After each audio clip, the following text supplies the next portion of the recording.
that have great wealth, you do not matter to the GOP. If you vote for this cruel monstrosity, you are condemning families to poverty. You are condemning seniors and veterans in this country to hunger. You are condemning children to sickness without treatment. You are voting to enrich billionaires at the expense of what makes us American, our freedom to build a better life for our families. The American people overwhelmingly oppose this bill, and they will not forget if you sell out their freedom this Independence Day. I yield back. Gentlelady yields. Gentleman from Missouri. Yeah. I reserve. Gentleman from Missouri reserves. Thank you, Mr. Speaker. I yield 1 minute to the distinguished Democratic leader, Mr. Jeffries. Leaders recognized. I thank the distinguished gentleman from the great Commonwealth of Massachusetts, Richie Neal, for yielding and for his tremendous leadership. Mr. Speaker, I rise today in strong opposition to Donald Trump's one big, ugly bill. This disgusting abomination, the GOP tax scam that guts Medicaid, rips food from the mouths of children, seniors, and veterans, and rewards billionaires with massive tax breaks. Every single Democrat stands in strong opposition to this bill because we're standing up for the American people.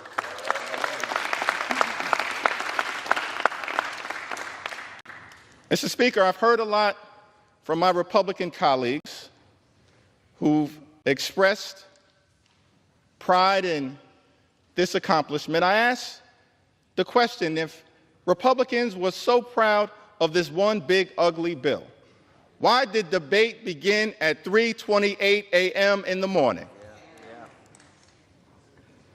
Republicans are once again, which has been the case, Mr. Speaker, through every step of this journey, tried to jam this bill through the House of Representatives under cover of darkness. But I'm here today to make it clear that I'm going to take my time and ensure that the American people fully understand how damaging this bill will be to their quality of life. Now, Republicans and Donald Trump promised that costs would go down on day one. Costs haven't gone down under Donald Trump and House Republicans here in the United States of America. In fact, costs have gone up. We believe that America is too expensive, that the cost of living is too high, that's a priority that should be worked on in a bipartisan way. But from the very beginning of this Congress, our Republican colleagues have shown no interest in addressing the high cost of living in the United States of America. Not a single executive order has been issued by this administration, Mr. Speaker, to address the high cost of living. Not a single bill has been passed, Mr. Speaker, to address the high cost of living in the United States of America. And this bill, this one big, ugly bill, this reckless Republican budget, this disgusting abomination, is not about improving the quality of life of the American people.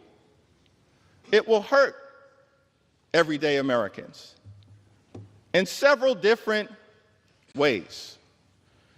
This bill represents the largest cut to health care in American history. It's an all-out assault on the health care of the American people, an assault on Medicaid, an assault on Medicare, an assault on the Children's Health Insurance Program, an assault on the Affordable Care Act,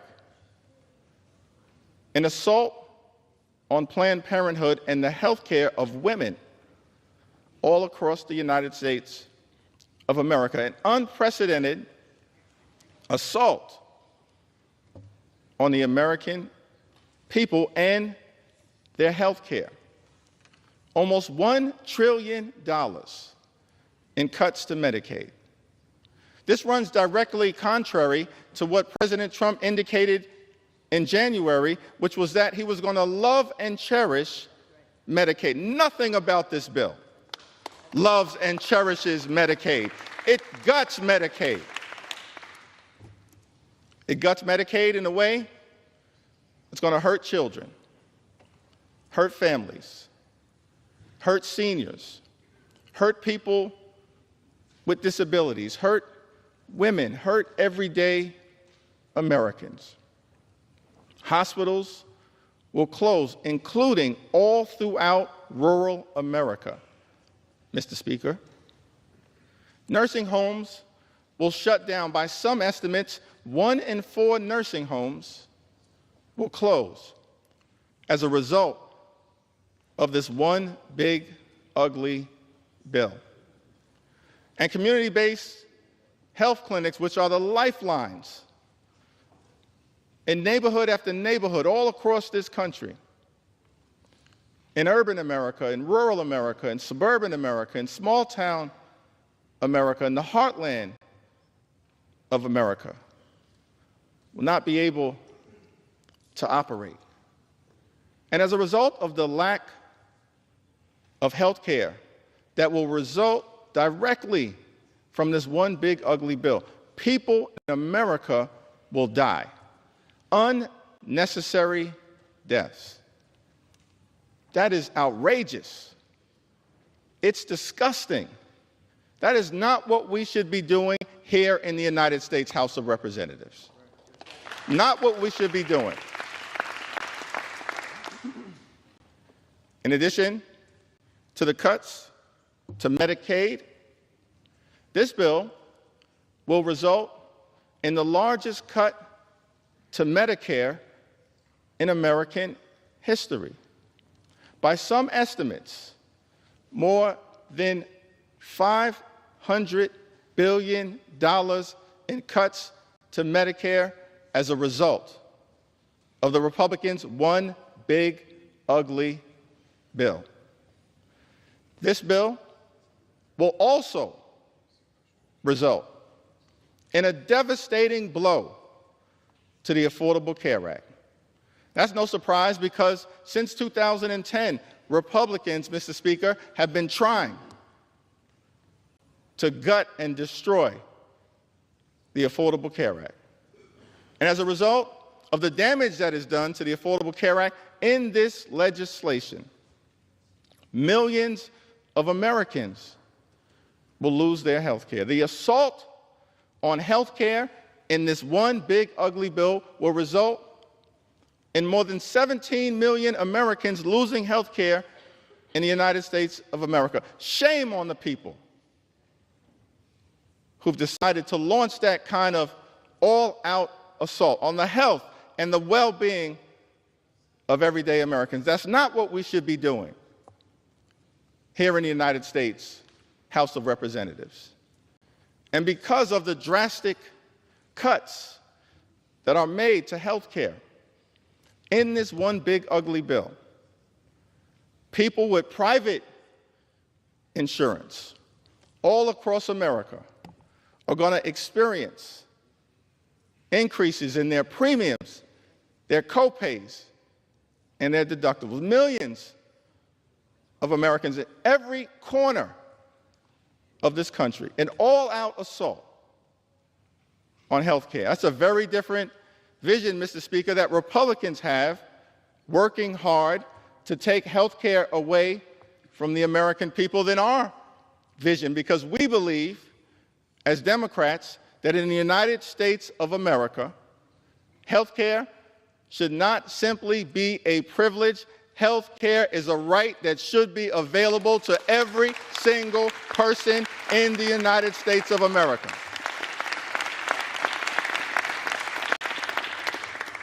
This bill is an all-out assault on the health care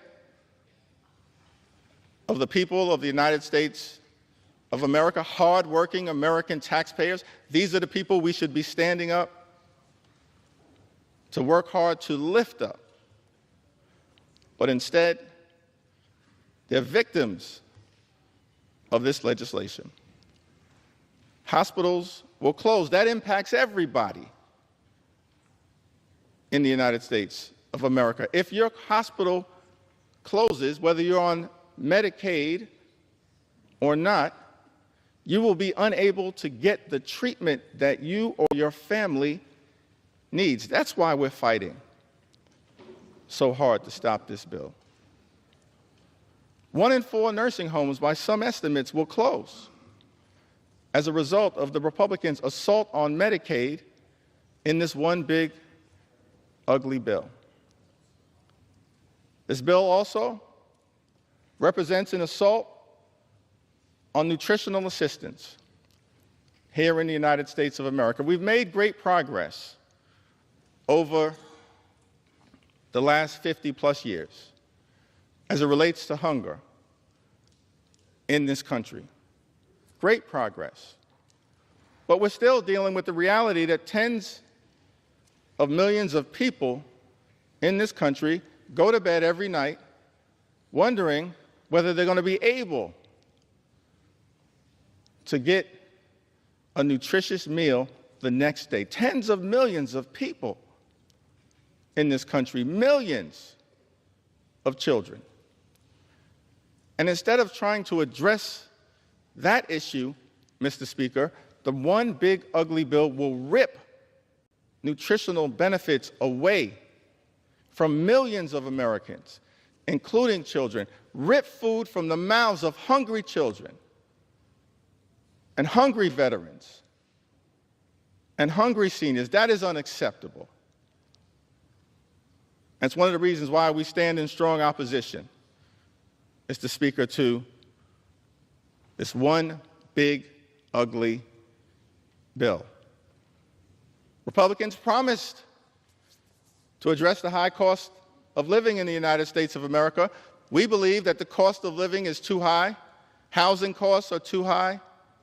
Grocery costs are too high. Utility costs are too high. Insurance costs are too high. Child care costs are too high. America is too expensive. There are far too many people in this country struggling to live paycheck to paycheck. That should not be the case in the United States of America. But instead of addressing the high cost of living in this one big ugly bill, Mr. Speaker, Republicans are actually going to increase costs, particularly as it relates to the energy bills that everyday Americans pay. Estimated that energy bills will increase by hundreds of dollars a year. That has nothing to do with lowering the high cost of living, making this country a more affordable place. It does the exact opposite. It's an all-out and unnecessary assault on the clean energy tax credits. The clean energy tax credits that many of my Republican colleagues promised in letter after letter after letter that you would stand behind, but all chose to fold and abandon, fighting instead for special interests and opposing the ability for this country to stand up a cleaner energy economy, which means cheaper energy. And because of the attack on clean energy jobs, on the clean energy economy, on the economic development that had already been set in motion, often in districts represented by my Republican colleagues and in Republican-led states, red states. By some estimates, millions of jobs are going to be lost. And so you're ripping health care away from millions of Americans, Mr. Speaker. ripping food away from children and veterans and seniors, raising the cost of utilities, of paying your energy bill by hundreds of dollars, stripping away millions of jobs all across America. And what is all of this being done for? To provide massive tax breaks to billionaires all across this country. We are better than that in the United States of America. When we take an oath, convene here, come to the United States Capitol, our job is to make life better for everyday Americans. But the genesis of this bill, the focus of this bill, the justification for all of the cuts that will hurt everyday Americans in this bill is to provide massive tax breaks for billionaires. It's extraordinary. Never in my time here in Congress have I experienced legislation that benefits so few people who fall into the category of the wealthy, the well-off, and the well-connected, while at the same time hurting everyday Americans, that we should be fighting hard to help. Now, all of this apparently is being rushed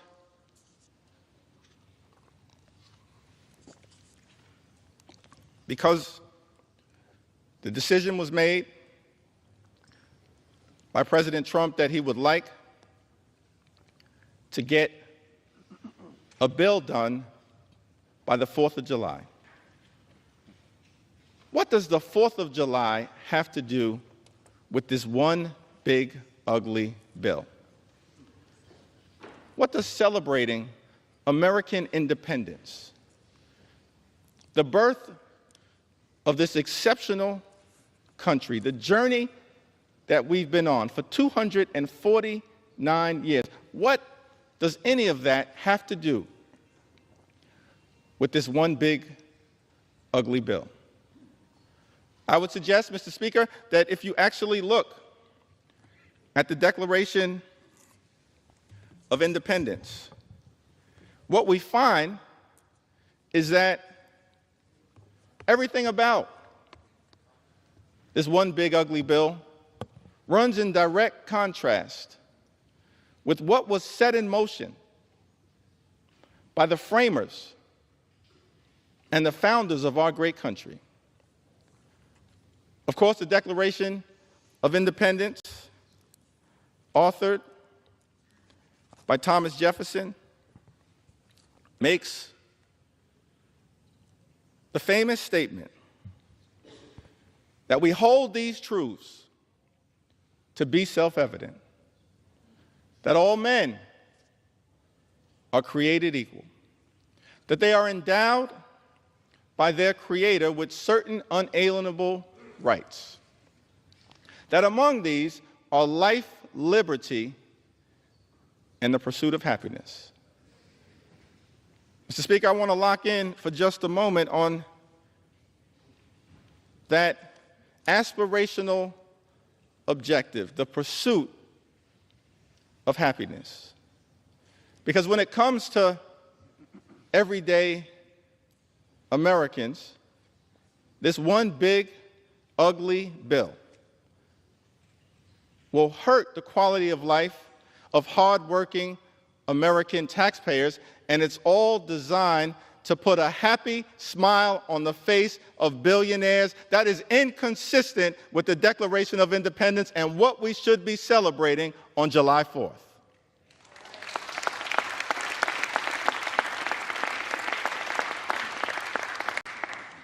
I think what Thomas Jefferson and the framers of this country, they set us out on a course of action, a journey, a march toward a more perfect union, in part anchored in the pursuit of happiness, which decade after decade, century after century, leaders who sat at 1600 Pennsylvania Avenue, leaders in this Congress on both sides of the aisle tried to bring about for the greatest number of Americans. But that's not what this one big ugly bill is all about. America is too expensive. There are far too many people who are living paycheck to paycheck here in this great country. That should not be the case. People who are struggling to survive, to make ends meet. Mr. Speaker, imagine a country where everyone can afford to live the good life. Work hard, play by the rules, and live the good life. We haven't reached that place in the United States of America. Imagine a country where everyone can work hard, play by the rules, and live the good life. Good paying job, good housing, good health care, good education for your children, and a good retirement. Which means keep your hands off Social Security and Medicare, now and forever.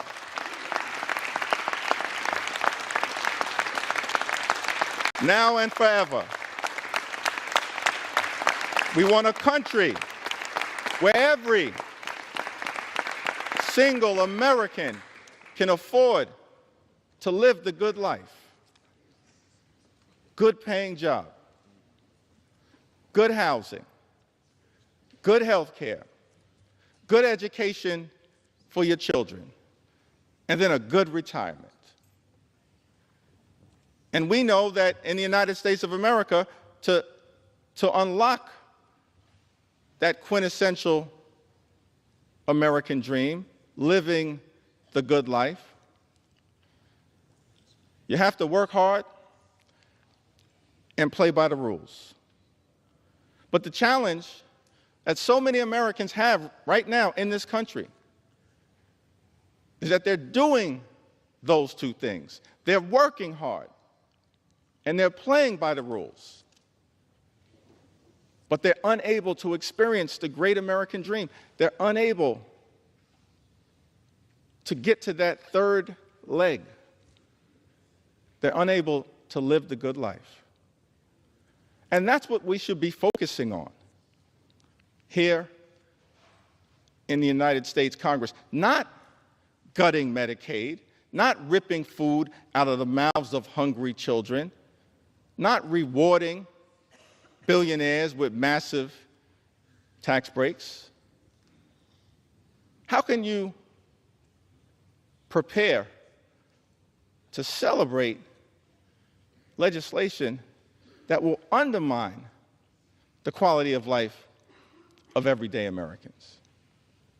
It's not just a hypothetical, it's not just hyperbole, it's not just hype. It will happen. Everyday Americans will be hurt by the one big ugly bill. We're here on the floor of the House of Representatives, debating legislation in the middle of the night, with millions of Americans having gone to sleep, anxious about what would happen. Here on the floor of the House of Representatives, understandably concerned that their voices have not been heard in this debate, that their pleas for compassion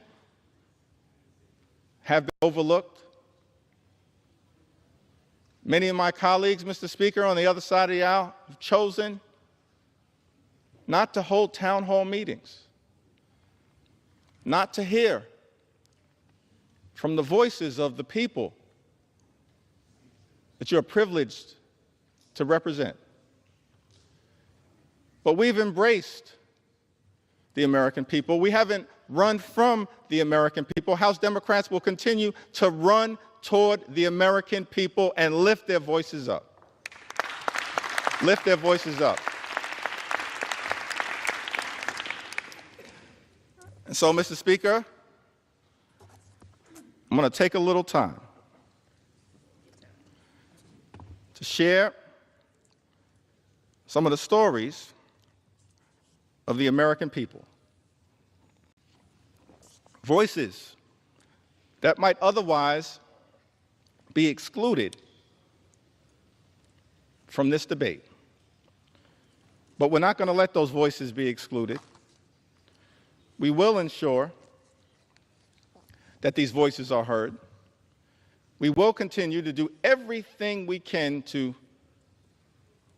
bring those voices to life, here on the House floor and beyond, to stand up for the best interests of everyday Americans.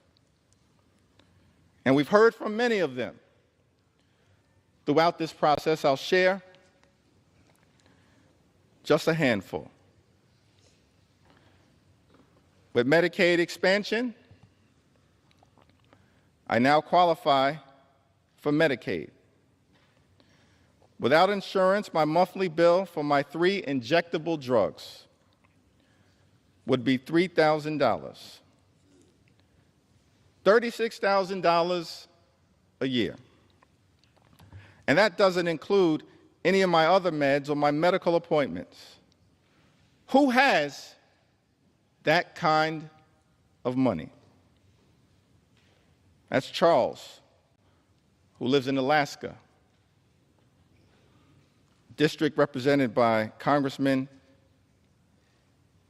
Nick Begich. Medicare and Social Security keep me alive. I'm surviving on about $13,000 a year, most of it from my Social Security checks. That's just enough to afford my rent, utilities, and food.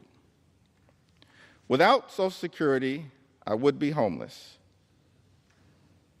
And if Medicare did not pay for my medications, if I had to pay full price, I wouldn't be able to survive.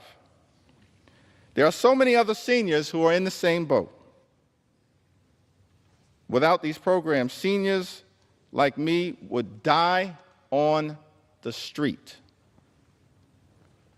That's Paula, who lives in Arkansas's 2nd Congressional District, represented by my colleague, Congressman French Hill.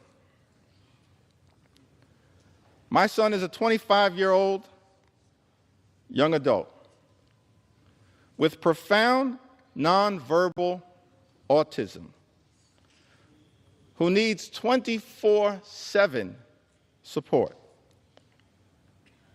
Our family has relied on Medicaid from the time he was 2 years old, when he began early intervention services. At 3, when he was diagnosed with autism, a private health insurance denied him coverage for his pre-existing condition. Medicaid stepped in to provide health care. From that point until today, home and community-based services through Medicaid have been vital to our son's health and well-being. Medicaid also helped his school district pay for medically necessary therapies at school. Our son is thriving and healthy,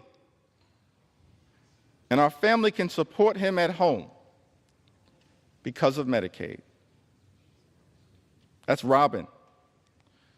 She lives in Arizona's 1st Congressional District, represented by David Swiker. These are stories from everyday Americans who've written to us to say to this Congress, stand up for our health care, Mr. Speaker. Don't stand up for billionaires. Stand up for everyday Americans, for our health, for our safety, and for our well-being. Gwendolyn from Arizona, she also writes, she says Medicaid is the difference between my son being healthy, happy, cared for, and social, versus being at home with aging parents who struggle to physically provide the care that is required daily. Medicaid funding means my son receives the incontinent supplies he needs, the internal feeding supplies he needs to live, and medications that his primary insurance won't cover. Medicaid matters because without it, my son and millions of others like him may not survive. Let me speak directly to Gwendolyn from Arizona. Her representative may not be fighting on your behalf. As House Democrats, we're here to say to you, we agree. Medicaid matters and it must be preserved. It must be preserved. Because Medicaid matters to millions of people all across this great country, to children, to seniors, to people with disabilities, to women, to families, to people in every corner of the United States of America. Yes, Gwendolyn, Medicaid matters.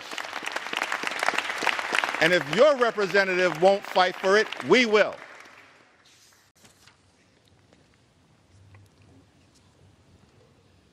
Brenda?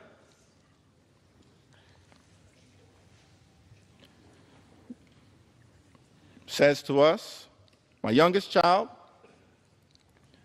is a nonverbal 43-year-old female with autism who has been on Medicaid since she was 12.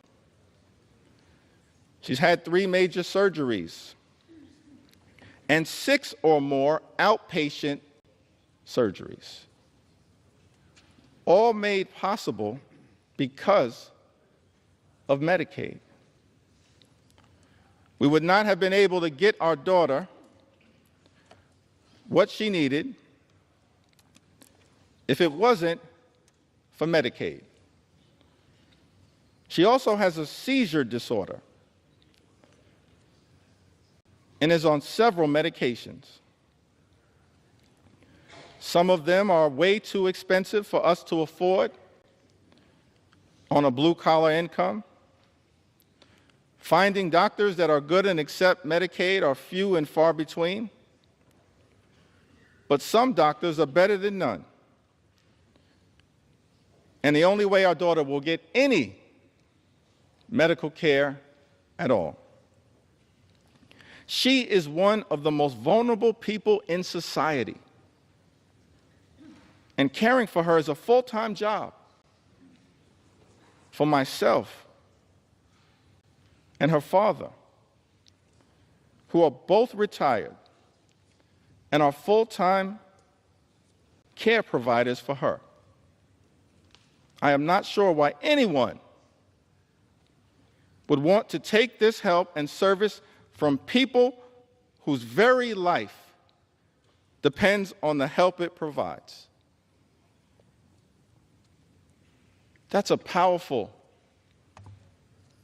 and profound question. Why would anyone in this House vote to take away Medicaid from the American people amongst the most vulnerable here in the United States of America? Brenda from Arizona lives in Arizona's 6th congressional district, represented by my colleague, Congressman Juan Ciscomani. Garrett, also from Arizona. I'm still in the A section right now. So strap in as we make sure we lift up the voices of everyday Americans all across this country. It's important that we take note. This isn't abstract, taking away health care from the American people. It's concrete, it's real. It has devastating implications. Garrett says, I was diagnosed with cerebral palsy at birth. Cerebral palsy at birth. Thanks to Medicaid, I was able to undergo multiple surgeries that significantly improved my ability to walk, transforming both my mobility and daily life. Relying on Medicaid, SNAP in the past, and SSI, I worry about what would happen to me and my friends if these programs were taken away. Without them, I wouldn't be able to keep up with doctor's appointments, medications, and transportation. Earlier today, my distinguished colleague from the great Commonwealth of Virginia read a passage of Scripture, one of my favorite passages of Scripture, Matthew 25 and 35 through 40. And later on this morning, as I continue my remarks, perhaps I'll have an opportunity to go a little deeper into the meaning of Matthew 25 and 35. What I can say is that all of us should be trying to lift up the least, the lost, the left behind, the poor, the sick, and the afflicted. Garrett tells us, I was diagnosed with cerebral palsy at birth. And the first thing that jumped out to me when I read this was that we're all God's children, and we should be looking after all God's children to the best of our ability, not running away from them and undermining their quality of life. So Garrett, we're going to continue to stand up and work hard on your behalf. Nancy from California. That's a great name, Nancy from California.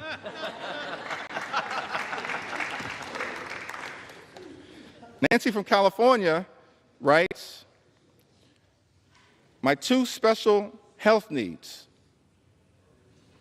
former foster children, depend on Medicaid for a dizzying array of health services, ranging from over 20 pediatric medical specialists and palliative care to behavioral health and occupational therapies. They both have rare, incurable, disabling diseases that require IEPs to navigate school. She continues, but I want to pause right there. I think that's an important point, talking about her children and the IEPs to navigate school. We should be looking out for children like Nancy's two beautiful former foster care children, her two special health needs children, as she calls them. It's one of the reasons why the Department of Education is important. Public schools are important. Nothing in this bill supports public education. In fact, this one big ugly bill represents an attack on public education. And that is not consistent with what we should be doing as we prepare to celebrate our 249th birthday and lifting up this pursuit of happiness. Nancy continues, the ACA protections for pre-existing conditions and the removal of lifetime caps are also essential. My youngest child requires medical care that I simply cannot afford, costing between $750,000 and $1 million per year, depending on how stable her health is. I work part-time, but the caregiver burden is too demanding for me to maintain a full-time job. As a single widowed mother, Medicaid has become a lifeline for keeping my kids as well as possible. Nancy lives in California's 1st congressional district, represented by my colleague, Congressman Doug LaMalfa. Laura lives in the Central Valley of California, an area of the country with the highest concentration of Medicaid recipients.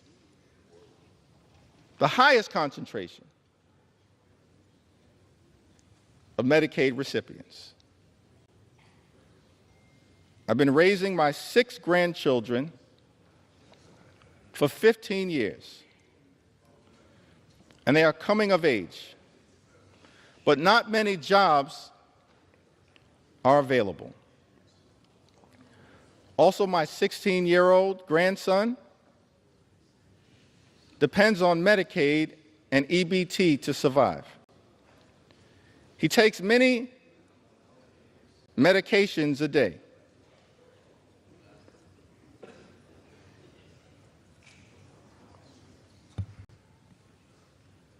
If you're not going to respect my ability to speak, respect the story that I'm telling on behalf of Laura.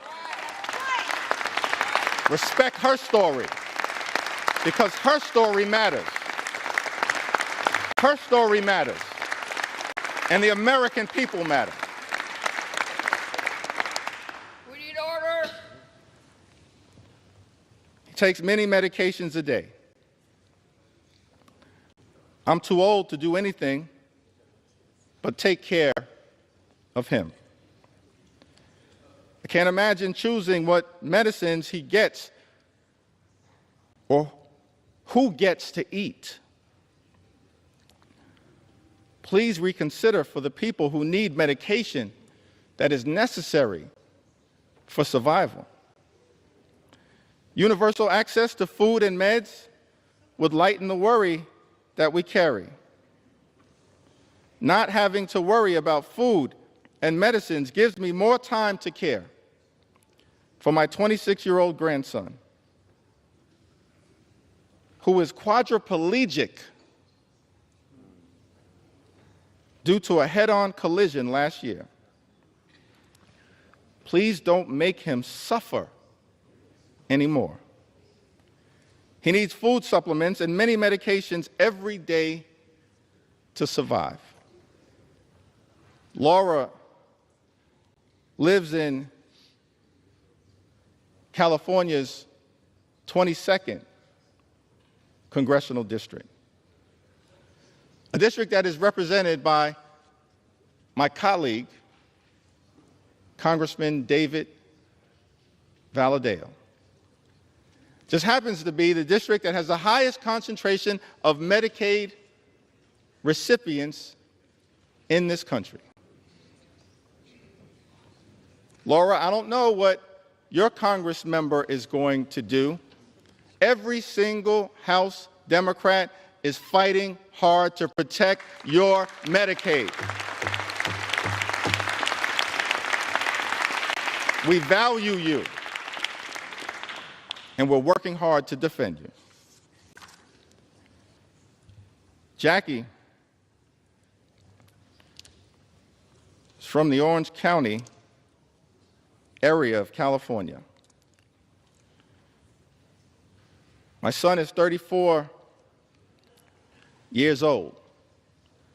He has Down syndrome and autism and lives at home with his aging parents, Dad, 82, and Mom, 71.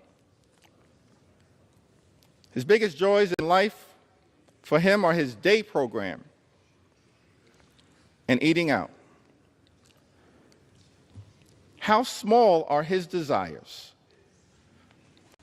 And you want to take that away from him. He requires much care.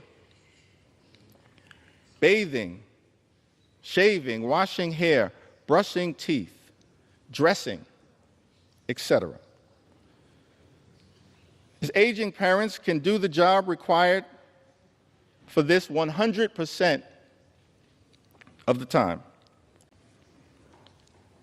He has great caregivers right now, and they have been with him for many years. Now you want to take that away from us?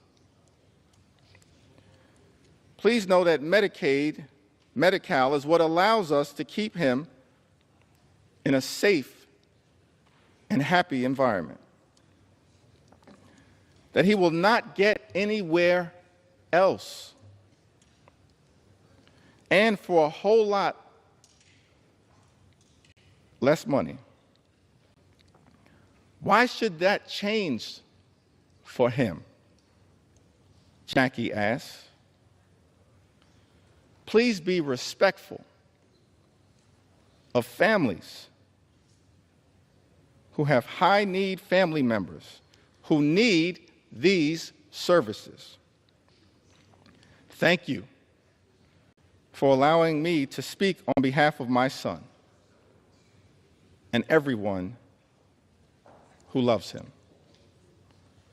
Jackie lives in California's 40th congressional district, a district represented by my colleague, Congresswoman Young Kim. Kayla writes to us from Colorado. At 26, I was diagnosed with brain cancer, a discovery I was only able to make because of Medicaid. Without it, I wouldn't have been able to get the treatment I need to survive. That diagnosis changed my life. And while I am grateful to be here, I can no longer work. Now I rely on disability benefits, food stamps, just to get by. These programs are the only reason I'm able to live. Without this support, I don't know how I would manage. Kayla lives in Colorado's 2nd congressional district, a district represented by the Assistant Democratic Leader Joe Neguse, Kayla, I can say to you that your Congress member is fighting hard to protect you, just like every single member of the House Democratic Caucus.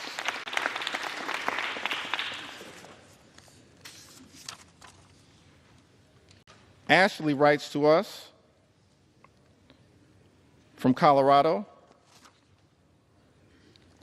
She says, my life was saved by the Affordable Care Act. Because of this act, I was able to stay on my parents' health insurance when I couldn't get any coverage. At the time, I was dealing with a myriad of health issues and would eventually be diagnosed with multiple chronic illnesses. Because of the ACA, when my husband and I were married, I was able to be added to his insurance without being denied due to pre-existing conditions. Prior to the act being passed, I was denied coverage and care many times. If I was even approved for coverage, it cost me thousands per month in premiums. I was being penalized, Mr. Speaker,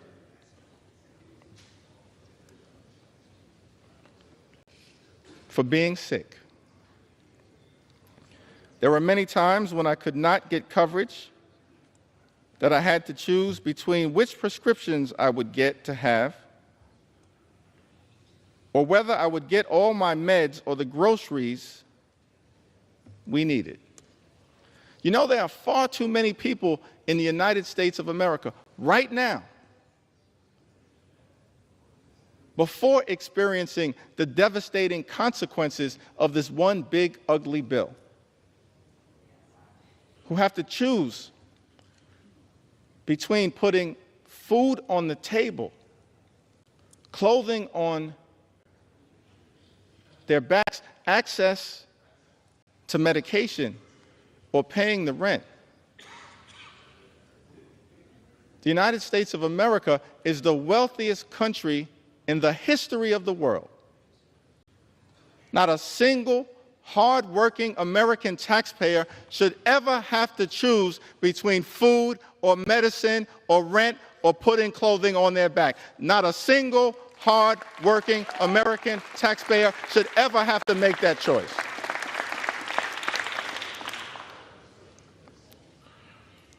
If people did not have to worry about health care being accessible, they would be able to be seen when necessary.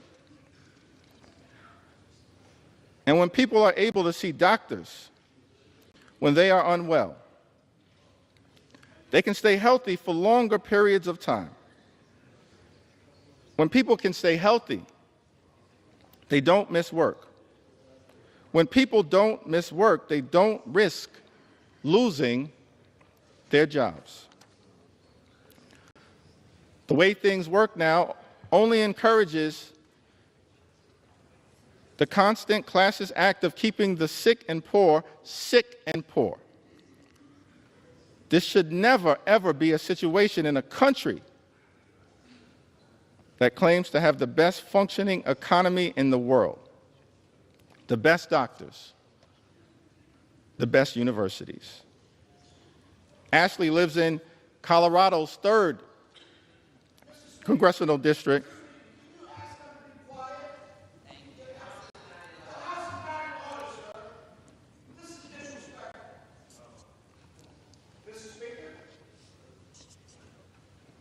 The gentleman is not recognized. The House will be in order. Ashley New York's recognized. Lives in Colorado's 3rd congressional district, represented by my colleague, Congressman Jeff Hurd. Ann also writes from Colorado. Through the Medicaid waiver, Scott, Ann's son, was placed in a group living situation that worked out for a while, but was eventually kicked out. After that, he moved back in with me, but ended up homeless once more, before finally being placed back on a Medicaid waiver program. Now he's doing really well.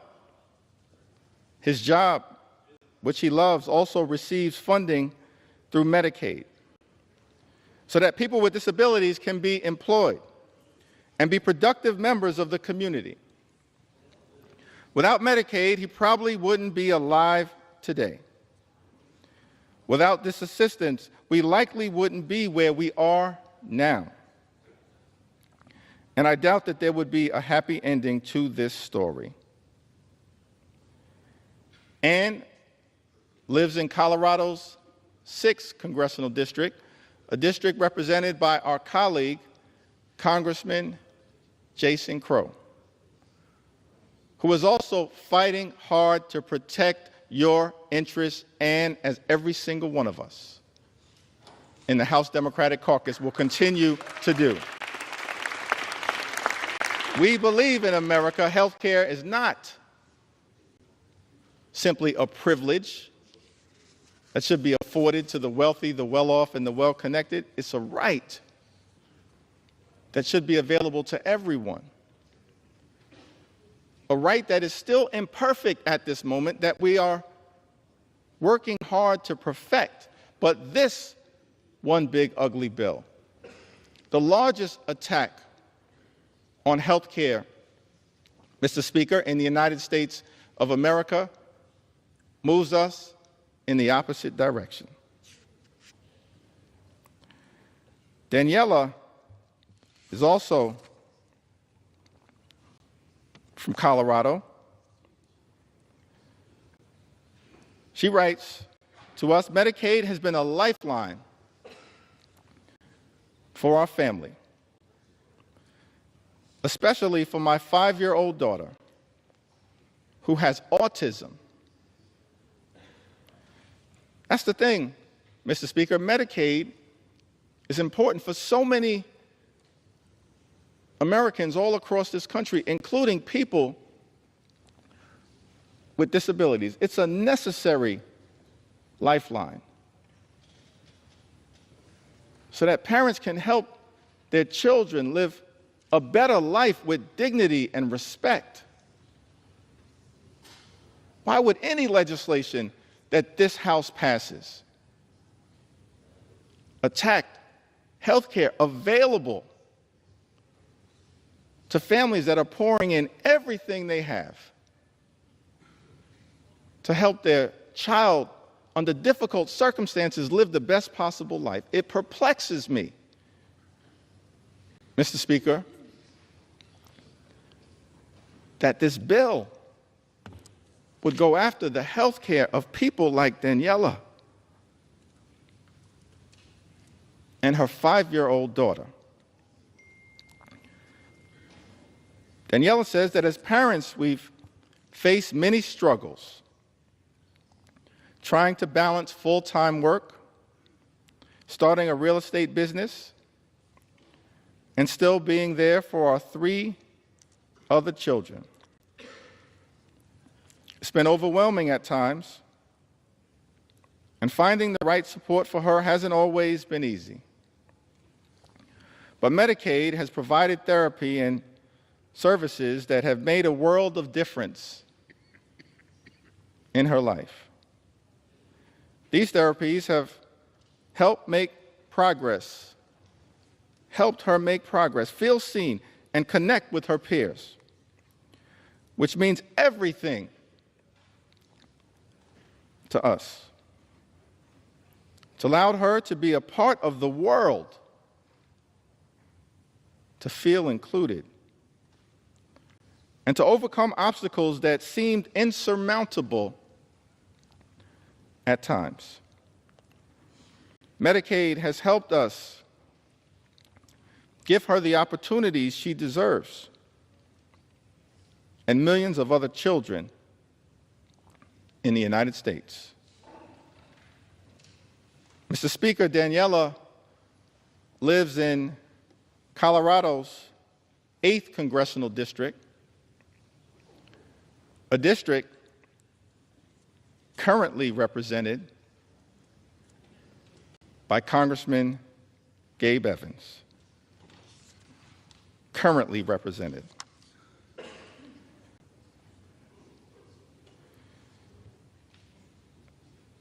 Mr. Speaker, we heard from Martha, who writes from Florida. I have an adult daughter with developmental and intellectual disabilities who needs Medicaid for her medical care. As a mom, I worry a lot about what the future will hold for her. Will she have access to quality medical care when my husband is no longer able to provide for her? Please support individuals like my daughter who are vulnerable and need our help. Thank you from my heart. Martha lives in Florida's 7th congressional district, a district represented by our colleague, Mr. Speaker, Congressman Corey Mills. We've heard from people from the heartland of this country. In Indiana, Kim writes to us, SNAP and Medicaid were lifelines when my children were younger. At least when I was able to get them.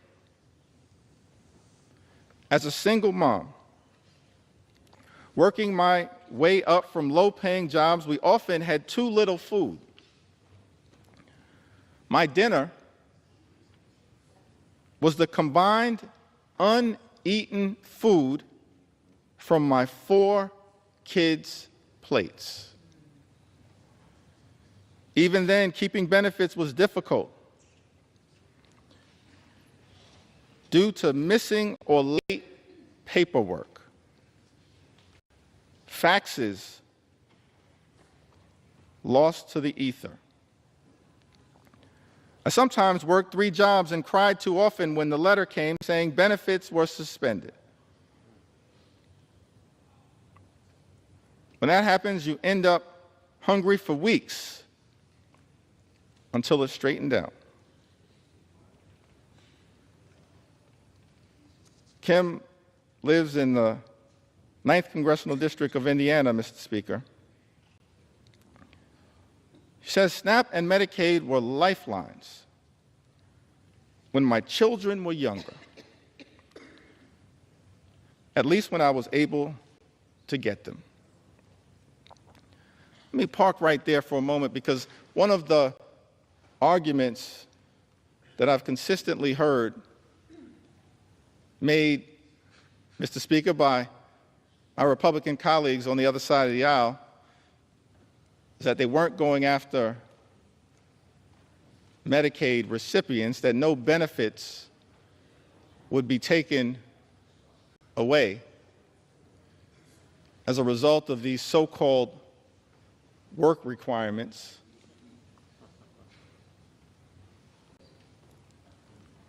Let's fact check that statement. Every independent entity that has looked at this question, including the Congressional Budget Office, has made clear, as a result of the one big, ugly bill, millions of Americans will lose their Medicaid benefits. These so-called work requirements are just a smokescreen, because more than 90% of the people who receive Medicaid benefits who can work, do work right now in the United States of America. Right now, more than 90%. what these impositions are really paperwork requirements that are designed to make it harder for everyday Americans like Kim to access their benefits. And as a result, millions of Americans who are eligible, who are hardworking, who are deserving, will lose their health care. Kim says, I sometimes work 3 jobs and cried too often when the letter came saying benefits were suspended. As House Democrats, Mr. Speaker, we are here fighting for people like Kim and millions of others like her all across the United States of America who will lose urgently necessary, life-changing, and life-sustaining Medicaid benefits as a result of Donald Trump's one big, ugly bill.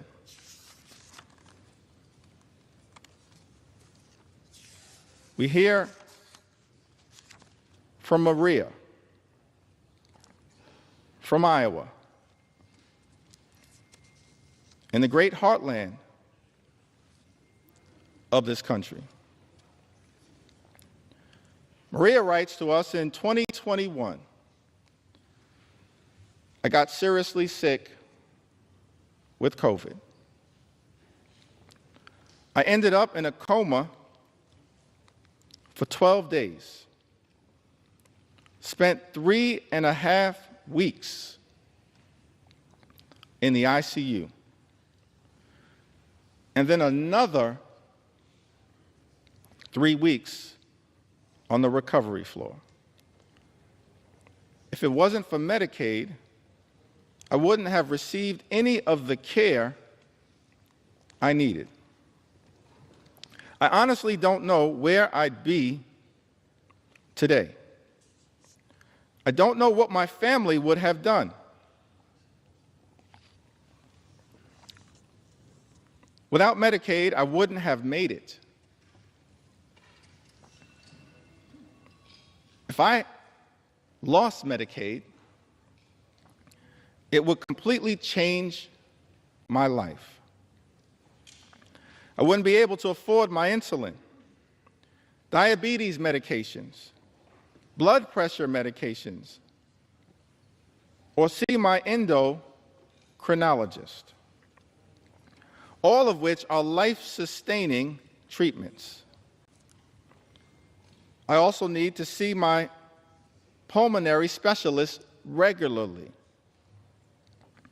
Without Medicaid, my health would deteriorate rapidly. That's a statement that applies to millions of Americans all across this great country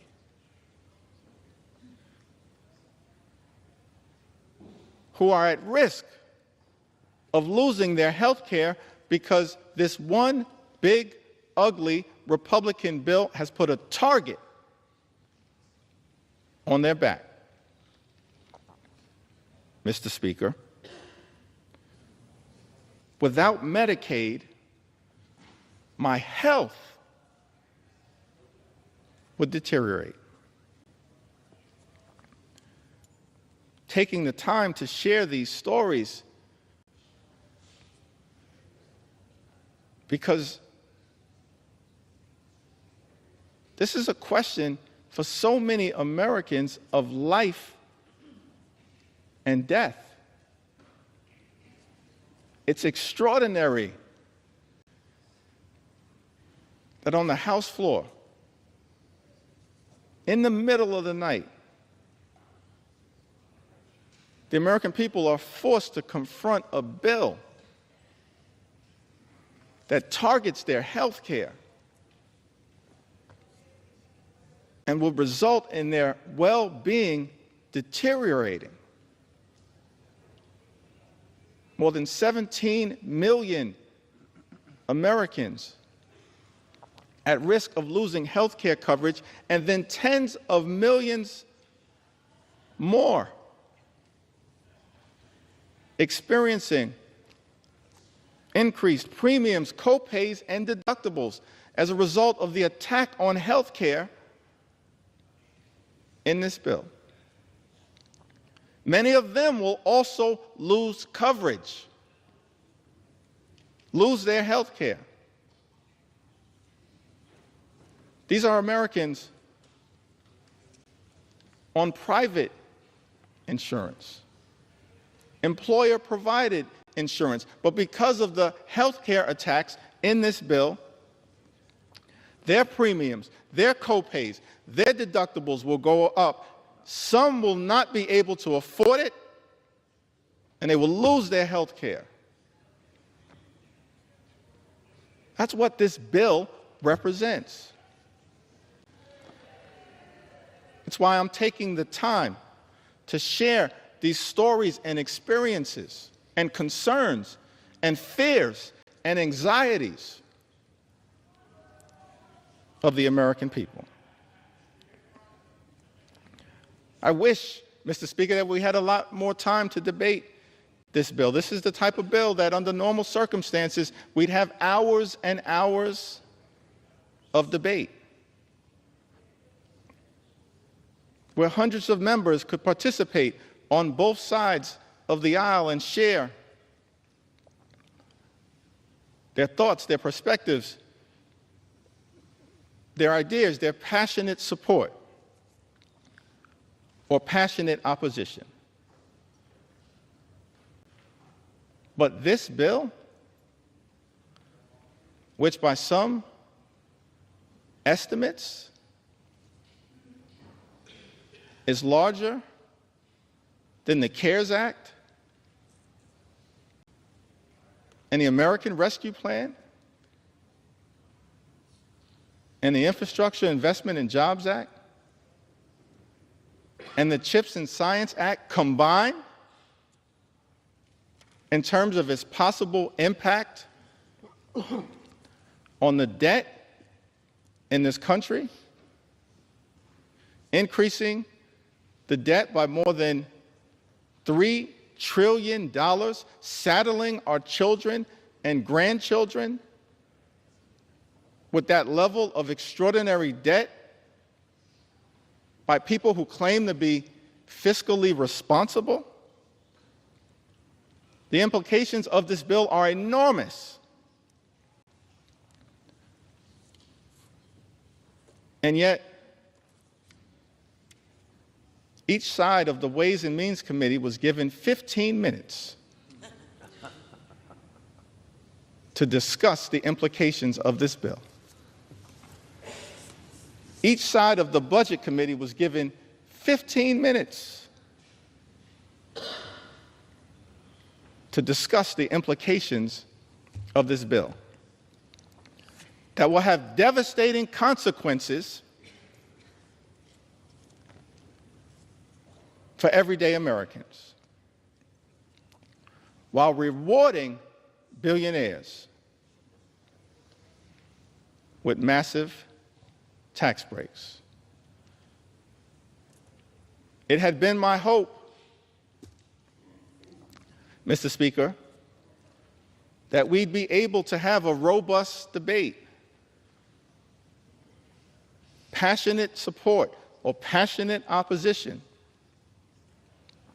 in connection with this bill, that hundreds of members on both sides of the aisle could participate in. Instead, we have a limited debate where the relevant committees of jurisdiction have been given 15 minutes each on a bill of such significant magnitude as it relates to the health, the safety, and the well-being of the American people. And because that debate was so limited, I feel the obligation, Mr. Speaker, to stand on this House floor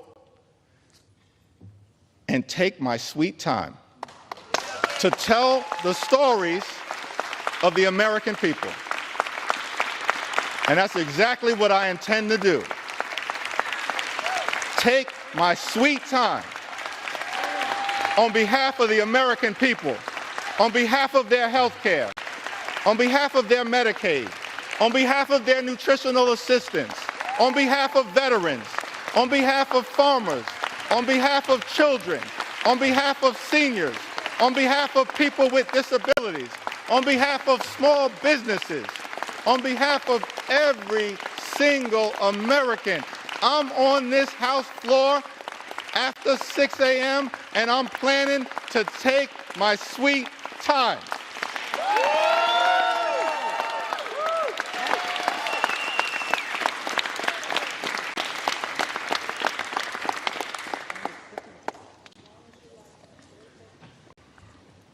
Without Medicaid,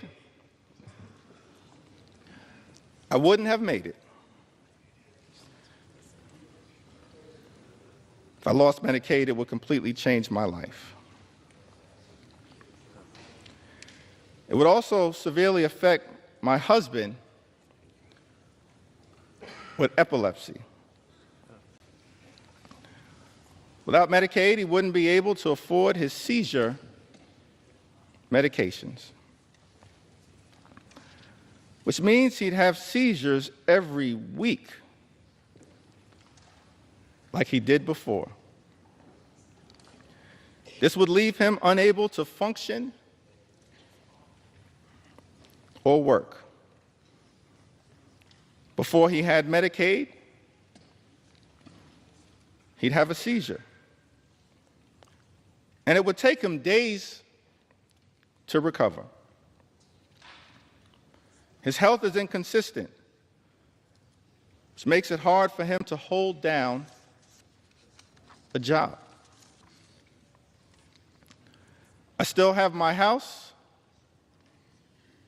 my car, my husband, and my health. Thank God for that. But why should we have to struggle so hard just to live? In a country with so much wealth, I'm considered one of the lucky ones. And yet I still struggle to make ends meet for the basics. That's Maria, pouring her heart out to us as members of Congress about her struggles. She lives in Iowa's 1st Congressional District, represented by our colleague, Mr. Speaker, Representative Marionette Miller Meeks. In a country with so much wealth, I'm considered one of the lucky ones. And yet I still struggle to make ends meet for the basics. Maria makes this important point as we stand on the threshold of the 4th of July. Thomas Jefferson, having written those immortal words in the Declaration of Independence, we hold these truths to be self-evident, that all men are created equal. They are endowed by their Creator with certain. Gentlemen will suspend. Members are reminded to take their conversations off the floor. Close both sets of cloakroom doors, please. Gentleman's recognized. Thank you, Mr. Speaker.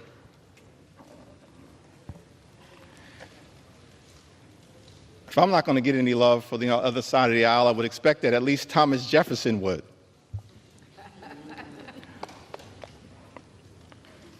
He wrote,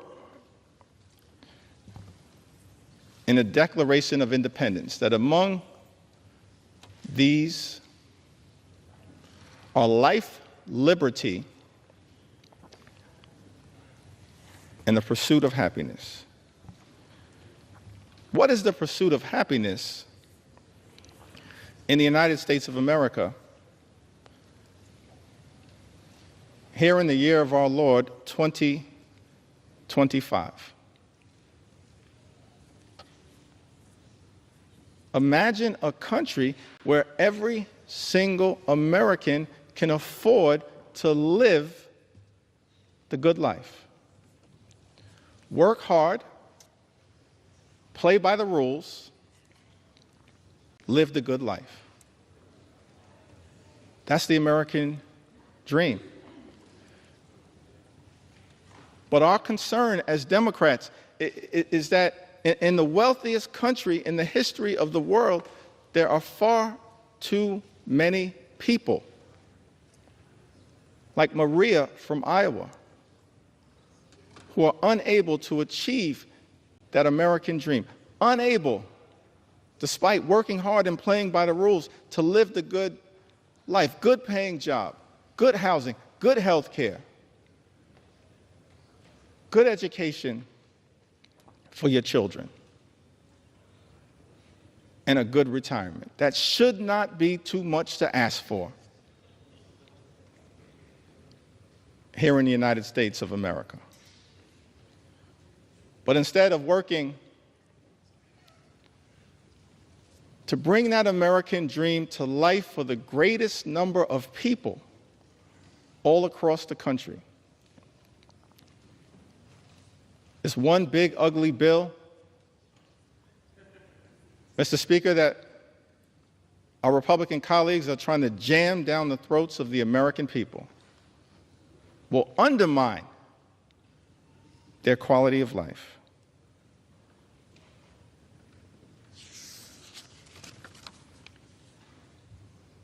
We'll also hear from Patrick. Lives in the heartland of this country. One of the good people of Iowa, who says, I'm a registered nurse in the ICU at the VA hospital in Iowa City. I've worked as a nurse for 30 years, and I'm a native Iowan. I have 2 disabled children who are on Medicaid. My son had a severe brain injury as a child and requires extensive physical therapy, occupational therapy, and speech therapy. My daughter is autistic and lives independently on housing provided by Medicaid. Before we had Medicaid, we were bankrupt paying for their treatment.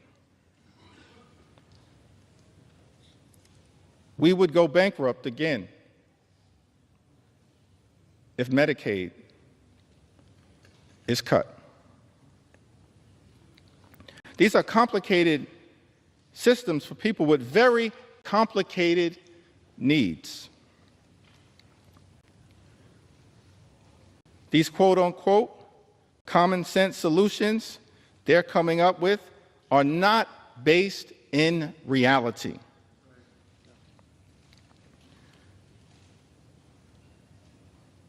People have tried these work requirements in the past, but even disabled or able-bodied people, we all have barriers. From childcare, transportation, monetary limitations. It's a foolish idea to think that this won't have a negative impact. They're just trying to remove people from the program, and it's cruel. Patrick You are correct. Thank you for your service as a registered nurse at the VA hospital. And thank you for all that you are doing to love and cherish your 2 disabled children who are on Medicaid. And you're exactly right. What is contemplated in this one big, ugly bill is wrong, it's dangerous, and it's cruel. And cruelty should not be either the objective or the outcome of legislation that we consider here in the United States House of Representatives. Mr. Speaker, cruelty should never be the objective or the outcome of legislation that we consider here in the House of Representatives. But it is cruel to take away Medicaid from the American people. And that is why, as House Democrats, we will continue to show up and speak up and stand up in defense of the health care of the American people. I'm thankful for all of my colleagues who are here,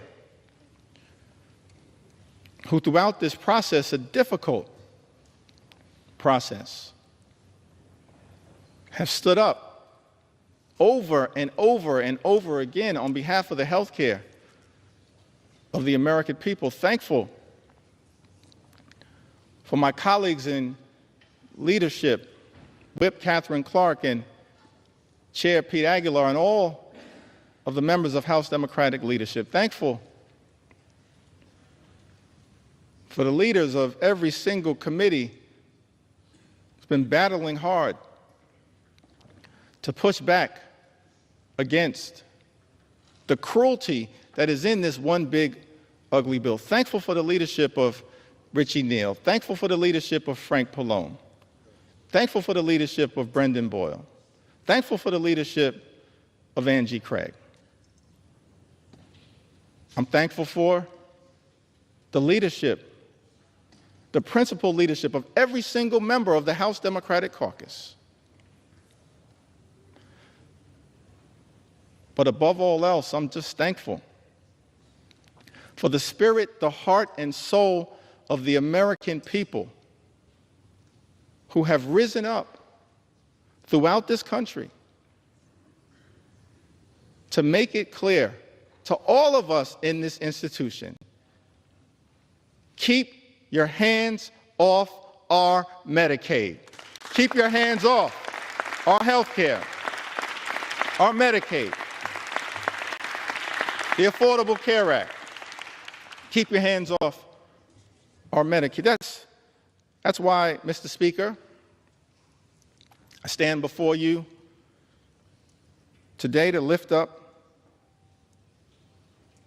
stories on behalf of the American people. Don't have the great privilege and honor to stand on this House floor, as all of us, Democrats and Republicans alike, do, on behalf of the American people in this great institution, the House of Representatives. But to me, what we are doing with this one big, ugly bill, this assault on health care, on veterans, on nutritional assistance, this assault on good-paying, clean energy jobs, this assault on the high cost of living in the United States of America, all of it is inconsistent with the best of what this House of Representatives should be doing for such a time as this. And so I stand here on behalf of everyday Americans like Elizabeth, who's also from Iowa. Elizabeth suffered from sepsis caused by untreated strep throat. After waiting to receive care while uninsured and without paid sick leave.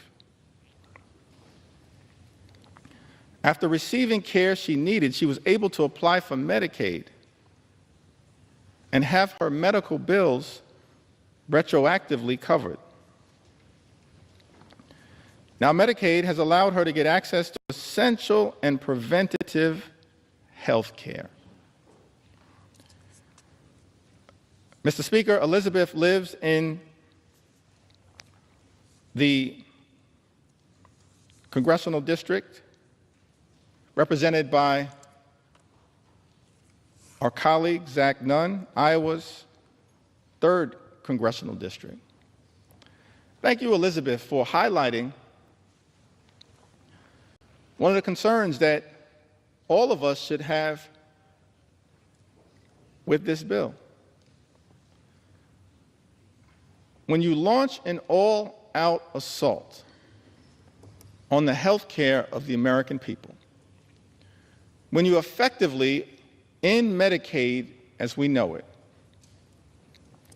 gut parts of the Affordable Care Act, what you essentially are doing by stripping health care away from the American people, putting people like Elizabeth back in the position that she had previously been in, where she has untreated medical conditions that won't get better on its own, it will likely get worse and lead to further medical complications. Why would we do that to the American people? That is wrong. We should be lifting people up in this country, not tearing them down. We should be lifting up everyday Americans, not tearing them down, and putting them at risk of their life, their quality of life, their health, their well-being getting worse. We hear from Becky from the great state of Louisiana. By the way, Louisiana is a state with some of the highest percentages of Medicaid recipients of any state in the Union. Any state in the Union. And Louisiana is a state at risk of suffering greatly as a result of the all-out assault on Medicaid that is part of Donald Trump's one big ugly bill. Becky tells us, I have had Medicaid for years, and without it, I wouldn't be able to afford to see my doctors or cover what Medicaid doesn't pay. As a senior citizen, I now have to go back to work just to keep a roof over my head, afford rising food and utility costs, and maintain my car. Meanwhile, the government keeps taking more and more out of my Social Security benefits. Money I already paid taxes on while working. Feels like the middle class no longer exists. You're either rich or poor. Politicians today have no real understanding of what it's like to struggle every single day. If they had to live like regular people, maybe things would improve for seniors like me. Becky lives in Louisiana's 3rd Congressional District, a district represented by our colleague, Mr. Speaker, Representative Clay Higgins. Louisiana, state, of course, also represented by my good friend and colleague,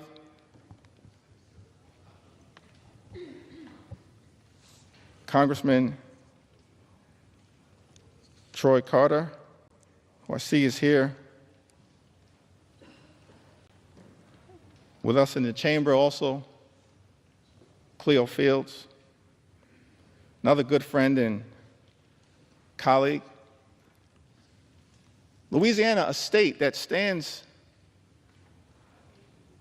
to suffer mightily as a result of this all-out assault on Medicaid. Now, I heard my distinguished colleague, Mr. Speaker, the House Majority Leader, someone who personally respect his resilience, his perseverance, his journey. I think he comes by his views in good faith. It's his perspective, it's the speaker's perspective.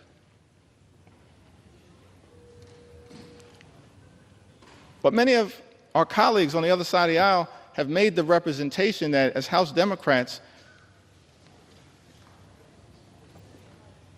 we're not telling the truth to the American people about the devastating impact that Donald Trump's one big ugly bill, a bill being rushed through this chamber, will have on the health and the well-being of people in Louisiana and all across the country. They've accused us of fear-mongering and making misrepresentations. And so I was surprised to learn, Mr. Speaker, that the Louisiana State Legislature recently voted. The Louisiana State Legislature that has a Republican supermajority. The Louisiana State Legislature recently voted to condemn the one big ugly bill because of the extraordinary attack on Medicaid that will adversely impact their constituents. We're telling the truth. This one big ugly bill will hurt everyday Americans in Louisiana and all across the country. Don't take our word for it. Take the word of the Louisiana State Legislature. Supermajority. Who done? So we're here on the House floor taking our sweet time to tell the stories of the American people and the adverse impact that trumps one big, ugly bill that my House Republican colleagues, Mr. Speaker, are trying to jam down the throats of the American people, causing great harm to those who we should be working hard to protect, love, and cherish, not adversely impact their ability to live and live life more abundantly.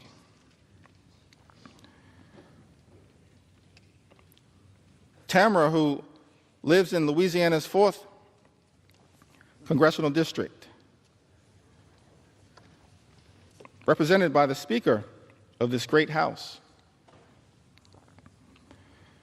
I have depression and PTSD.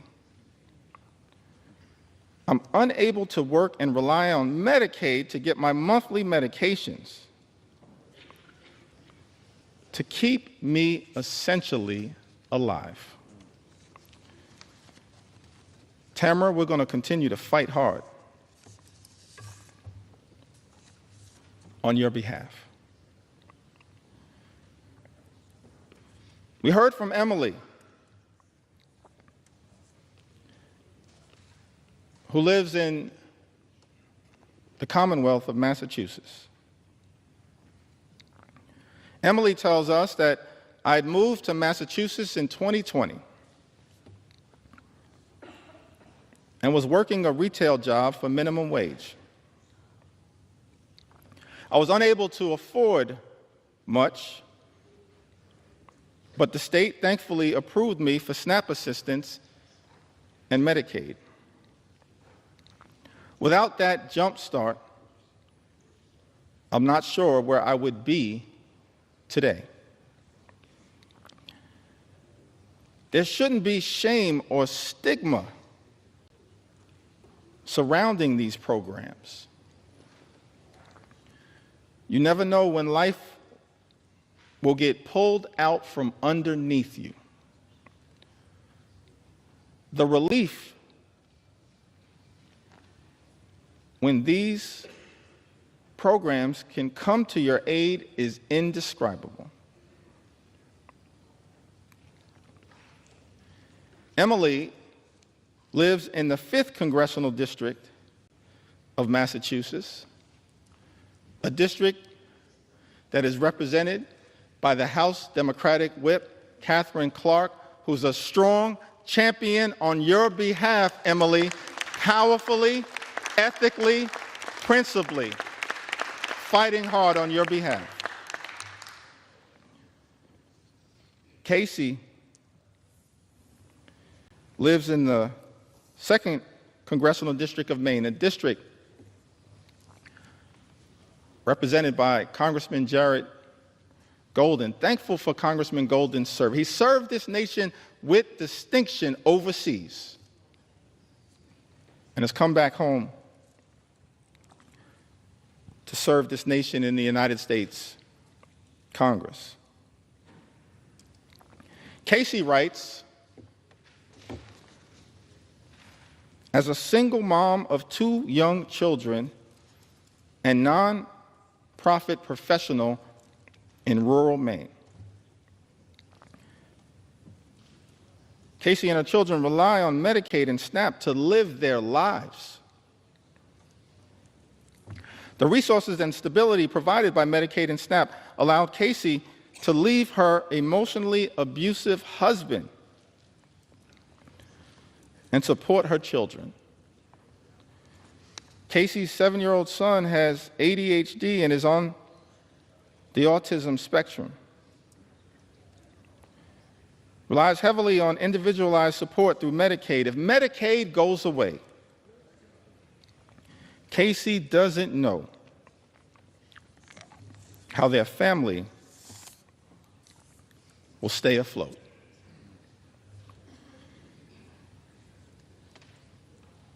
The American people pouring into us, Democrats and Republicans, in the United States House of Representatives, the People's House,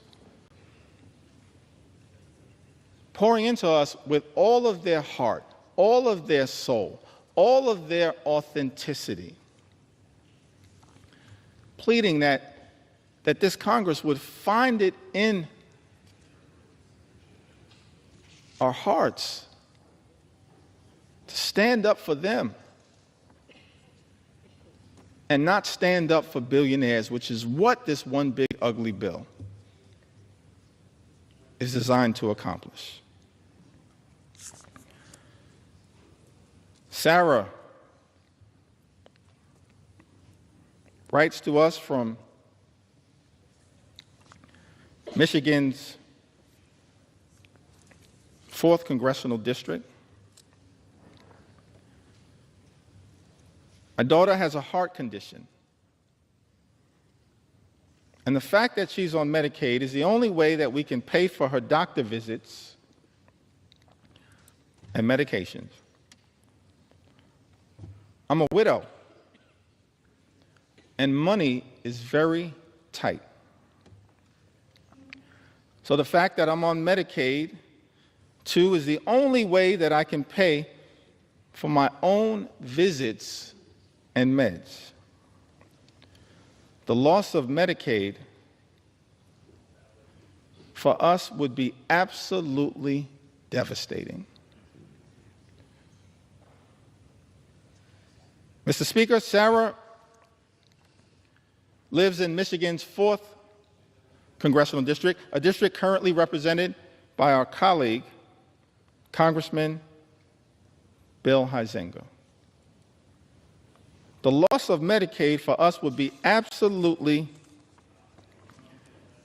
devastating. That's the consequence of the GOP tax scam, this disgusting abomination, this reckless Republican budget.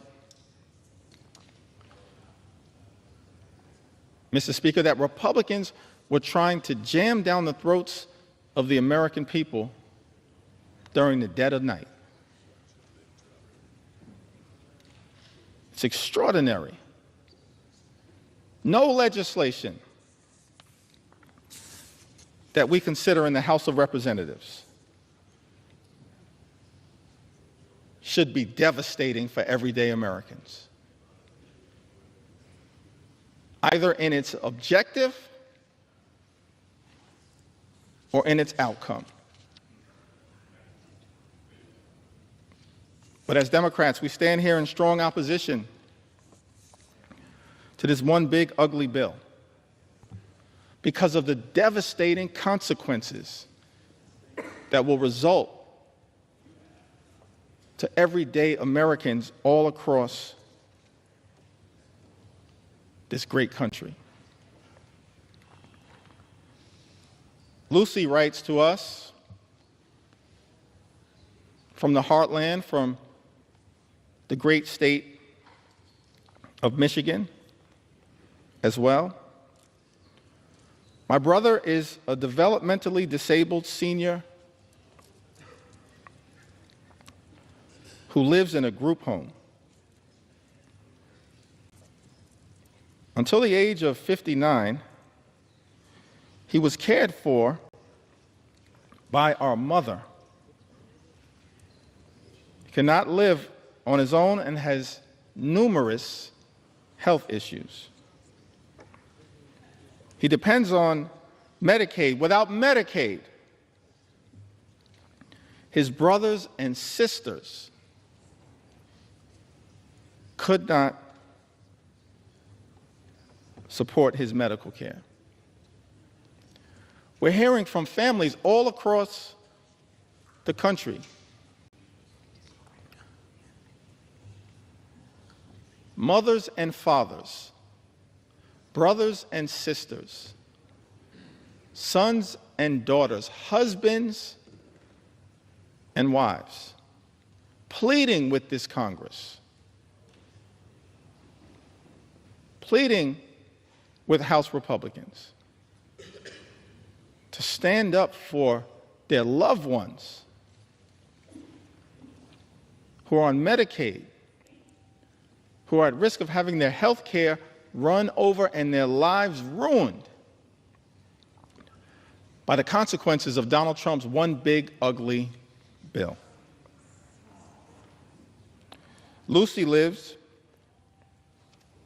in Michigan's 7th congressional district, a district currently represented, Mr. Speaker, by our colleague, Representative Tom Barrett. We've also heard from Sharon, who lives in Michigan. My daughter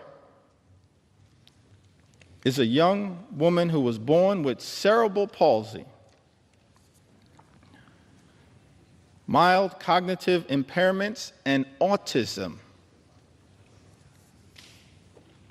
She depends on Medicaid services for her health.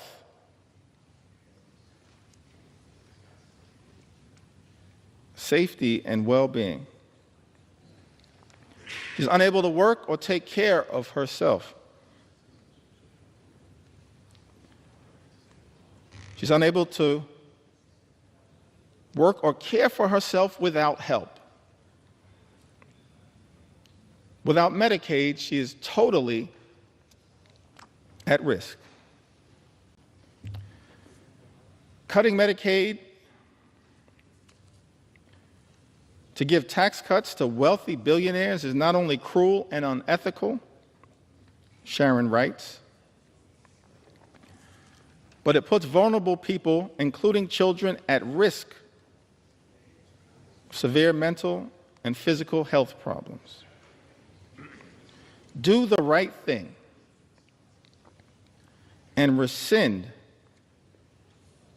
the drastic cuts to Medicaid for vulnerable people with serious physical disabilities and people with serious and persistent mental health problems. Mr. Speaker, Sharon lives in the 10th Congressional District, represented by our colleague, Congressman John James. I don't know how the congressman from the great state of Michigan will vote at the end of the day as it relates to defending people like Sharon. But as Sharon writes, I know what I can say. She says, do the right thing and rescind the drastic cuts to Medicaid for vulnerable people with serious physical disabilities and people with serious and persistent mental health problems. Sharon, House Democrats will always do the right thing when it comes to your health, your safety, and your well-being, your Medicaid, and the love and care that you are working hard to provide to your daughter. We will always do the right thing. We're not perfect, no one is. But we will always strive to do the right thing on your behalf.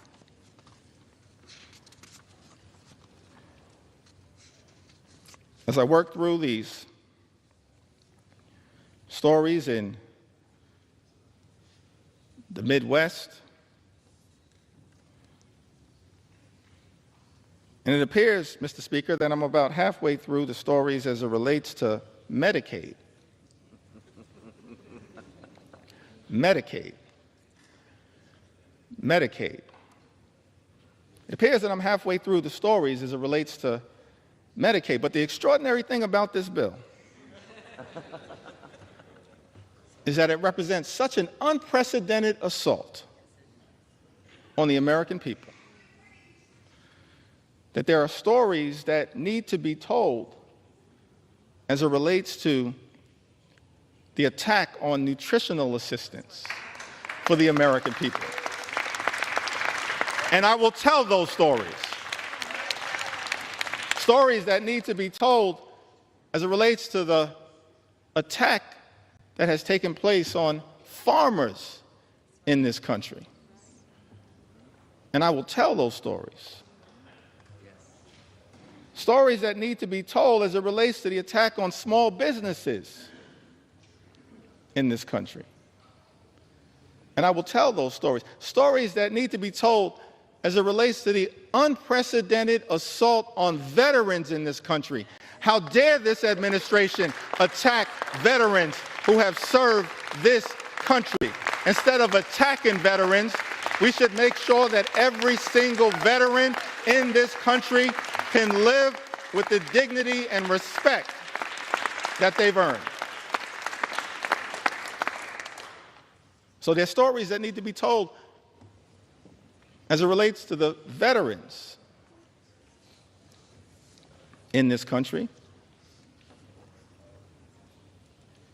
And there's stories that need to be told as it relates to law-abiding immigrant families. We have to secure our border. We believe that we have a broken immigration system that should be fixed in a comprehensive and bipartisan way. But we must also stand up for dreamers and farm workers and law-abiding immigrant families in this country. We will not abandon our nation's heritage as a country of immigrants. Not today, not tomorrow, not ever. It's part of what American exceptionalism has been all about.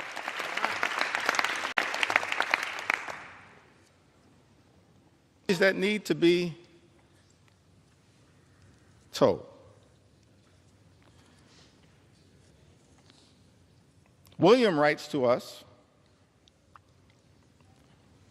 from the great state of Minnesota. So thankful for our colleagues from the Minnesota delegation fighting hard on behalf of that great state. I'm a 57-year-old man living in central Minnesota. I'm a type 1 insulin-dependent diabetic, legally blind, and I suffer from severe nerve damage in my back and legs due to diabetes. I rely on Social Security, Medicare, Medicaid, and SNAP benefits to support myself. Any reduction in these programs would severely impact my life and my ability to afford food, pay for my small apartment, and access medical care. Without these benefits, I would be destitute. William lives in Minnesota's 6th congressional district. Mr. Speaker, a district represented by our colleague, Congressman Tom Emmer. Say to William,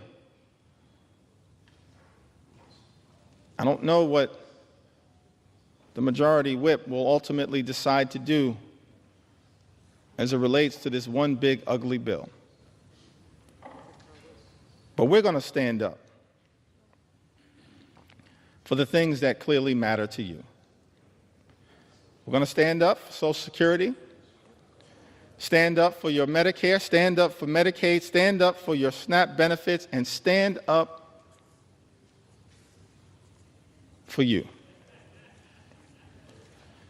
I'd also note, parenthetically, it's not rhetorical that we are claiming to stand up for people like William, a 57-year-old man living in central Minnesota. He notes two things that are of interest to me. He says that I'm a type 1 insulin-dependent diabetic.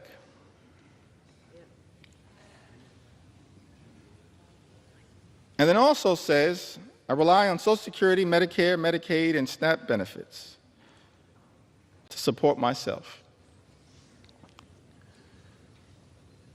Which suggests to me that William actually may have been a beneficiary of some of the hard work that has taken place on this side of the aisle. His life is not perfect. There's still a lot of work that needs to be done. But as a type 1 insulin-dependent diabetic who's also on Medicare, as a result of the Inflation Reduction Act, his insulin at this point, always and forever, will be no more than $35 per month. That's a down payment, William, on the type of work that we believe needs to be done, because we are committed to lowering your costs, despite all the talk that comes from my colleagues on the other side of the aisle, Mr. Speaker, on day one, promising to lower the high cost of living. Costs would go down on day one. Costs haven't gone down. Mr. Speaker, in the United States of America, costs are going up. Life remains far too expensive. And as a result of some of the reckless policies coming out of the Trump administration, including the Trump tariffs, on again, off again, creating so much uncertainty, but certainly will result in thousands of dollars per year in additional costs on everyday Americans. We're committed to lowering the high cost of living. We're committed to making sure that every single person in this country can afford to live the good life. Good paying job, good housing, good health care, good education for their children, and a good retirement. We're committed to working hard to make sure that every single American like William can afford to live the good life. This one big ugly bill does the exact opposite. Does it make life more affordable, Mr. Speaker? It makes life more expensive. The gentleman suspend. House will be in order.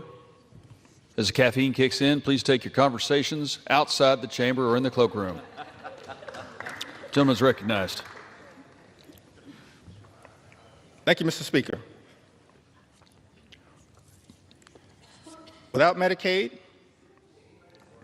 Heather from the great state of Minnesota writes, without Medicaid, my 3 kids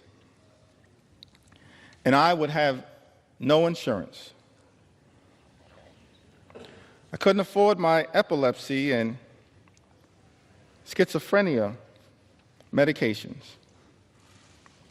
My kids wouldn't have access to health care, including ER visits, physicals, vaccinations, and dental cleanings. Heather lives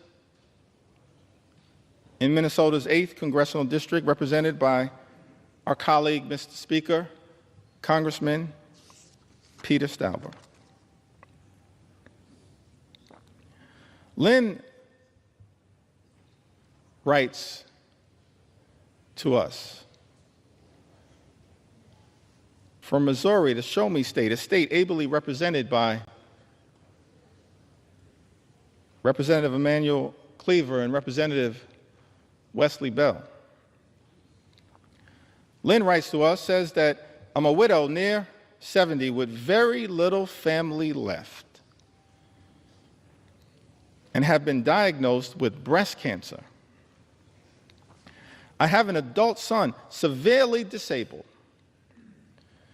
He already has lost transportation services due to low Medicaid funding. And if Medicaid is cut, it will be disastrous for my situation. Lynn knows that this one big ugly bill puts a target on the back of Medicaid. One of the senators from the great state of Missouri, Senator Josh Hawley, spent months warning about the damage that Donald Trump's one big ugly bill would do to the people of Missouri as a result of the all-out assault on Medicaid.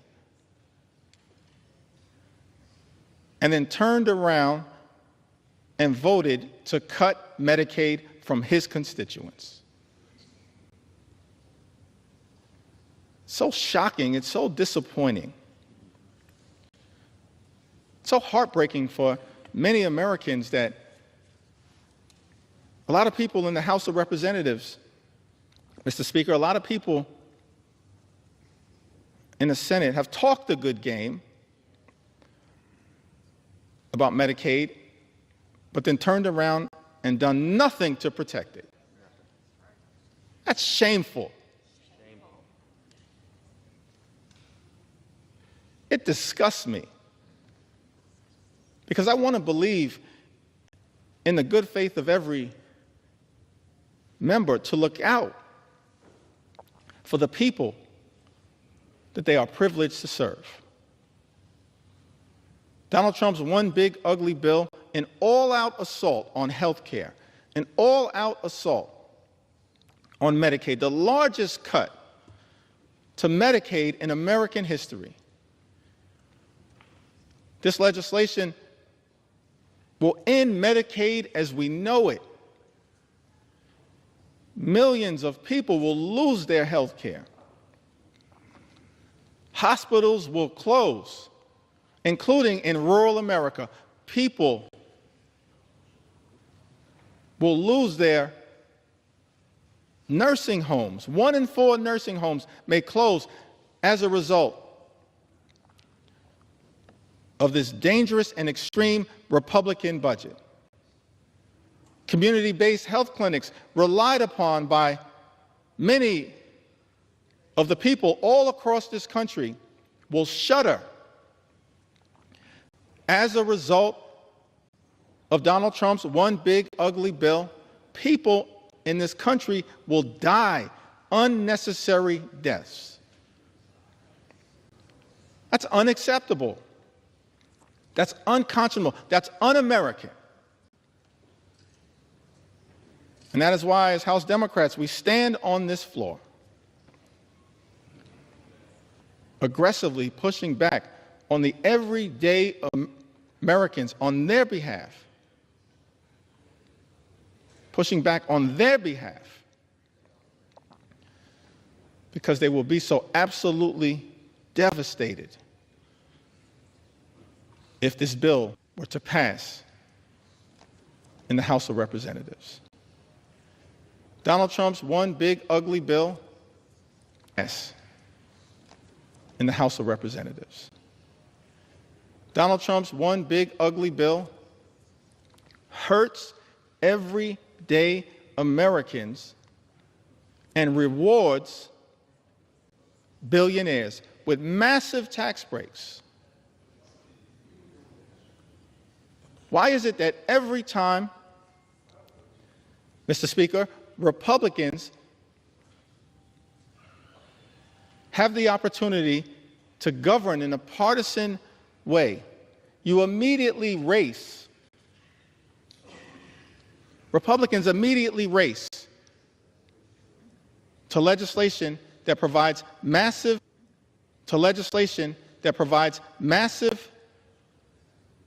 tax breaks for the wealthy, the well-off, and the well-connected in this country. We've seen this happen all over time. During the presidency of Ronald Reagan, massive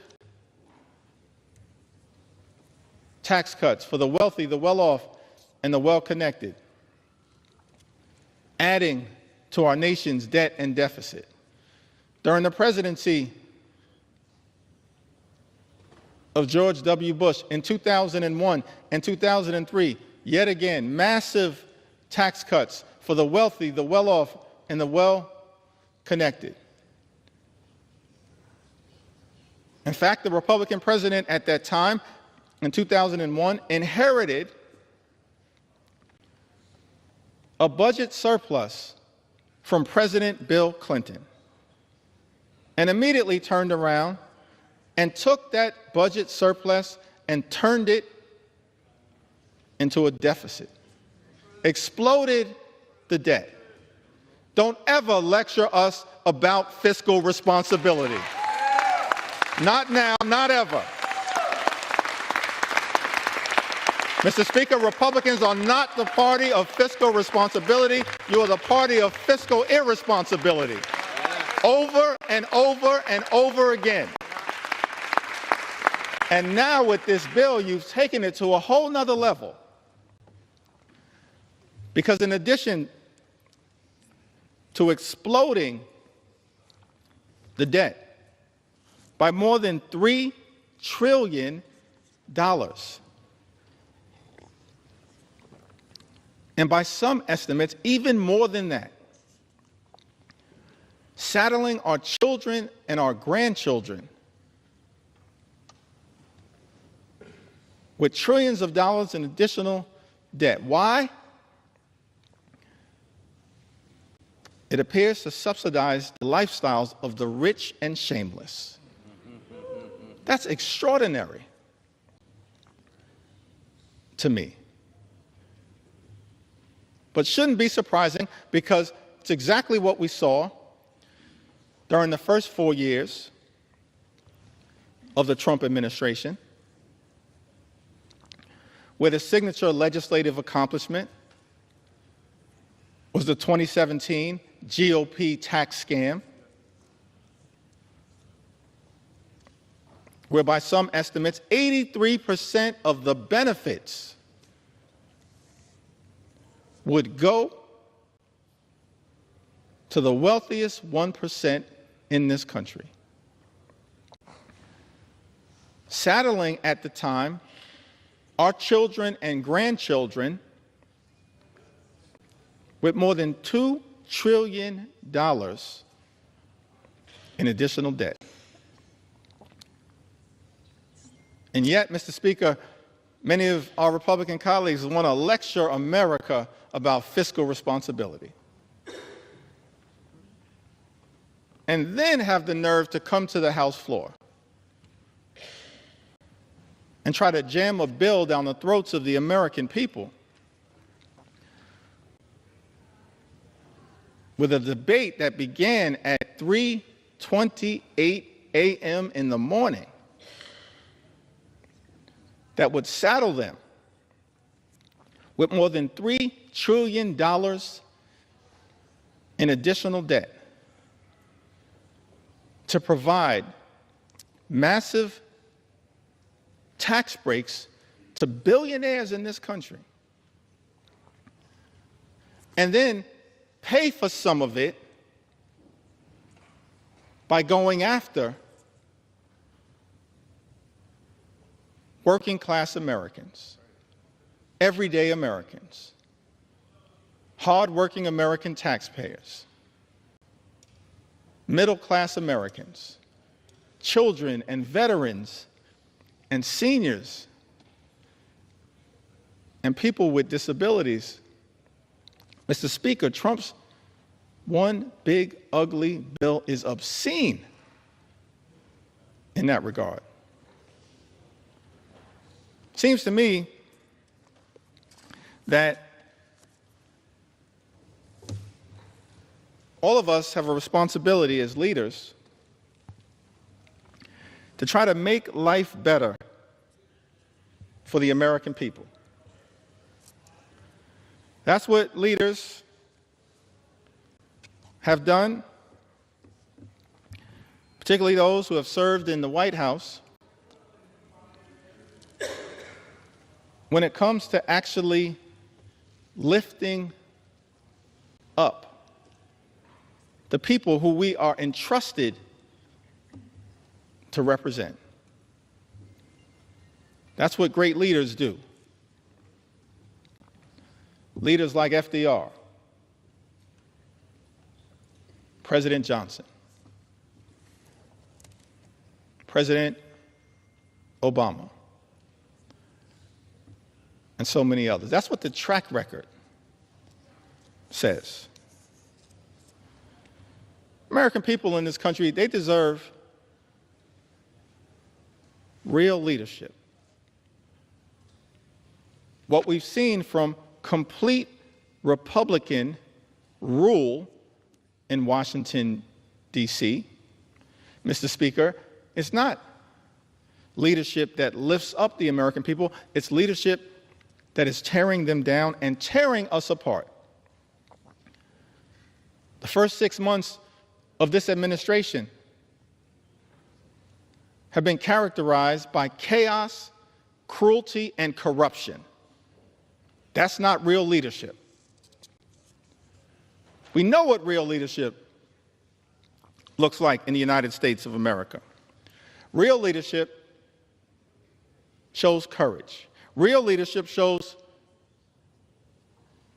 compassion. Real leadership shows commitment. Working with Congress as a separate and co-equal branch of government, not to bend the knee to some extreme agenda, which is what, Mr. Speaker, my House Republican colleagues are doing by supporting this one big ugly bill. Real leadership requires working with Congress as a separate and co-equal branch of government to actually lift people up. President Lincoln, when he addressed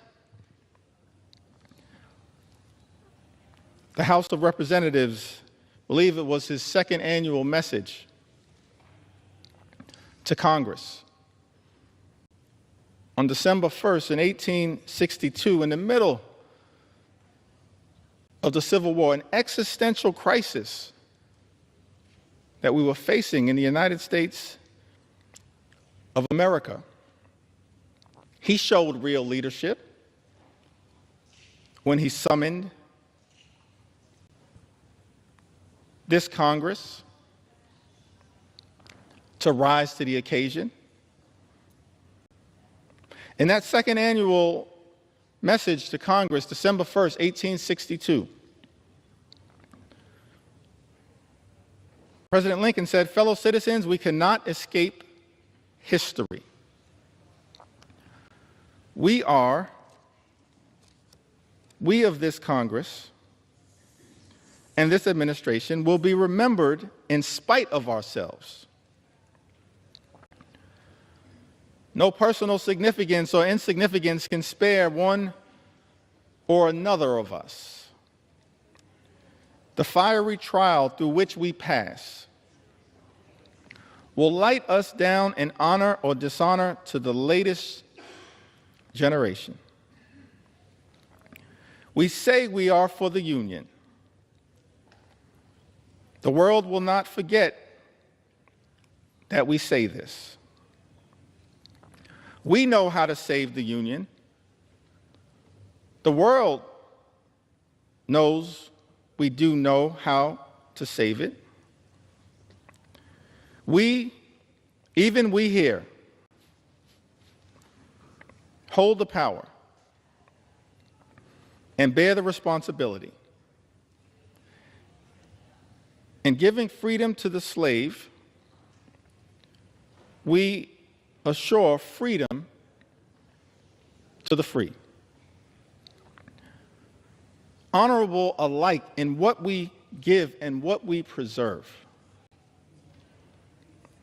We shall nobly save or meanly lose the last best hope of earth. That's America. Even to this day, the last best hope on earth. Extraordinary that Abraham Lincoln, in America's infancy, understood the importance of this country, not just for its citizens, but for the world. He urged this Congress, we shall nobly save or meanly lose the last best hope of earth. Other means may succeed, this could not fail. The way is plain, peaceful, generous, just.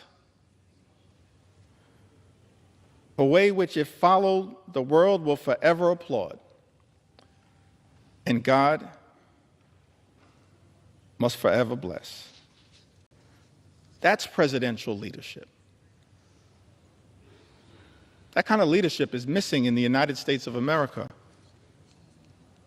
right now. Exhibit A is the fact that at President Trump's urging, Mr. Speaker, our House Republican colleagues are here ready to rubber stamp, recklessly rubber stamp legislation that will rip health care away from more than 17 million Americans. That's not leadership. That's not the leadership that this country deserves. But that's what the American people are experiencing because of Republican rule here in Washington, D.C. Yet we know, Mr. Speaker, that things can be different.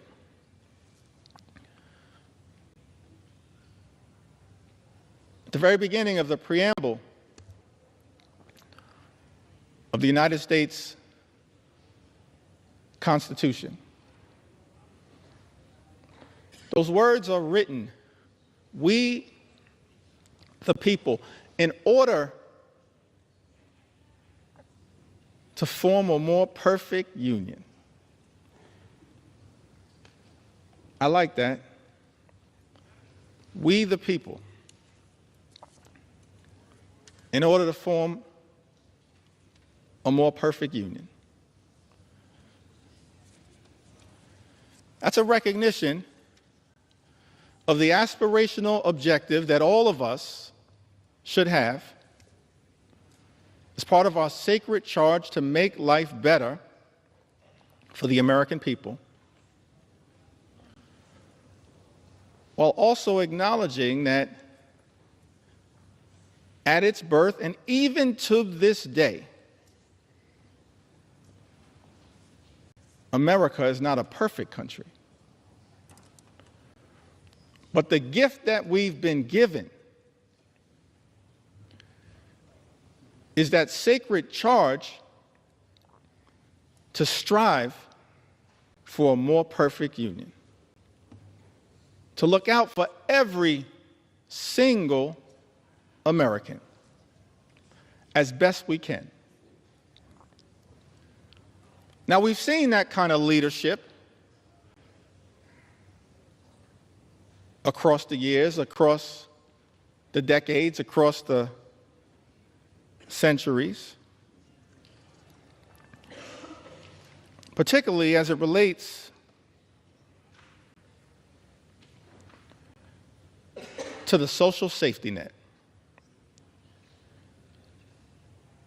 It's a social safety net that's under extreme assault right now.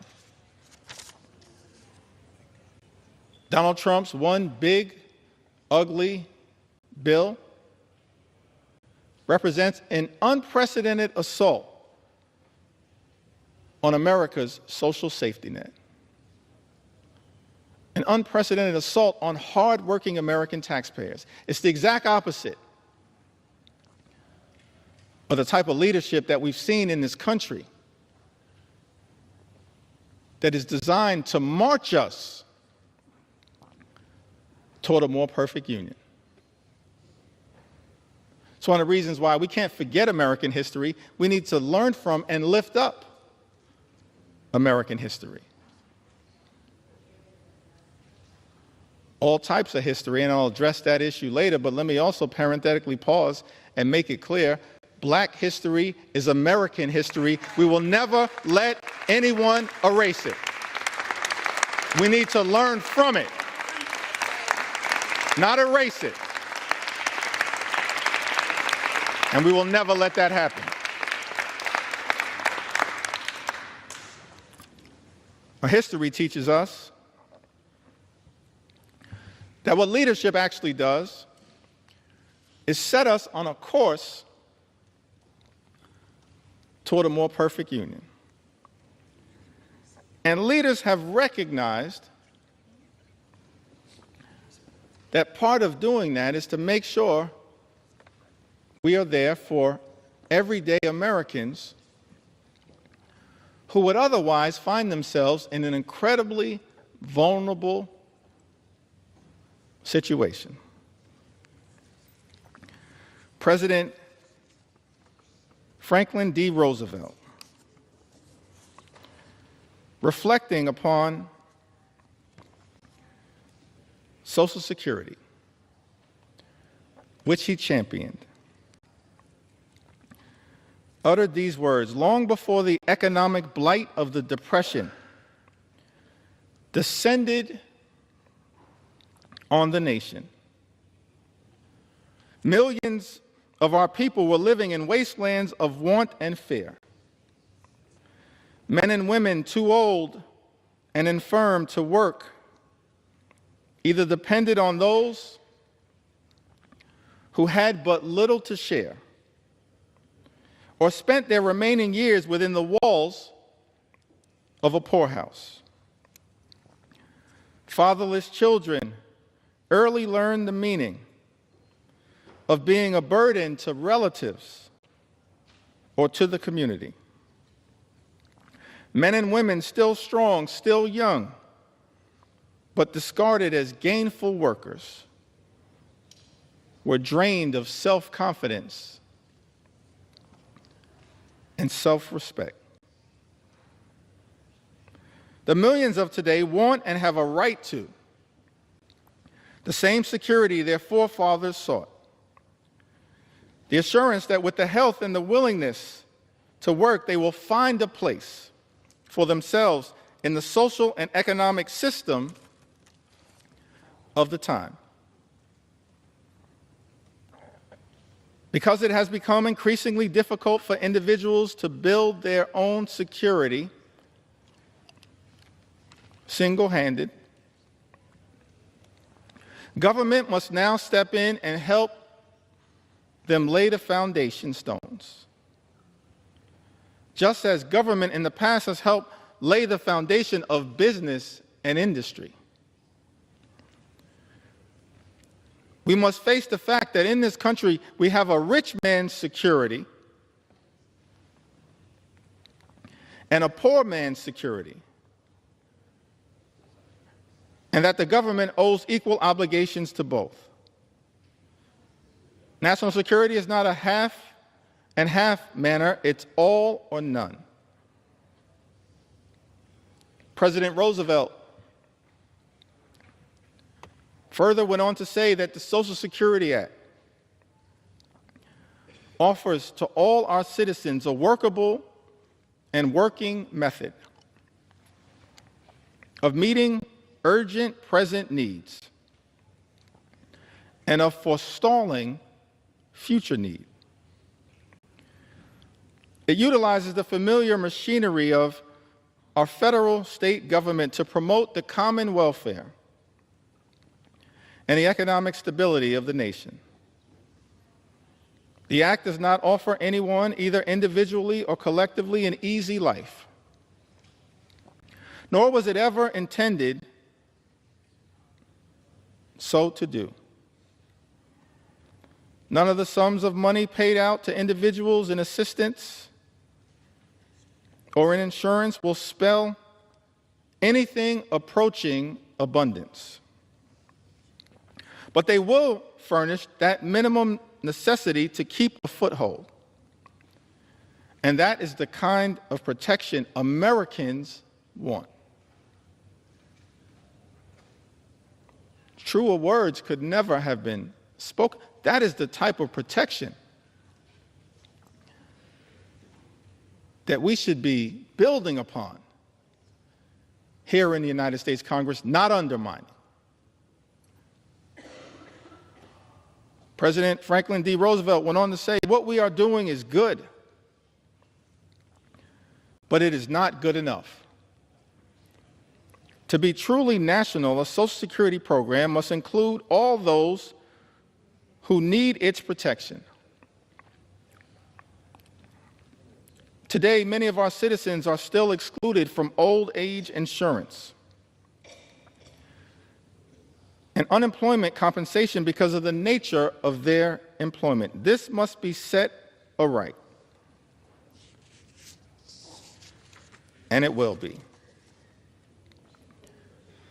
FDR continues to say to the American people, I am hopeful that on the basis of studies and investigations now underway,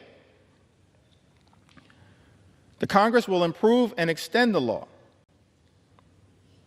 I'm also confident that each year will bring further development in federal and state Social Security legislation. And that is as it should be. One word of warning, however, in our efforts to provide security for all of the American people, let us not allow ourselves to be misled by those who advocate shortcuts to utopia of fantastic financial schemes. We have come a long way, but we still have a long way to go. There is still today a frontier that remains unconquered, in America unclaimed. This is the nationwide frontier of insecurity, of human want and fear. This is the frontier, the America we have set ourselves to reclaim. President Franklin D. Roosevelt pioneered Social Security, but recognized that the work was unfinished, even as it related to making sure every single American, regardless of race or position in life, would have Social Security to be able to live out their golden years with grace and dignity. President Franklin D. Roosevelt talked about this frontier that America must continue to pursue, conquering the frontier of insecurity, of human want and fear. That's leadership. That's what we should be doing here in the United States of America, Mr. Speaker, not enacting devastating cuts to health care that will hurt millions of everyday Americans. All of this is also unfolding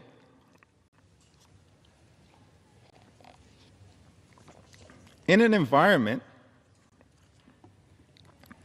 where Social Security is now under attack. That's extraordinary to me. Social Security is a sacred promise, a sacred trust between the American people and its stewards, her stewards in government. So I'm so thankful for leadership as it relates to Social Security. from people like Congressman John Larson, who recognizes that our goals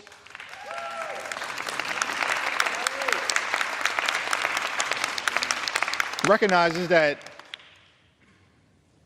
leadership is not attacking Social Security. We as House Democrats, led by John Larson, are determined to protect and strengthen Social Security for the American people. Keeping FDR's promise of conquering that frontier of financial insecurity. That's what we should be doing here in the United States Congress, not attacking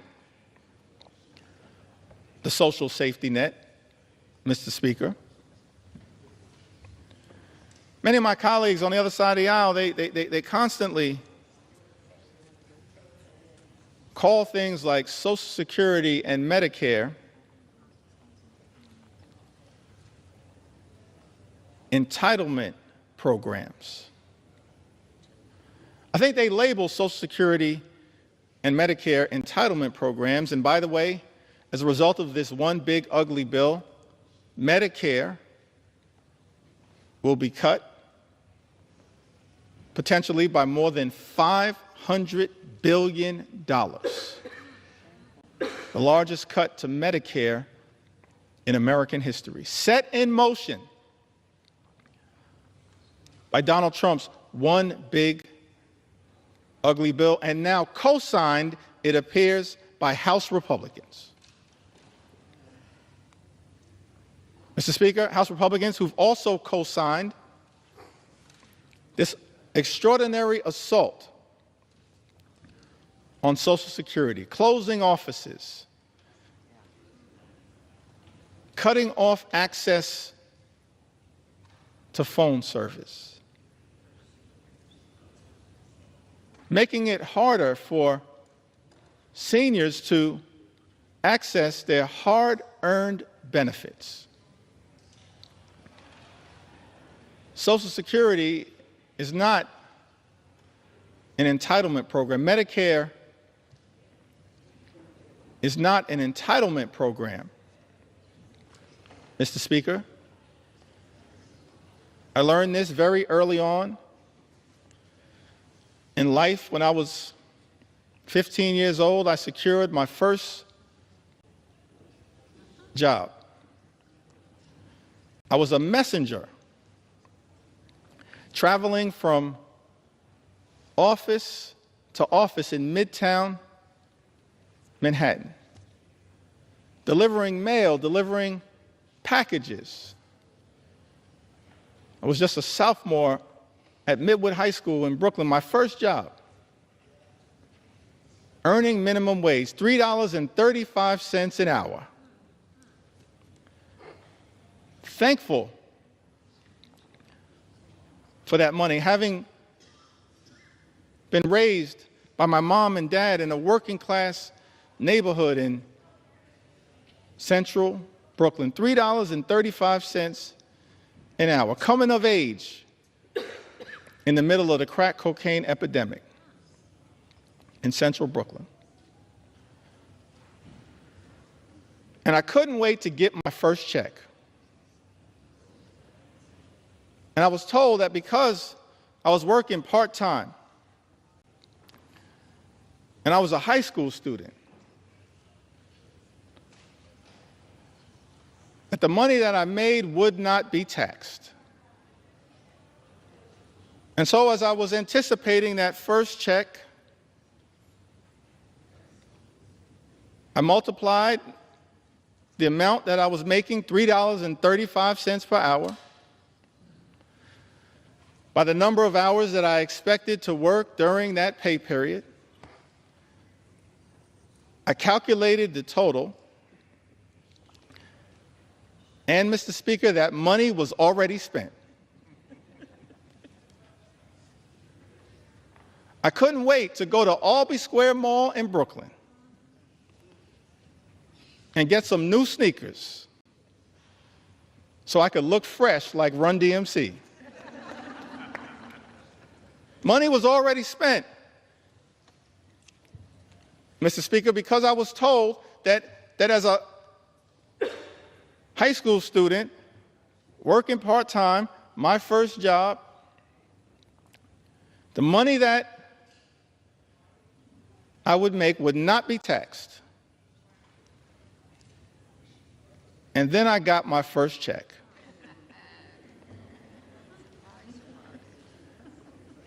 And I had two questions, Mr. Speaker. Who is FICA? And why is he taking my money? You see, Mr. Speaker, what I learned is that every single American, from your first job to every single job that you hold until your last job, pays into Social Security and Medicare through FICA. Social Security and Medicare aren't entitlement programs, they are earned benefits. Earned benefits that people work hard for, earn throughout their entire life, and that they deserve. So keep your hands off Social Security and Medicare, the earned benefits of the American people. Hands off these earned benefits. Extraordinary that as a result of this one big ugly bill, Medicare could be cut by more than $500 billion, and these earned benefits of the American people could be jeopardized. Others have noted that because of Donald Trump's one big ugly bill, the insolvency of Social Security and Medicare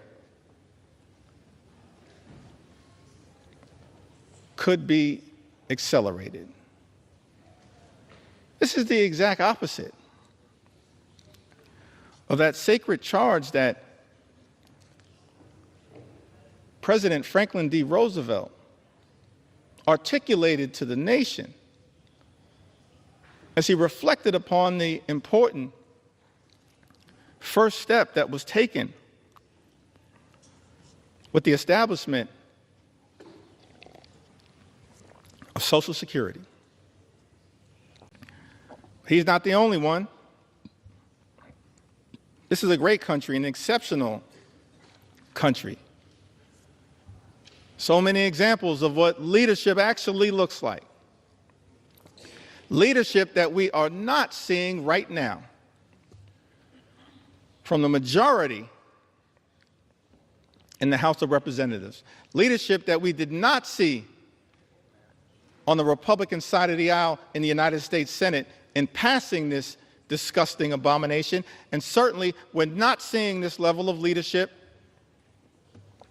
coming out of 1600 Pennsylvania Avenue. But I'm thankful that we have examples of leadership echoing throughout our history that we can reflect upon and be inspired by as we navigate our way through these challenging times. President Truman, from the great state of Missouri, Emanuel Cleaver's state, the good Reverend Dr. Emanuel Cleaver, my friend and my mentor, President Truman, shortly after ending World War II, we're so thankful for the sacrifice and the bravery and the courage of the greatest generation. A few months after he unexpectedly became president, replaced the great FDR. November 19, 1945, he delivered a special message to Congress recommending a comprehensive health program. I want to read just a few of those words because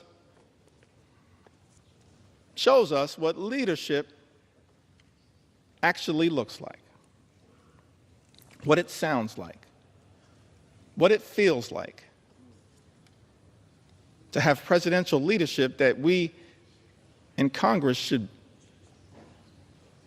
aspire to working with, as opposed to bending the knee to an extreme agenda reflected in this one big, ugly bill. President Truman said to this Congress in a statement recommending a comprehensive health program, millions of our citizens do not now have a full measure of opportunity to achieve and enjoy good health. Millions do not now have protection or security against the economic effects of sickness. The time has arrived for action to help them obtain that opportunity and that protection. Truman goes on to say, President Truman goes on to say, our new economic Bill of Rights should mean health security for all, regardless of residence, station, or race, everywhere in the United States of America. He says, regardless of residence, station, or race, that's presidential leadership. That brings people together, doesn't seek to divide us, which is what unfortunately is happening in the United States of America right now. President Truman goes on to say to Congress, we should resolve now that the health of this nation is a national concern, that financial barriers in the way of attaining health shall be removed, that the health of all its citizens deserves the help of all the nation.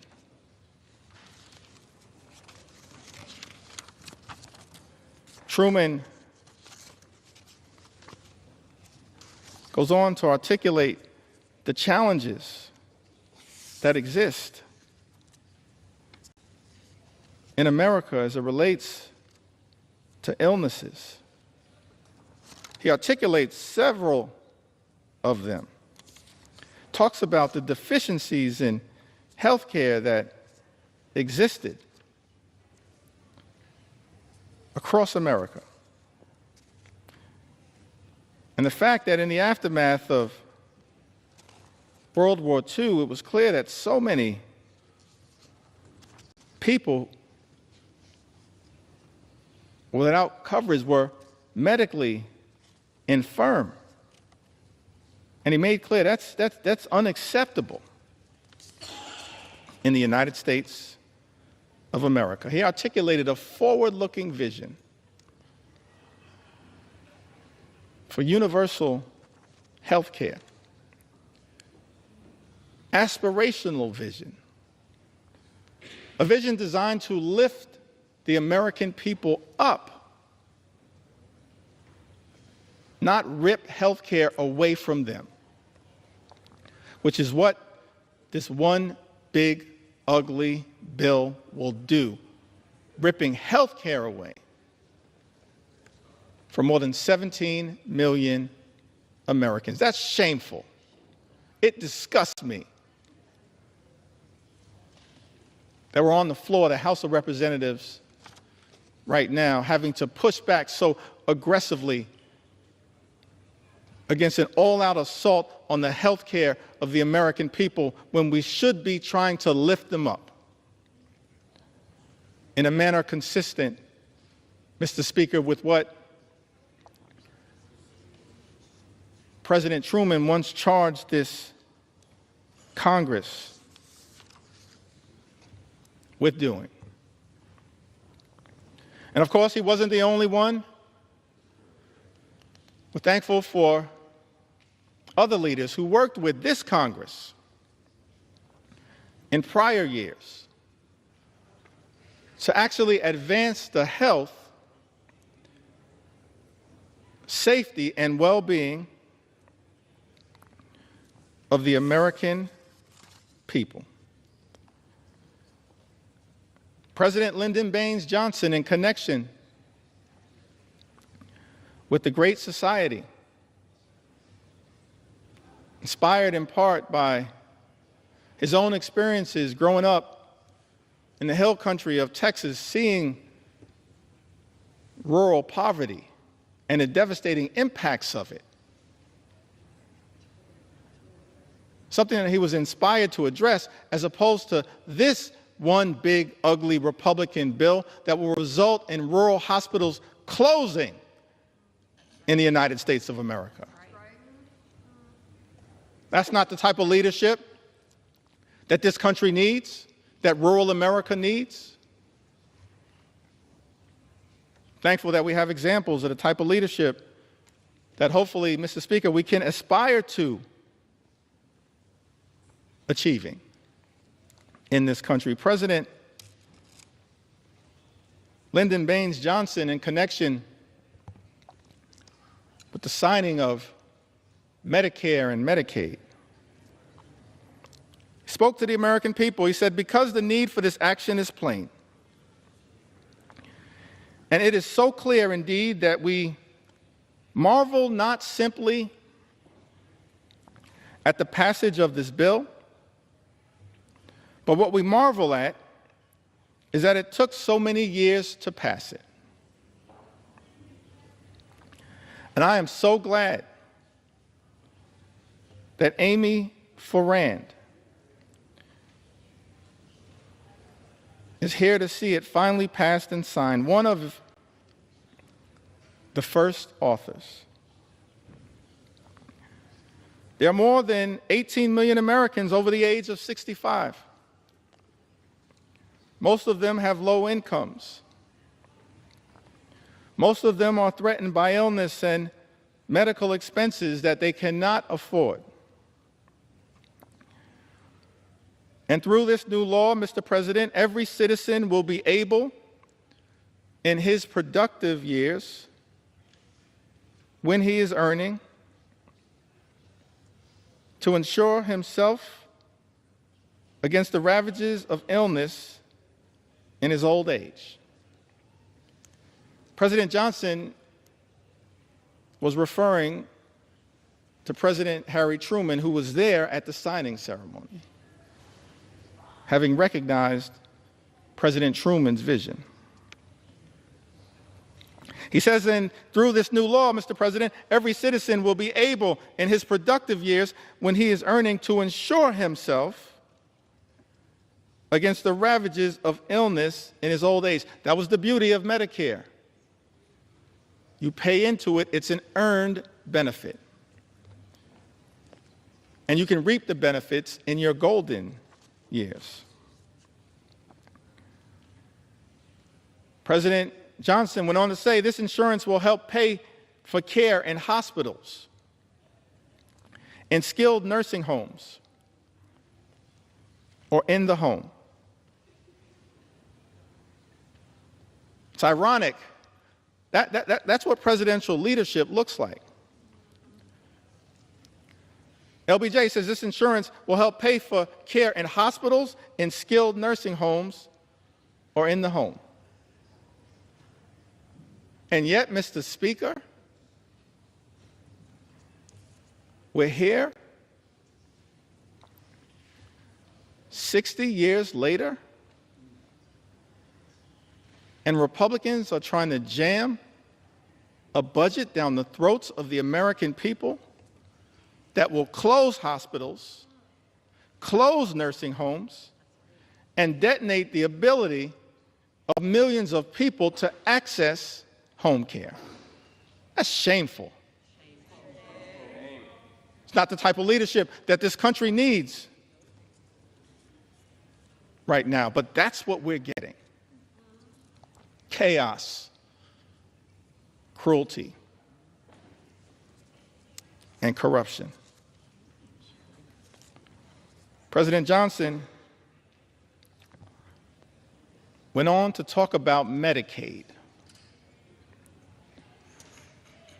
which is the subject of an all-out assault now by this reckless Republican budget, the GOP tax scam, this one big ugly bill. So I want to make sure that the record reflects what enlightened leadership had to say about Medicaid. The benefits under the law are as varied and broad as the marvelous modern medicine itself. If it has a few defects, such as the method of payment of certain specialists, then I'm confident those can be quickly remedied, and I hope they will be. No longer will older Americans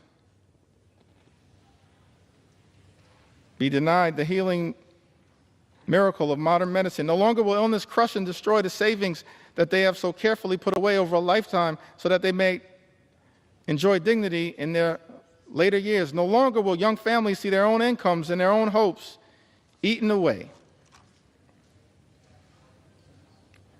No longer will this nation refuse the hand of justice to those who have given a lifetime of service and wisdom and labor to the progress of this progressive country.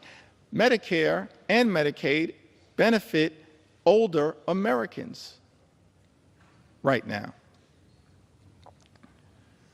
People who have given a lifetime of service and wisdom and labor to the progress of this progressive country, as LBJ spoke to. And this bill, Mr. President, again, a nod to President Harry Truman, is even broader than that. It will increase Social Security benefits for all of our older Americans. It will improve a wide range of health and medical services for Americans of all ages. And then President Lyndon Baines Johnson leans in on the importance of Medicaid with a greater degree of precision. He says, but there is another tradition that we share today. Calls upon us never to be indifferent toward despair, commands us never to turn away from helplessness. It directs us never to ignore or to spurn those who suffer untended in a land that is bursting with abundance. And this is not just our tradition, or even the tradition of the nation. It is as old as the day it was first commanded. Thou shalt open thine hand wide unto thy brother, to thy poor, to thy needy in thy land. Is that what we're doing here today in the United States Congress? Opening our hands of grace and compassion and responsibility to our fellow Americans, our fellow citizens? No, that's not what Donald Trump's one big ugly bill is all about. It's an assault on everyday Americans to reward billionaires with massive tax breaks. That's extraordinary. President Clinton in the 1990s talked about the Children's Health Insurance Program. Program designed to make sure that children in this country would have access to the medical care they needed to live a life of dignity and respect. And it's extraordinary to me, Mr. Speaker, that in Donald Trump's one big ugly bill, the eligibility for the Children's Health Insurance Program will also be diminished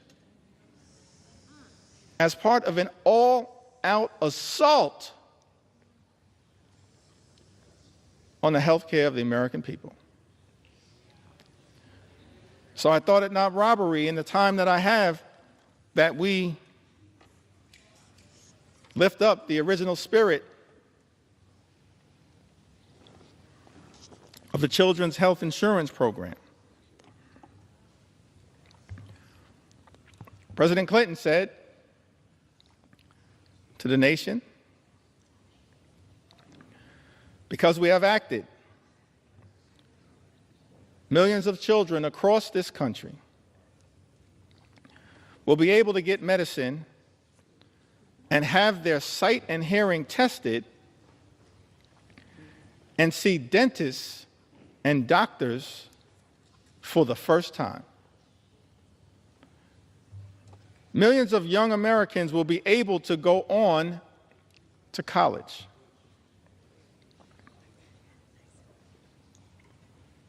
Millions of Americans not so young will be able to go back to school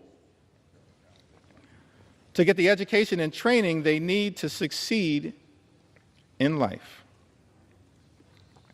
Millions of families will have more to spend on their own children's needs and upbringing. This budget is an investment in their future and in America's. You see, budgets are moral documents. And in our view, Mr. Speaker, budgets should be designed to lift people up.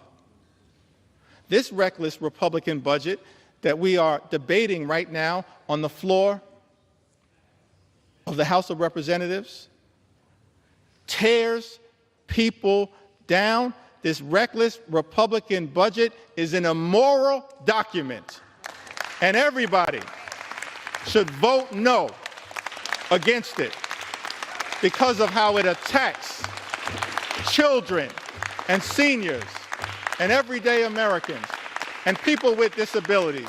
This reckless Republican budget is an immoral document. And that is why I stand here on the floor of the House of Representatives with my colleagues in the House Democratic Caucus to stand up and push back against it with everything we have on behalf of the American people. In the spirit of John Lewis, show up, stand up, and speak up for what we know is right. It's an immoral document that we're debating right now on the House of Representatives. This budget also represents an attack on the Affordable Care Act. For some reason, Republicans have been obsessed, Mr. Speaker, with attacking the Affordable Care Act. Gave it a nickname, Obamacare. But the great Jim Clyburn flipped the script and said, yes, it's Obamacare because President Barack Obama cares about the American people, just like we do as House Democrats. That's not what is being reflected right now on the other side of the aisle. We care about the American people. We care about their health. We care about their safety. We care about their well-being. And so I'm proud to stand here on the floor saying, yeah, we're going to continue to defend Obamacare. until the very end, no matter what it takes. So President Obama spoke to this Congress as well. He talked about presidential leadership. We've seen it year after year, decade after decade, century after century. President Lincoln, President Roosevelt, President Truman, President Johnson, President Clinton, President Obama lifting up the American people. On the health care issue. So I think it's important that these words as well continue to echo out throughout America. President Obama said that there's still tremendous hardship all across the country. But there is a sense that we are making progress because of you. But even before this crisis, he of course speaks about the Great Recession. Even before this crisis, each and every one of us knew that there were millions of Americans across America, millions of people across America who are living their own quiet crises. Maybe because they had a child who had a pre-existing condition. And no matter how desperate they were, no matter what insurance company they called, they couldn't get coverage for that child. Maybe it was somebody who had been forced into early retirement, in their 50s, not yet eligible for Medicare. And they couldn't find a job. And they couldn't find health insurance. Despite the fact that they had some sort of chronic condition that had to be tended to. And now we're on the threshold of doing something about it, he said to the United States Congress, Speaker Nancy D'Alessandro Pelosi and others who were great partners in this effort. He said, and now we're on the threshold of doing something about it. We're a day away. This is aspirational leadership. After a year of debate, after every argument has been made by just about everybody, we're 24 hours away. But it may also be possible, referring to his critics that existed at the time, who sat on the other side of the aisle. He said, but it may also be possible that they realize after health reform passes and I sign that legislation into law, that it's going to be a little harder to mischaracterize what this effort has been all about. Because this year, small businesses will start getting tax credits so that they can offer health insurance to employees who currently don't have it. Because this year, those same parents who are worried about getting coverage for their children with pre-existing conditions now are assured that insurance companies have to give them coverage this year. Because this year, insurance companies won't suddenly be able to drop your coverage when you get sick, or impose lifetime limits or restrictive limits on the coverage that you have. President Obama went on to say, maybe they know that this year, for the first time, young people will be able to stay on their parents' health insurance until they're 26 years old. The Affordable Care Act was a tremendous step in the right direction. It's aspirational leadership. Tens of millions of Americans now have health insurance coverage as a result of the Affordable Care Act. But this reckless Republican budget, this one big, ugly bill that President Donald Trump has directed my Republican colleagues to sign off on,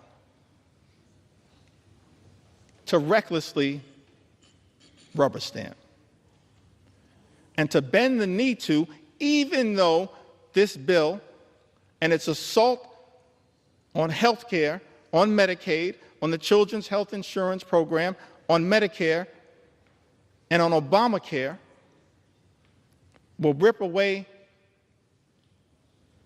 health care coverage from the people my Republican colleagues are here in Washington to represent. It's extraordinary to me that as a result of this one big ugly bill, this all-out assault on health care in this country, millions of people are going to lose coverage, thrown off of health care, set in motion a chain of events where hospitals will close, nursing homes will shut down, people unable to get the care that they need to live a life of dignity and respect. And that as a result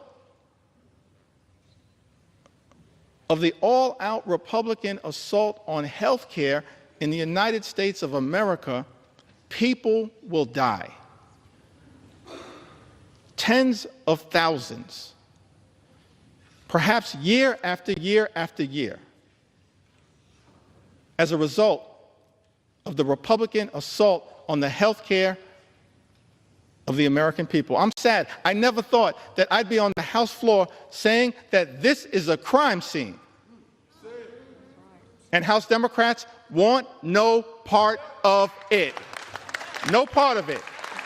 It's a crime scene going after the health and the safety and the well-being of the American people. And Mr. Speaker, we want no part of it, which is why we're fighting so hard to stop it.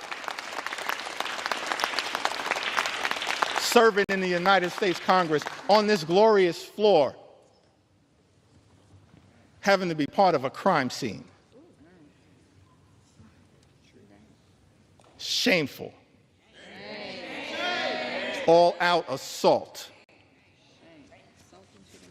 on the American people. President Biden worked hard with many of the people in this Congress who still serve to try to build upon this great legacy, this journey that we've been on,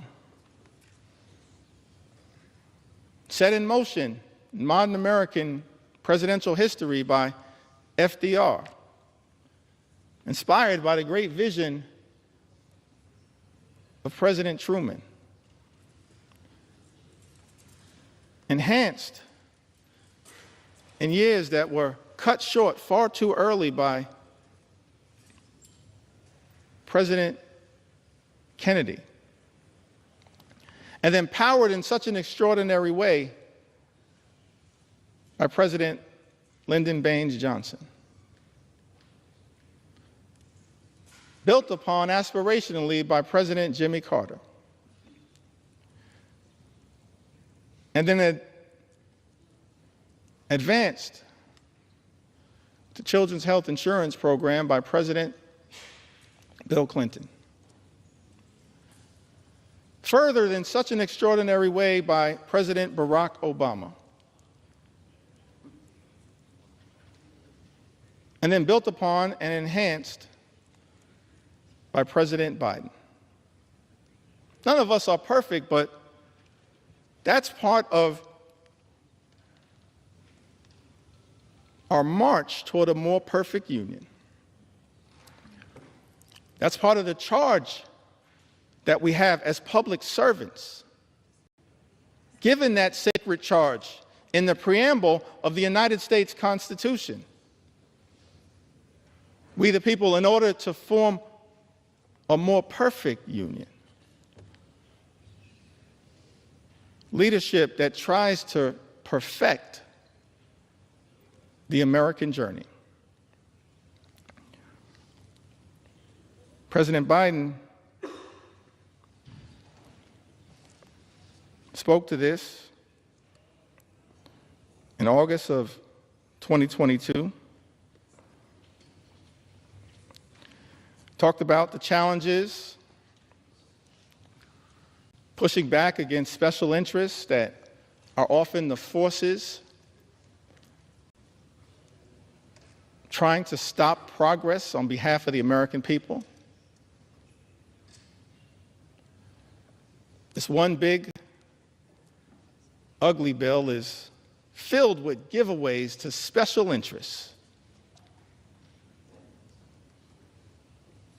Here in Washington, D.C., I'm disgusted by that.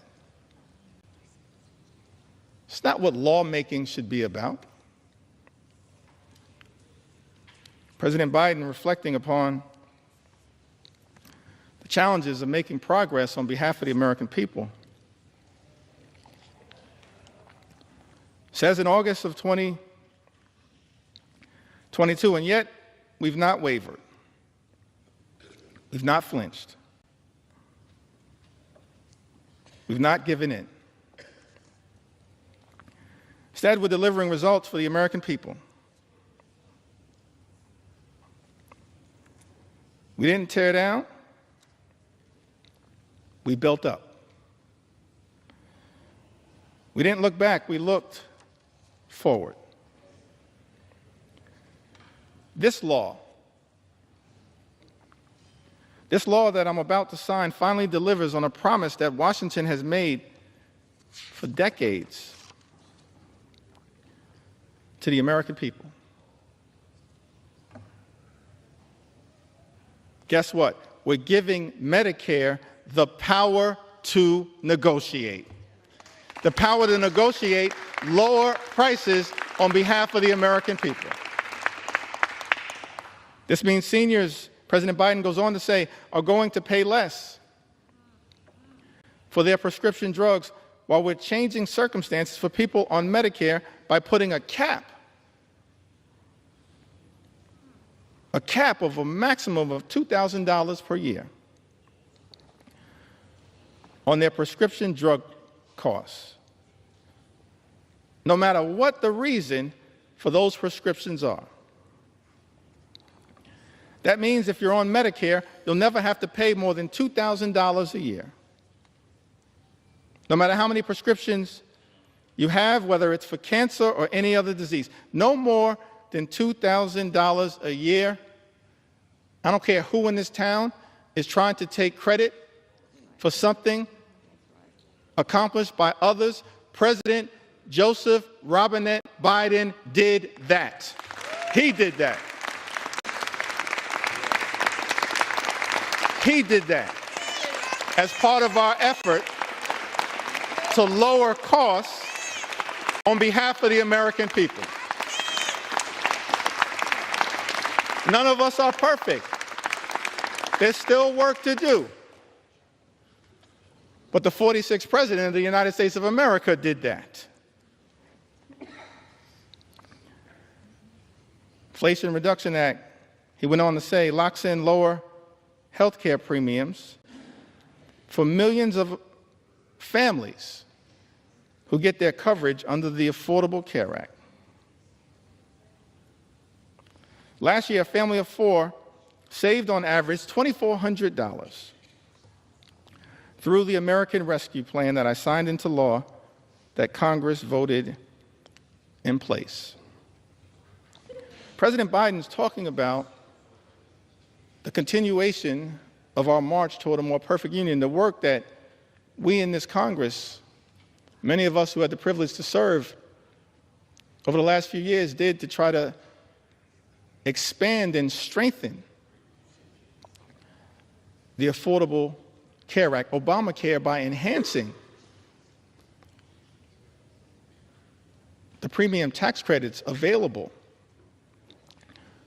so that millions of additional Americans would actually have the ability to get access to health care. And in this one big, ugly bill, Republicans are setting in motion the explosion of those tax credits that are designed to provide affordable health care coverage to the American people.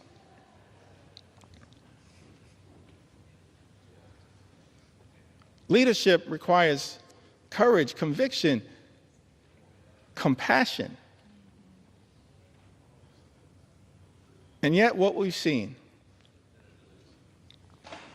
from this administration and its co-conspirators on the Republican side of the aisle, Mr. Speaker, is cruelty, chaos, and corruption. And it's all been morphed into a toxic mix now contained in Donald Trump's one big ugly bill.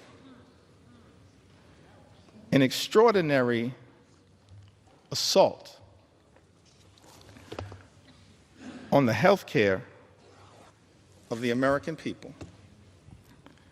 I mentioned earlier, Mr. Speaker, that I've taken to the House floor to share stories from the American people. Stories that are too numerous to articulate in the time available to us in connection with debating this bill. But I'm going to do my best to make sure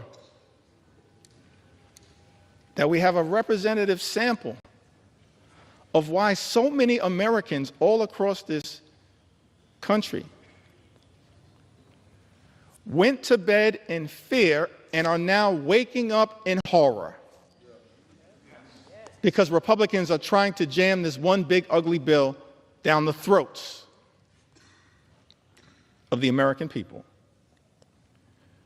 An assault on health care, an assault on nutritional assistance, an assault on children, an assault on veterans, an assault on farmers, an assault on everyday Americans. Crystal, who's also from the great state of Alaska, said that after my husband passed away suddenly, I was unprepared to pay all the bills as a part-time stay-at-home mom, and working part-time while my young girls were in school. I applied for SNAP benefits.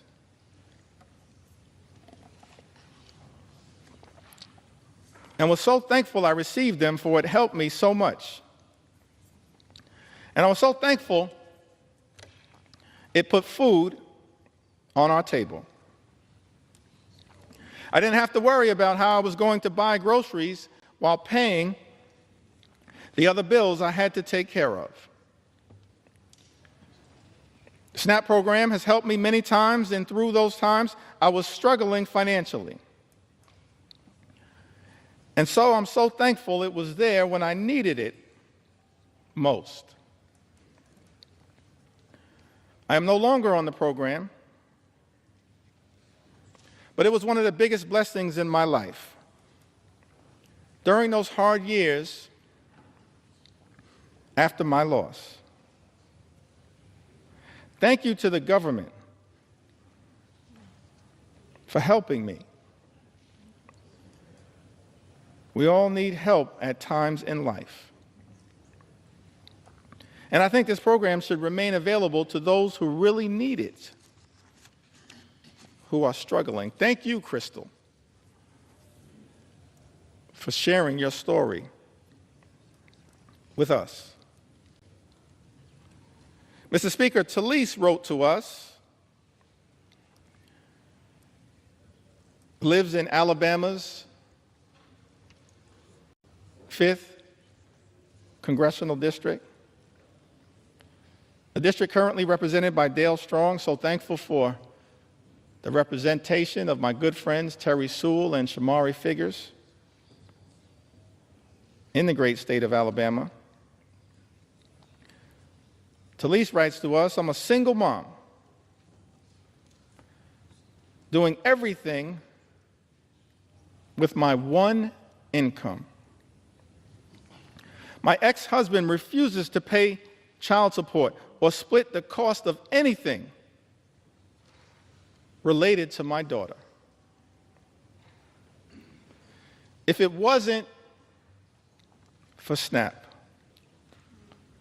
we'd probably have very little in terms of food because I am always running on E. I'm so beyond grateful for the assistance. Curtis writes to us, Mr. Speaker, from the great state of Arizona, in my disabled senior status, I would be in a dire nutritional status, if not mostly for the SNAP nutritional assistance, a godsend. For so many Americans, that is what SNAP has been, a godsend in a time of need. And now the nutritional assistance benefits will be ripped away from millions of Americans in Donald Trump's one big ugly bill, a bill that Republicans are prepared to recklessly rubber stamp.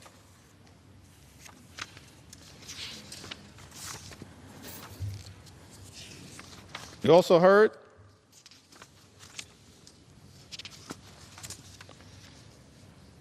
from Diana, great state of California. Diana writes, SNAP has helped my family tremendously during this difficult time. We really appreciate all the help. My husband was diagnosed with cancer, and we have a little one at home. It's been difficult taking care of everything. Please keep this benefit to help people get on their feet. Diana lives in the Inland Empire, California's 33rd Congressional District, represented by the chairman of the House Democratic Caucus, Pete Aguilar. Diana, Pete Aguilar is fighting hard for you. Just like every single House Democrat are fighting hard for the American people to protect you as best we can from this cruel assault on nutritional assistance. We're going to continue to fight hard for you.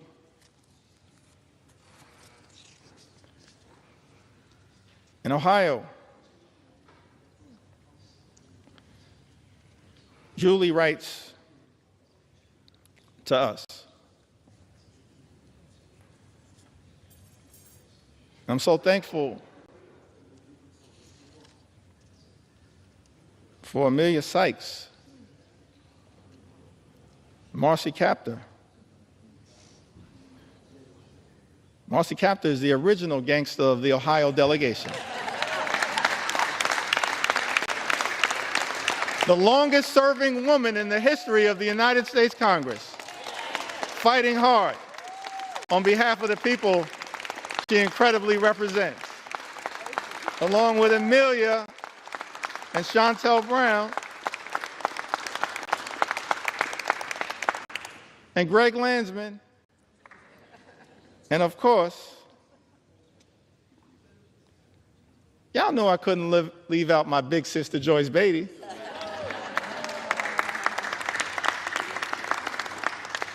I wanted to mention Joyce because this is part of the resilience of what we've seen from House Democrats, from Brittany Pedersen, distinguished gentlelady from the great state of Colorado, who gave birth to a beautiful baby boy, Sam, at the beginning of this year. But because House Republicans, Mr. Speaker, have refused to allow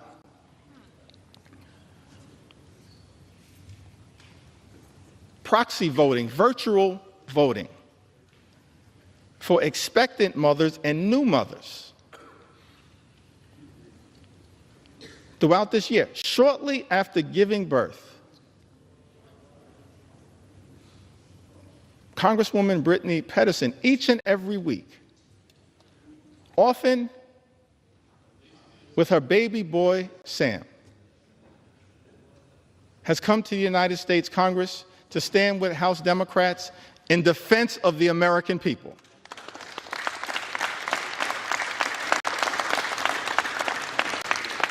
And she did it in connection with that first vote that set this whole disgusting abomination into motion in February. That same day,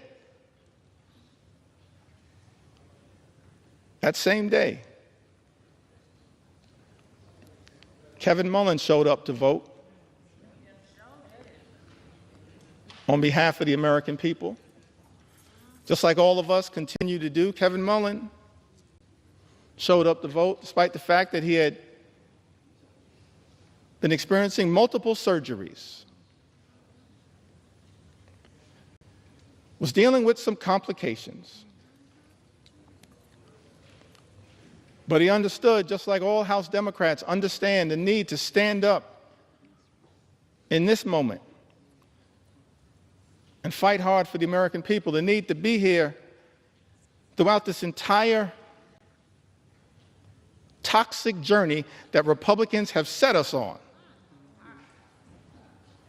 Connection with this one big ugly bill. Kevin Mullin, coming off of multiple surgeries,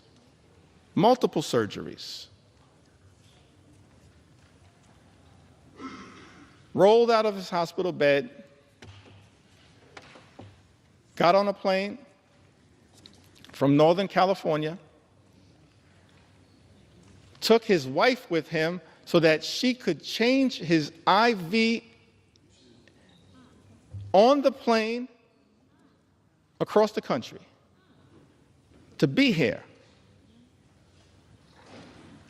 and stand with his sisters and brothers in the House Democratic Caucus family to push back against this one big ugly bill. I was so thankful, so appreciative to see the great Joyce Beatty, who's been battling some issues, working her way through them, putting off surgeries for as long as she could, And yet, perhaps against some of the advice that she may have received, understood, as she said in her own words, the importance of being here on behalf of the American people, to stand up and push back against Trump's one big ugly bill, because it will have devastating consequences for everyday Americans.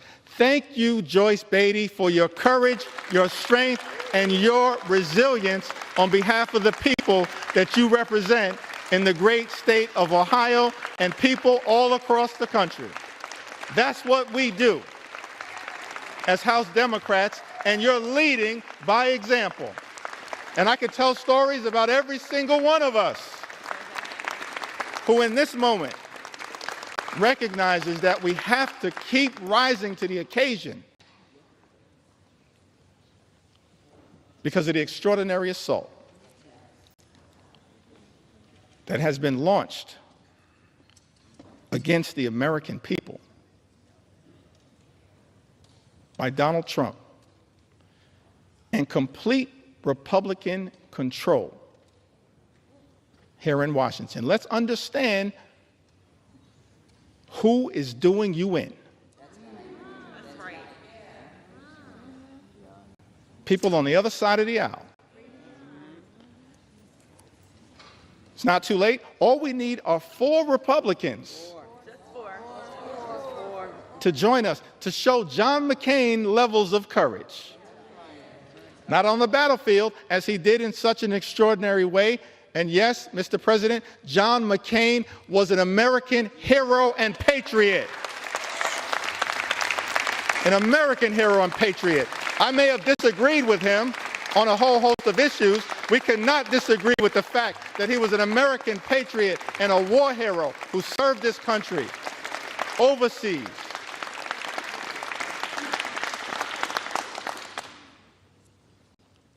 And then he came back home after being a POW year after year after year.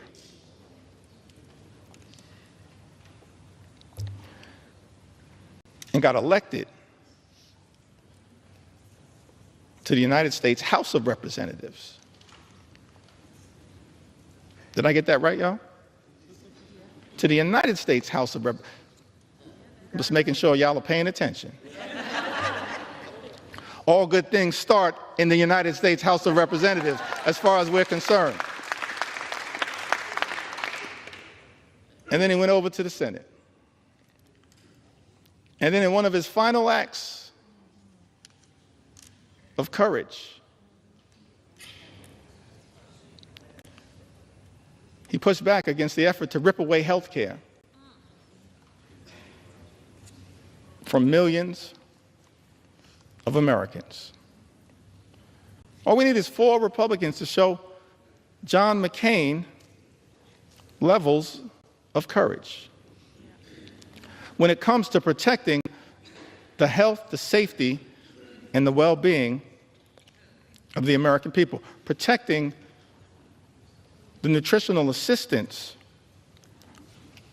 of the American people. I think earlier today, I may have neglected to mention the leadership of Jim McGovern, who's done an extraordinary job leading the charge on the Rules Committee as we've pushed back against this all-out assault on the American people. Hour after hour after hour after hour, Jim McGovern, the members of the Rules Committee, and so many members of the House Democratic Caucus pushing amendment after amendment, debating hard against this one big ugly bill on behalf of the American people. Jim McGovern, of course, longtime champion for combating hunger in the United States of America.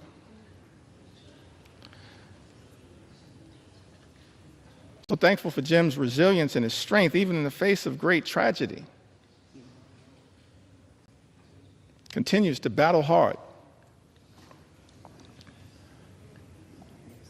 on behalf of the American people. Julie writes, SNAP has been an amazing help to my family. Very grateful to receive it. I'm a single mom of twin 13-year-old girls.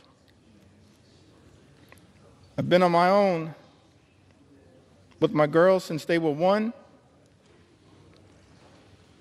and have never received child support. I do work. People who receive Medicaid work. People who receive SNAP work. So some people in this town need to stop lying to the American people.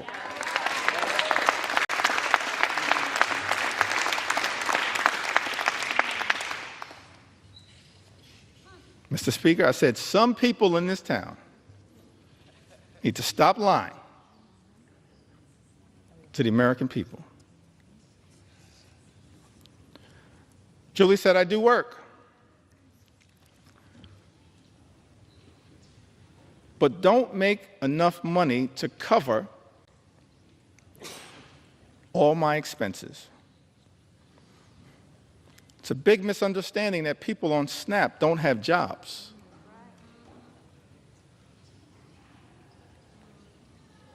My children would eat very poorly if I didn't have SNAP. I would have to rely on church food pantries, and they could only offer the bare minimum. The food banks don't give basics like milk and bread. That's Julie's experience. Mr. Speaker, she lives in Ohio's 14th Congressional District, represented by our colleague, Congressman David Joyce. We heard from Mark from the Commonwealth of Pennsylvania. Mark says, I've collected Medicaid and SNAP benefits for over a decade now. I may well have found myself in a worse place if not for these programs. Giving freely and charitably is the way of Jesus.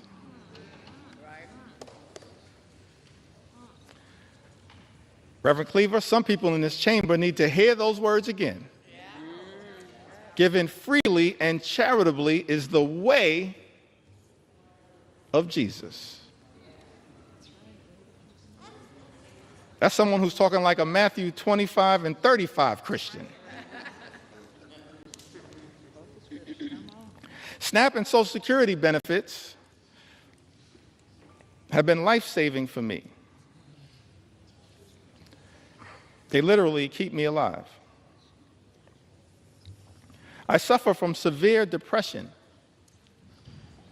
anxiety, OCD, and have Asperger's. This is why I'm on Social Security and SNAP. I believe that everyone should have access to these benefits. And in an ideal world, our communities would be centered around love, harmony, and the protection of each other. That's real love. Not fake love like promising to love and cherish Medicaid and then turning around and presiding over the largest cut to Medicaid in American history, which is what Donald Trump's one big ugly bill represents? Mark says, I believe that everyone should have access to these benefits. And in an ideal world, our communities would be centered around love, harmony, and the protection of each other. That's the kind of leadership that this country needs and deserves right now, but that's the kind of leadership it's not getting from 1600 Pennsylvania Avenue. Mr. Speaker, Mark lives in Pennsylvania's 1st congressional district. I believe that district is represented by our colleague, Congressman Brian Fitzpatrick. I want to ask the question, what happened earlier today?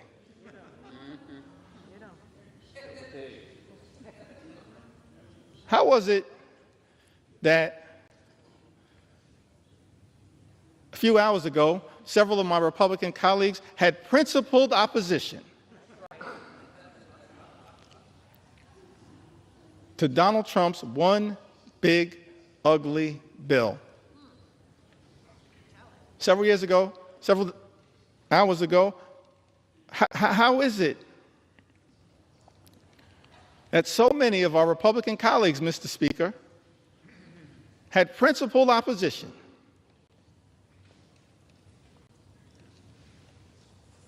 to Donald Trump's one big ugly bill?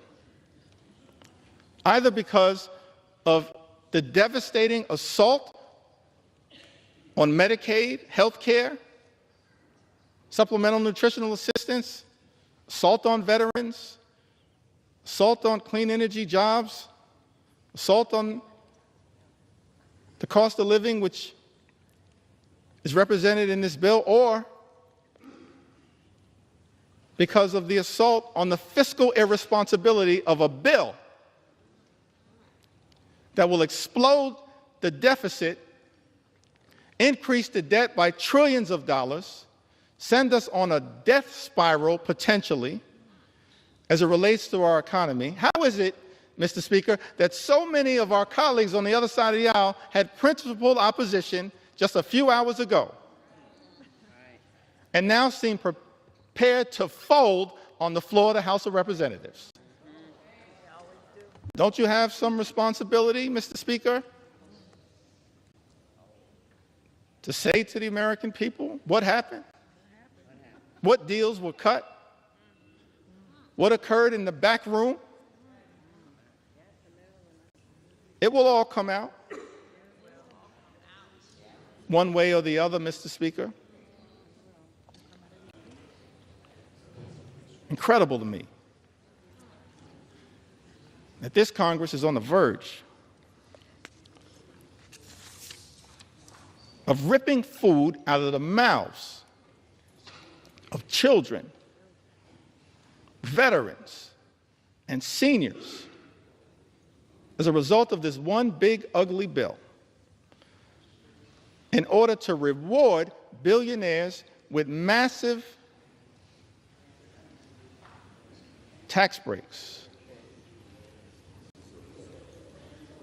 and exploding the debt in the process. I mentioned earlier in my remarks that as House Democrats, we envision a different country than the one that is being ravaged by such extremism right now. Imagine a country where every single American can afford to live the good life. Good paying job, good housing, good health care, good education for your children, and a good retirement. Work hard, play by the rules, live the good life. That's the America that we should be working hard right now to bring about for every single American. But we know there are far too many Americans in this country struggling to live paycheck to paycheck.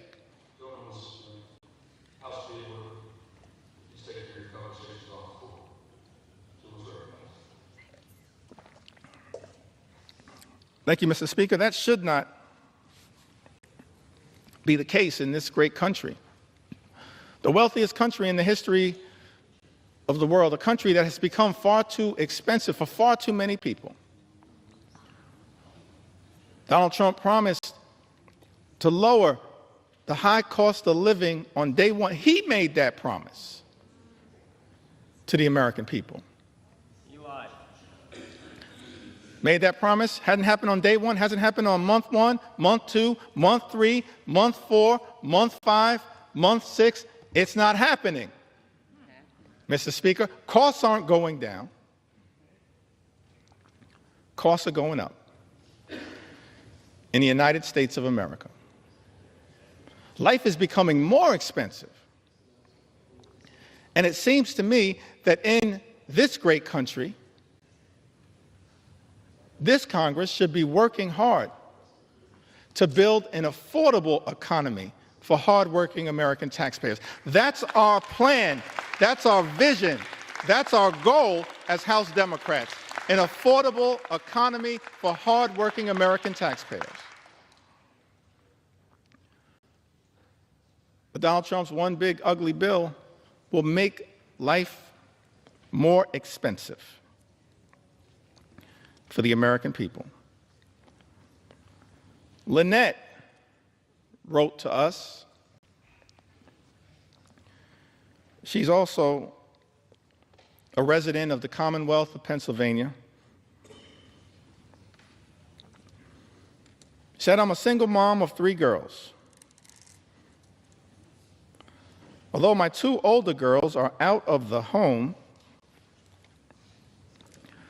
they and I struggle. I work full time, but it's not enough to get by. Without the help of SNAP and Section 8, I would not be able to afford anything. I sacrifice every day so my daughters can have food and a place to come home and call home. I get $124 a month in food stamps. $124 a month in food stamps, which isn't enough as food prices keep going up. With the little help I do get from the government, I am grateful and blessed. Last year, I passed out after a church service and was rushed to the hospital.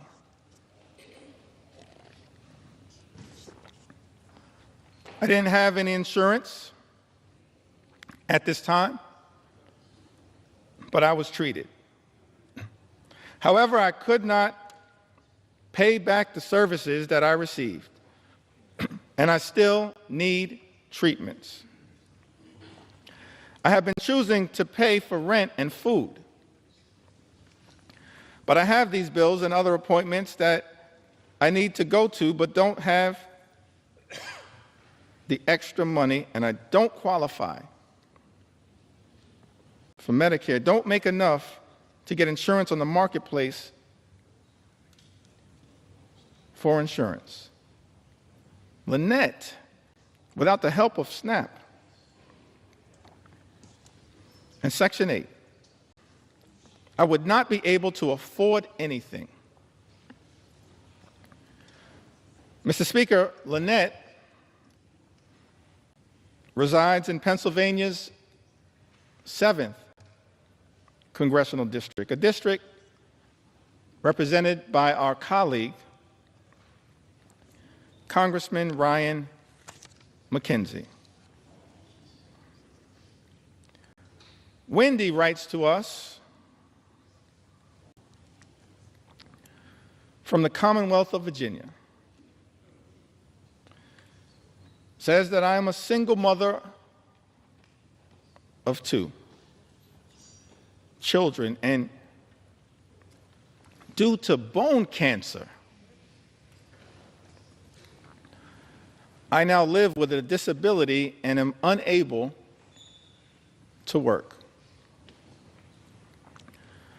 I have not only survived cancer, but my children and I also survived domestic abuse. I have been making ends meet while not working or receiving any child support for almost 2 years. To my family, SNAP is literally life or death. And while I hope that one day my circumstances will improve to the point that I will not need the assistance for now, Wendy tells us, it is our lifesaver. That's what these safety net programs represent. Lifesavers for Americans in need. And instead of protecting these life-saving programs, these life-sustaining programs, what we see from this one big ugly bill is that nutritional assistance for the American people will be decimated. And as a result, millions of Americans, our fellow Americans, are at risk of going hungry. That is not right in the United States of America. It's not right. And that is why we're fighting hard for people like Wendy, who, Mr. Speaker, lives in Virginia's 5th Congressional District, a district represented by Congressman John McGuire. Jamie, from the great state of Wisconsin, the heartland, part of the heartland of the United States of America, the magical Midwest, the hardworking people of the great state of Wisconsin. I was privileged to just be there this past weekend. Jamie said, I work, I am a single mom. I need help to feed my kids. All the bills have skyrocketed. I'm doing this on my own. Please don't take away SNAP. That's a plea that I think is being heard all across this land. Please don't take away SNAP. It's a lifesaver. It's being ripped away from the American people as part of this Republican effort, Mr. Speaker, to provide massive tax breaks for billionaires. Jamie is represented. She lives in the 3rd Congressional District of Wisconsin, currently represented, Mr. Speaker, by Congressman Derek Van Orden. Healthcare under assault. Nutritional assistance under assault. Farmers in this country have also been under assault. And one of the reasons why so many Americans are cynical about our politics of the moment is that there are people who run for office, they say one thing and then they do the exact opposite. And many of the policies that we've seen come out of the Trump administration are inconsistent with the rhetorical promises that were made on the campaign trail. Donald Trump and House Republicans promising to look out for people in farm country, and then supporting policies that do the exact opposite. April is from Iowa. Says that fourth-generation farmer on land her family has worked for almost 125 years in north-central Iowa. And then says, if there's all this uncertainty out there, how can we plan? We need a path forward. It's like changing a tire while we're still driving down the road. That's what our farmers are being asked to do, change a tire while they're still driving down the road because of the uncertainty that has been unleashed by an administration far too focused on chaos, cruelty, and corruption. Those are my words. April goes on to say, we're kind of holding our breath for this fall. That's when it will hurt the most farmers. We need trade with Mexico and Canada too. That's why I think the reciprocal tariffs are going to hurt us more. We get fertilizer from Canada. We get parts and products made in Mexico. As House Democrats, we're focused on creating more good-paying jobs, on economic strategies that make sense, that are designed to lift up the American people. But I can't find anything in this 900-plus page bill that is actually designed to permanently sustain a positive trajectory for farmers in this country and for everyday Americans. In fact, the chaotic uncertainty of the economic policies that have been unleashed by the Trump administration and complete Republican rule in Washington, D.C., will have devastating consequences for the American people and for farmers like April. John writes to us from the great state of North Carolina. He says to us, not many families can say this, black families that is, but we've been here for over 100 years. My grandfather on both sides, and my father were all farmers.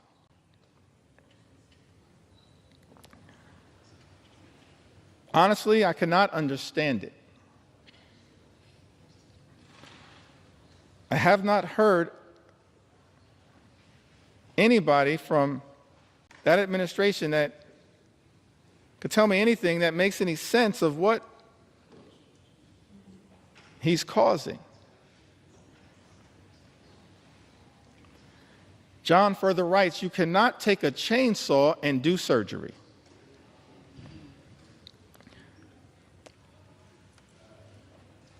I'm going to plant about 50% less than I would normally because I don't know what the price is going to be. I don't want to take the risk of putting even more out there. What we've seen from the Trump administration, from this so-called DOGE effort, and from our Republican colleagues, Mr. Speaker, is deeply troubling. Republicans are trying to take a chainsaw to Social Security, a chainsaw to Medicare, a chainsaw to Medicaid, a chainsaw to the health care of the American people, a chainsaw to nutritional assistance for hungry children, a chainsaw to farm country, and a chainsaw to vulnerable Americans. But as House Democrats, we're here to make clear, Mr. Speaker, we're determined to take a chainsaw to Project 2025. A chainsaw, a chainsaw, a chainsaw to Project 2025 on behalf of the American people. We don't want this country to go backward. We want this country to go forward. And so no matter what it takes, no matter how long it takes, we're going to take a chainsaw to your Project 2025. That's what we're prepared to do.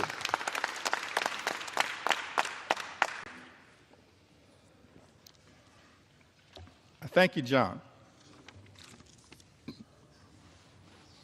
from North Carolina.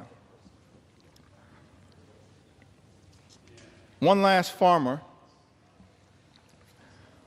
whose voice I want to elevate at this moment. And then I'd like to have a discussion about, anchored around some of the things that our Republican colleagues, Mr. Speaker, have said during this entire process. Correspondence that has been written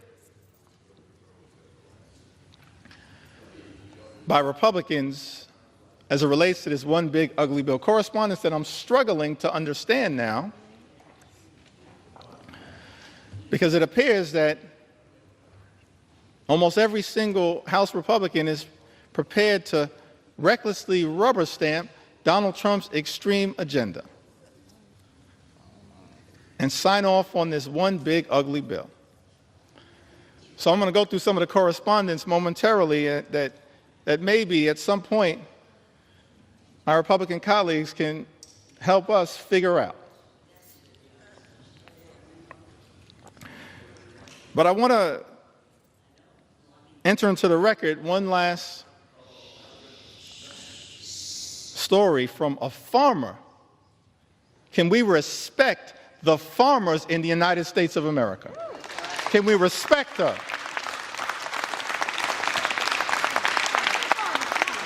We began this country as an agrarian economy. We should respect the farmers in this country as I'm telling their stories. On the eve of our 249th birthday, can we respect the farmers in this country who we're working hard to defend?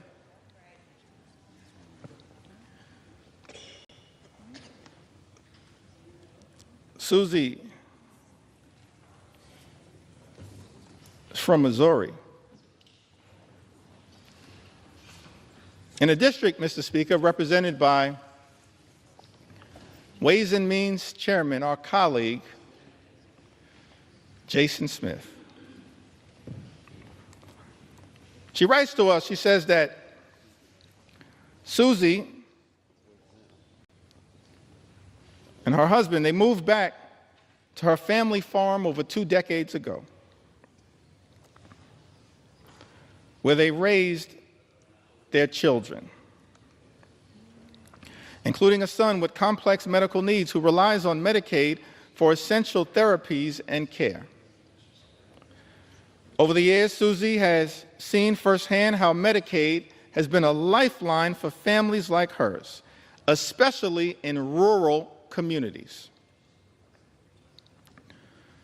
A proud mother and daughter of hardworking Missourians, Susie apparently has voted for both Democrats and Republicans, and her husband is a registered Republican. But as farmers, they both believe that access to health care should never be a partisan issue. We agree. Thank you, Susie. Access to health care in the United States of America should never be a partisan issue. It should never be considered a privilege just for the wealthy, the well-off, and the well-connected. It is a right that should be available to every single American, and that is what we are fighting hard right now to defend here in the United States of America, and to push back against this one big, ugly bill.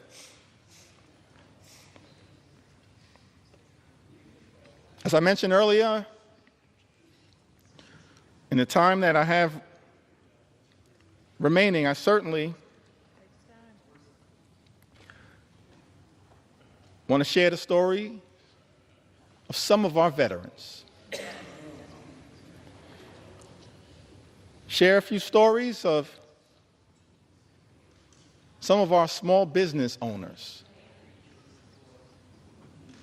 who will also be under assault as part of this one big ugly bill.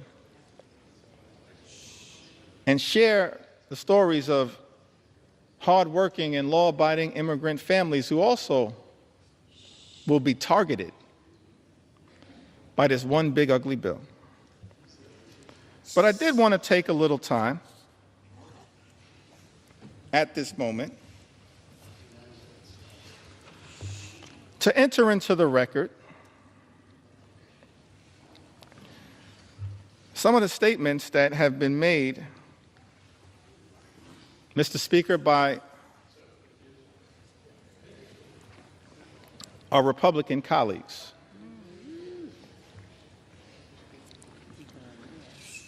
That I just don't understand. I mean, I am flummoxed by some of these statements. I've always wanted to use that word, y'all. Minimal suspend. House will be in order. Please take your conversations outside the chamber. Please take your conversations outside the chamber. Gentleman's recognized. Thank you, Mr. Speaker. I was hoping to seek some clarification at some point after I'm able to yield the floor. But I'm still here to take my sweet time on behalf of the American people.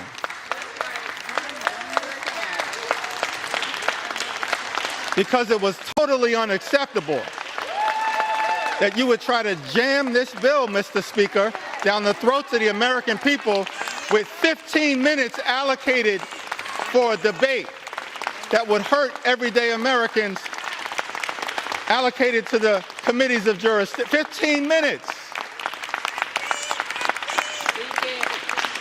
And so now I'm here with my House Democratic colleagues, 4 hours in, taking our sweet time on behalf of the American people. And I'm flummoxed. Maybe it's flummoxed. As I mentioned, Mr. Speaker, I always wanted to use that word. I can't spell it, but I know what it means. I'm confused by many of these statements, so I'm trying to enter them into the record and then perhaps at some point get some clarification. Talking about Medicaid cuts, the largest cut to Medicaid in American history. Vice President said these cuts are immaterial. Are you kidding me?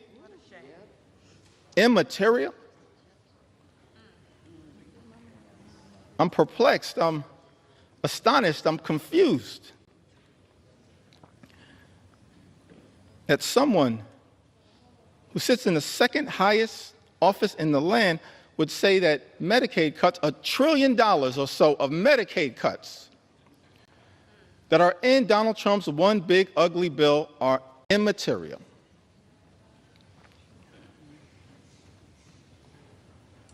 I'm confused, Mr. Speaker, by the statement that was made by the former Senate Majority Leader, Mitch McConnell, who, when talking about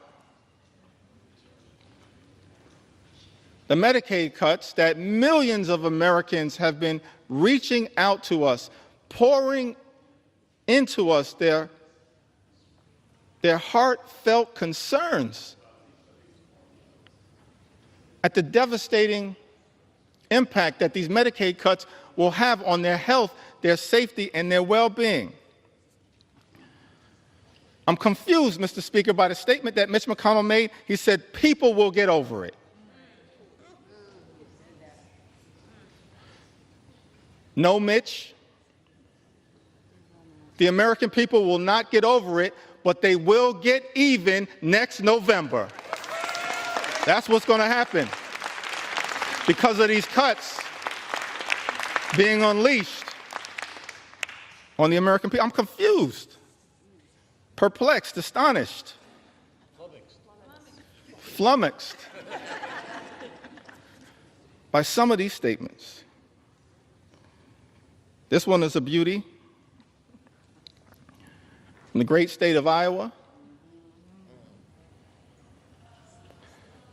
Senator Joni Ernst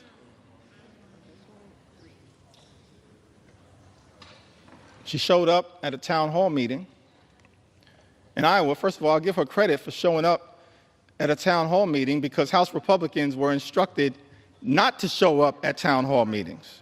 So she shows up, Mr. Speaker, at a town hall meeting, is questioned about the fact that health care in America, that the Medicaid is a question of life or death. And when asked by one of her constituents about the concern that was had, the fact that people will die as a result of the devastating cuts to Medicaid and health care that are in Donald Trump's one big ugly bill, Senator Ernst says, we're all going to die anyway.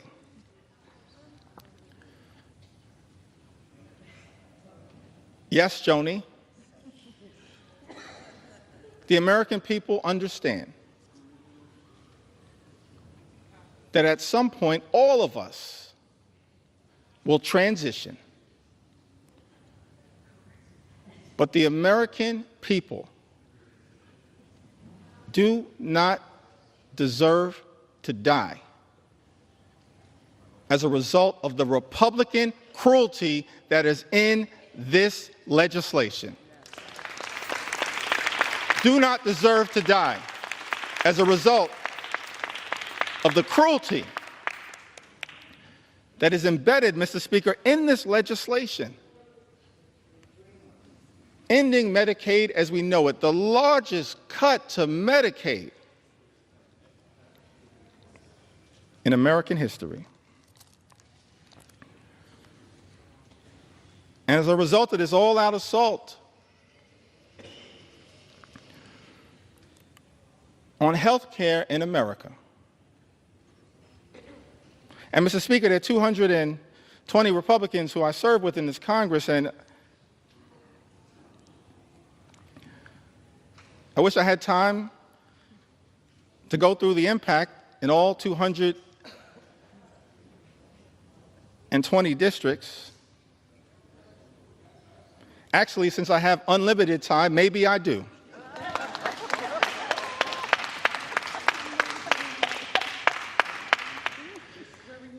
But, Mr. Speaker, I figured that, I'll start in my home state of New York.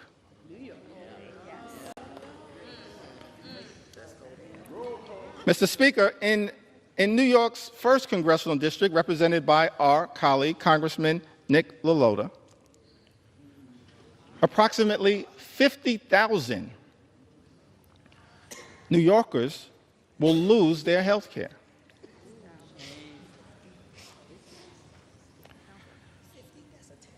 In New York's 24th Congressional District, Mr. Speaker, represented by our colleague, Congresswoman Claudia Tenney, over 30,000 New Yorkers will lose their health care.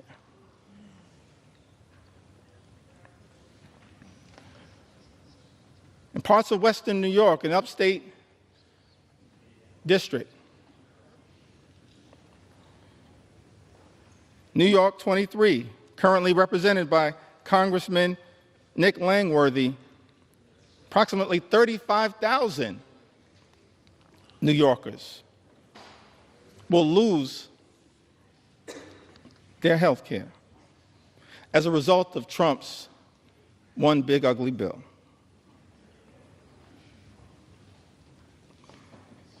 In New York 17, currently represented by Congressman Mike Lawler, more than 30,000 New Yorkers will lose their health care. In New York 21, the North Country,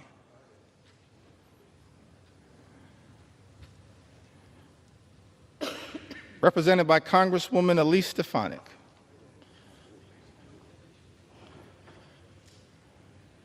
welcome back to Congress. I'm sorry it did not work out for you. That's a lesson that should be learned by all those who pledge fealty to the wannabe king. That's right. That's right. But I digress.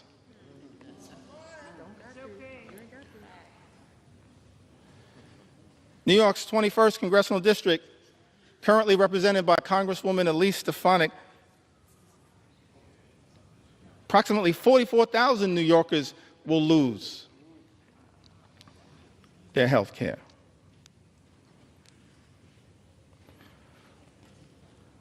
In Long Island, Suffolk County, part of Long Island, currently represented in Nassau County by two amazing colleagues, Tom Swazi and Laura Gillen. But in Suffolk County, New York's 2nd Congressional District, currently represented by Congressman Andrew Garbarino, 48,000 New Yorkers will lose their health care.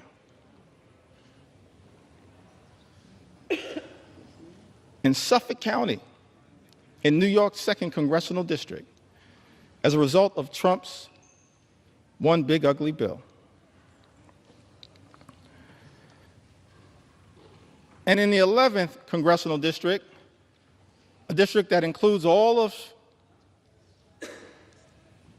Staten Island, a district, Mr. Speaker, currently represented by Congresswoman Nicole Malliotakis, more than 50,000 New Yorkers will lose their health care as a result of Donald Trump's one big ugly bill on Staten Island and in New York's 11th Congressional District. I don't think the Wu-Tang Clan would approve of that.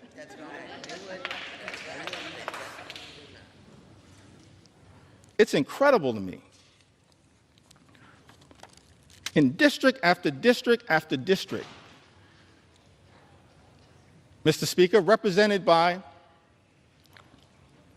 my Republican colleagues, so many Americans will stand to lose their health care as a result of Donald Trump's one big ugly bill. Now, this is not just a Democratic perspective. We stand by that perspective. We'll continue to articulate that view and forcefully defend the health care of the American people, but it's not just a Democratic perspective. And so I thought that it was important that we enter into the record some of the words, Mr. Speaker, of members of the House Republican Conference who wrote directly to you, Mr. Speaker, in their own words, talking about the challenges of this one big ugly bill. February 19th of this year, in a letter written to the Honorable Mike Johnson, Speaker of the United States House of Representatives, the subject line was, "Protecting American Communities in the Budget Reconciliation Process." For all of the American people who may be watching the floor of the House of Representatives right now, that's the process that we're in. It's one big ugly bill.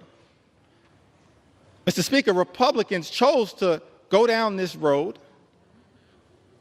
because Republicans are uninterested in actually trying to find bipartisan solutions to solving problems on behalf of the American people. And so we're in this budget reconciliation process that can avoid the filibuster in the United States Senate. And Republicans, Mr. Speaker, have been uninterested in trying to actually find bipartisan common ground. We're the party of common sense.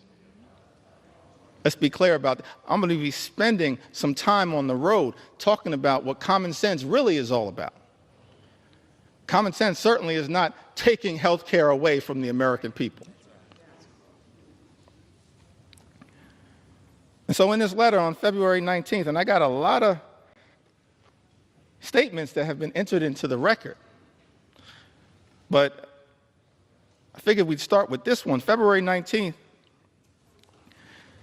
Dear Speaker Johnson, as members of the Congressional Hispanic Conference, that's different than the Congressional Hispanic Caucus. The Congressional Hispanic Caucus right now is fighting hard on behalf of the health care of the American people. On the Democratic side, I call that the real CHC. The Congressional Hispanic Caucus is fighting hard on behalf of the American people. But this is a letter as members of the Congressional Hispanic Conference. Mr. Speaker, as you know, these are Republicans here in the House of Representatives. And those who represent sizable Hispanic populations. We are writing to express our concerns regarding possible funding decisions stemming from the House Budget Resolutions Committee instructions advanced on February 13, 2025. Those budget instructions, by the way, were what set this whole toxic process in motion that has resulted in this moment that we find ourselves in right now on the floor of the House of Representatives, connected to this one big ugly bill. And in this letter, it says that while we fully support efforts to rein in wasteful spending and deliver on President Trump's agenda, let me park right there parenthetically for a moment. Nothing in this bill is about waste, fraud, and abuse. Nothing is doing anything meaningful about waste, fraud, and abuse. The letter continues, it is imperative that we do not slash programs that support American communities across our nation. It then goes on to say that the House budget resolution proposed $880 billion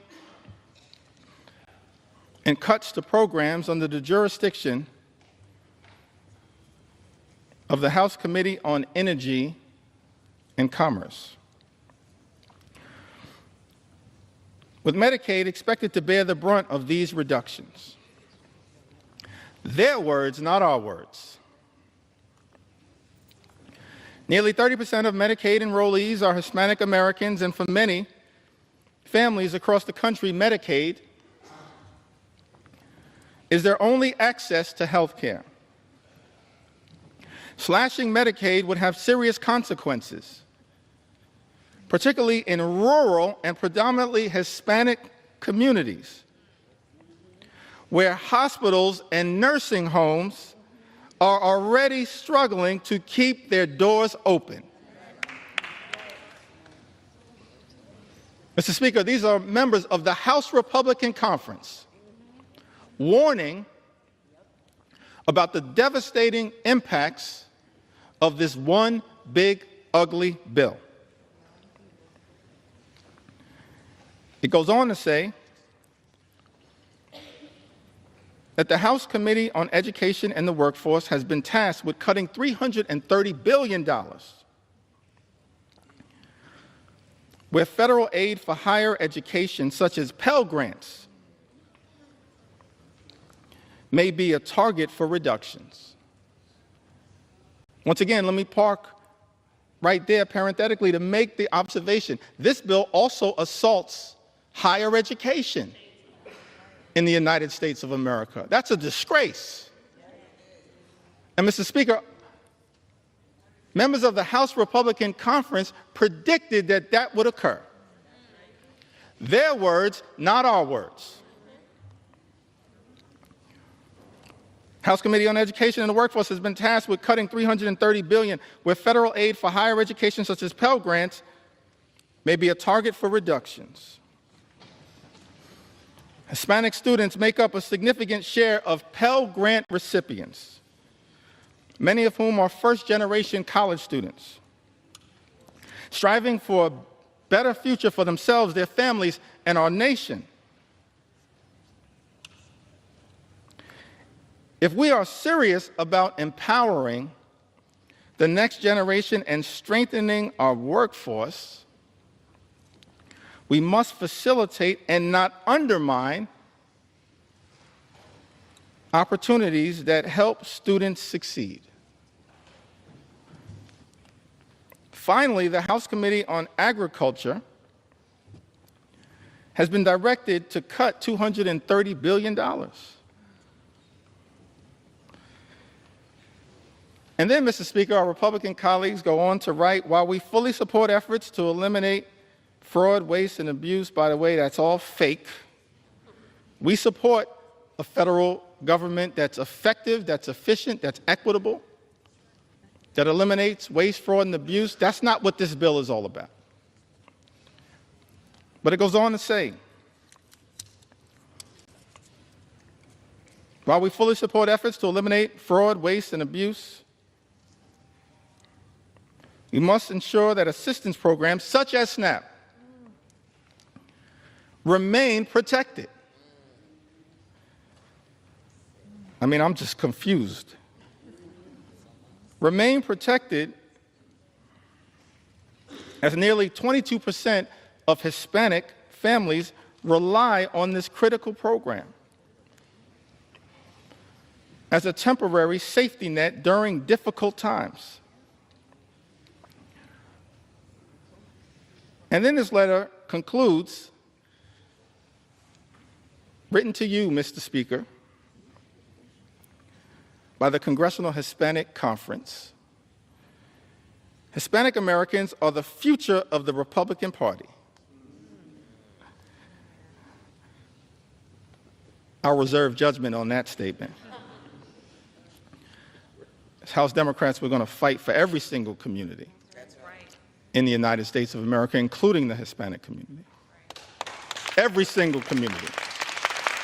We want every single community to experience the good life, to afford to be able to live the good life. That's what we want. For every single community, good paying job, good housing, good health care, good education for your children, and a good retirement. That's what we want for every community. But the Congressional Hispanic Conference, they write, in closing to you, Mr. Speaker, that these Hispanic Americans are closely watching to see if we will govern in a way that honors their values and delivers results.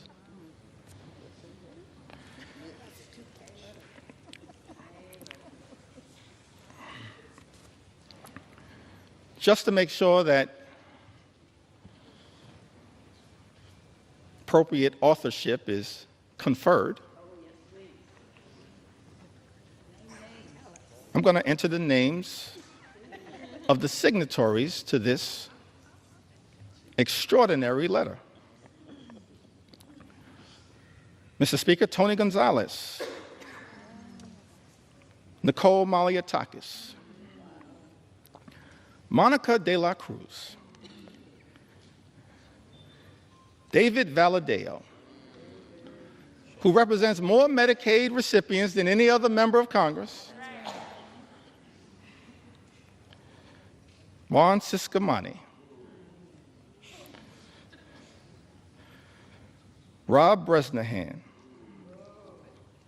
what a beauty, James Moylan,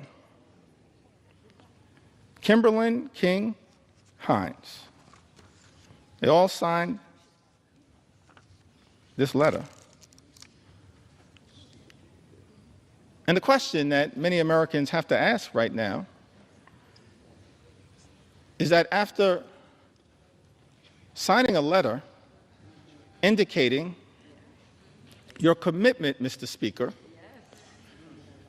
to protecting Medicaid and SNAP and access to affordable higher education through Pell Grants, how is it possible that, Mr. Speaker, some of our Republican colleagues will turn around and devastate Medicaid, devastate supplemental nutritional assistance, and devastate the ability of Hispanic communities to achieve the type of upward mobility, in part through higher education, that is talked about in this letter? That letter was written in February. And then we go to March. Can I talk about it?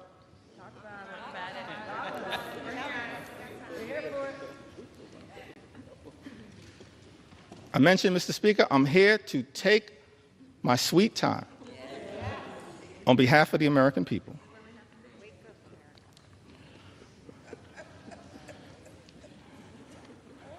And so on March 9th, there's a letter that's written to Ways and Means Chairman Jason Smith, Mr. Speaker. By my count, 21 Republicans signed this letter. And it's about the importance of the clean energy economy in the United States of America. I would assume, based on this letter, that all of the signatories to this particular piece of correspondence are now horrified by the attack on clean energy jobs, and the clean energy economy in this one big ugly bill. But we'll see shortly, because everyone is going to have to go on record. But in this particular letter,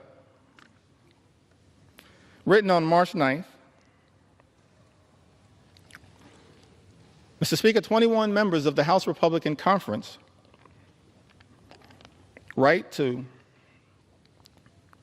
Chairman Jason Smith. Countless American companies are utilizing sector-wide energy tax credits. many of which have enjoyed broad support in Congress, to make major investments in domestic energy production and infrastructure for traditional and renewable energy sources alike. Both our constituencies and the energy industry alike remain concerned about disruptive changes to our nation's energy tax structure.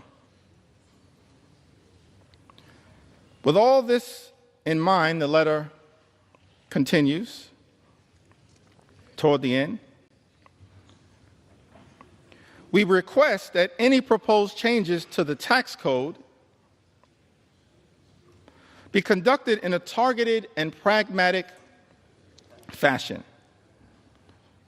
that promotes conference priorities without undoing current and future private sector investments, which will continue to increase domestic manufacturing, promote energy innovation, and keep utility costs down. I mean, the language that was chosen there is pretty interesting, but the translation is protect the clean energy economy. That's what this letter was all about. Written by my count, 21 House Republicans. Mr. Speaker, Andrew R. Garbarino, Jennifer Kiggins, Juan Ciscomani, Gabe Evans, David Valadeo. What a prolific writer.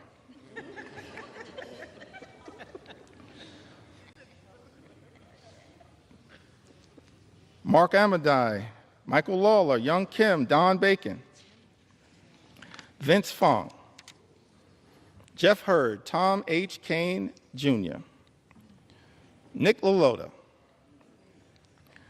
John James, Ryan McKenzie, Rob Bresnahan, Marionette J. Miller Meeks, Earl L. Buddy Carter, Dan Newhouse, Eric Hoshin, and David P. Joyce, all writing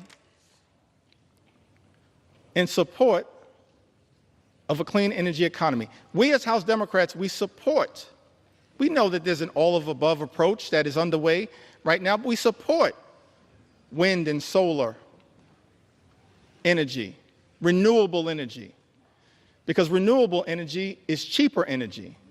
And cheaper energy means reducing the high cost of living for everyday Americans. That's what we as House Democrats support. And yet, I'm perplexed because this letter was written,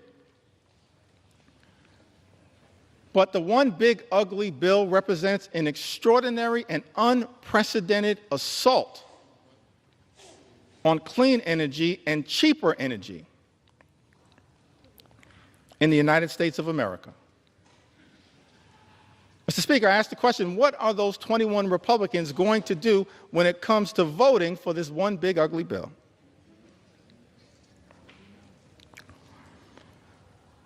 And then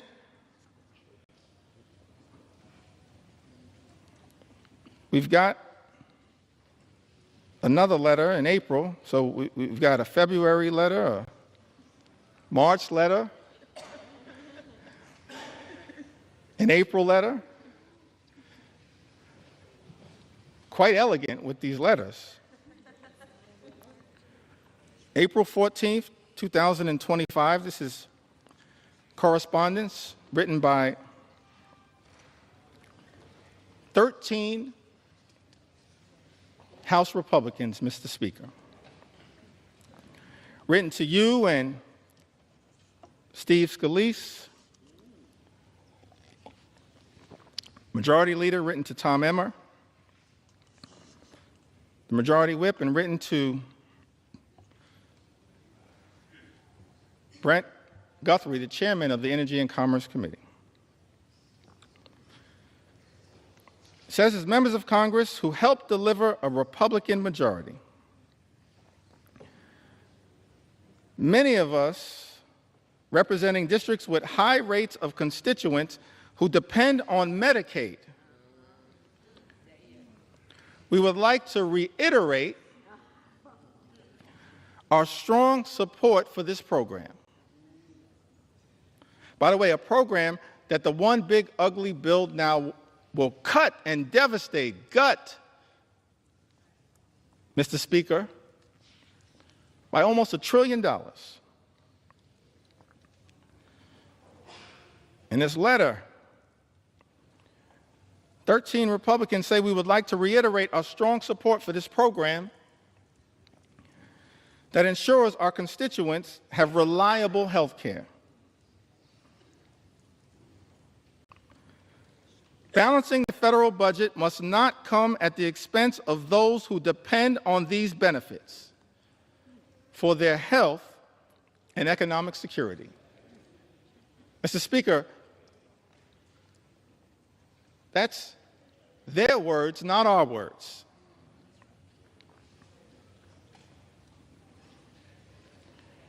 And then this bill makes an extraordinary declaration.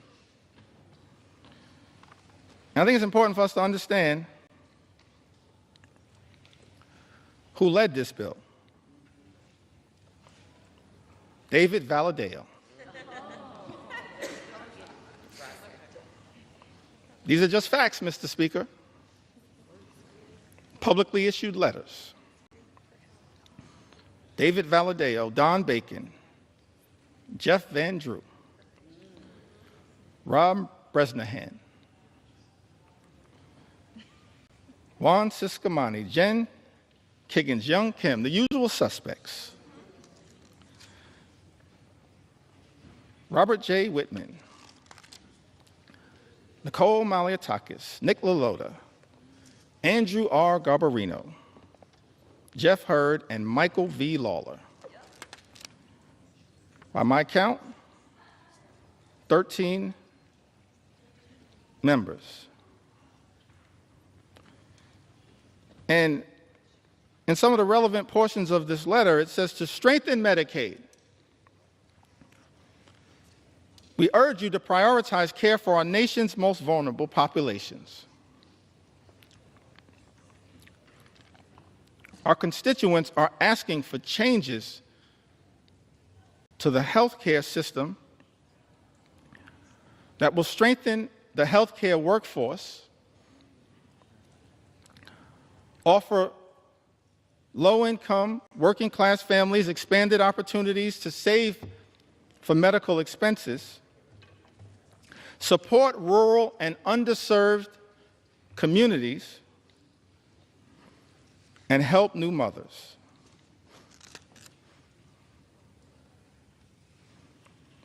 And in the second paragraph of this letter dated April 14, 2025, Mr. Speaker, these 13 members of the House Republican Conference make this extraordinary representation. It says, however, we cannot and will not support a final reconciliation bill that includes any reduction in Medicaid coverage for vulnerable populations. This bill represents the largest cut to Medicaid in American history. It will devastate vulnerable populations all across America. And so the reality is, all 212 House Democrats are going to stand up and protect the health care of the American people. We're going to protect the Medicaid of the American people against this assault on vulnerable communities. And I'm looking forward to all 13 of you joining us to protect the health care of the American people that you represent. That's the promise, Mr. Speaker, that your Republican colleagues made in this April letter. What's changed? We're looking forward to all 13 Republicans in this letter joining us to protect the Medicaid of the American people.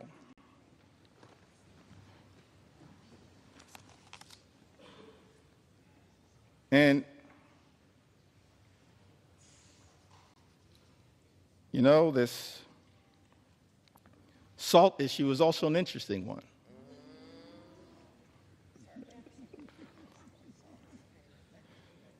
Statement was issued on May 8th from my colleagues in the New York delegation: Elise Stefanik, Andrew Garbarino, Nick LaLota, Mike Lawler. Just facts right now. Big talk about standing up to protect the state and local tax deduction. And what's interesting, let's make sure we set the record straight here.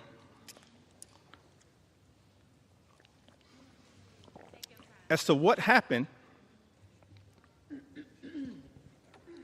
to the state and local tax deduction,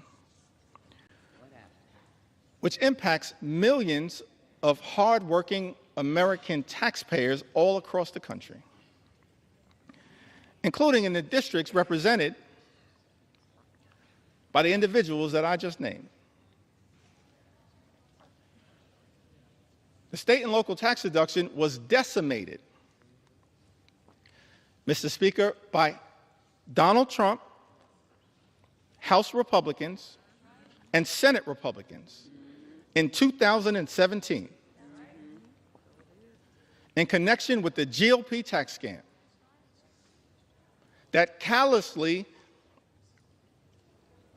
and unnecessarily imposed a $10,000 cap, wiping away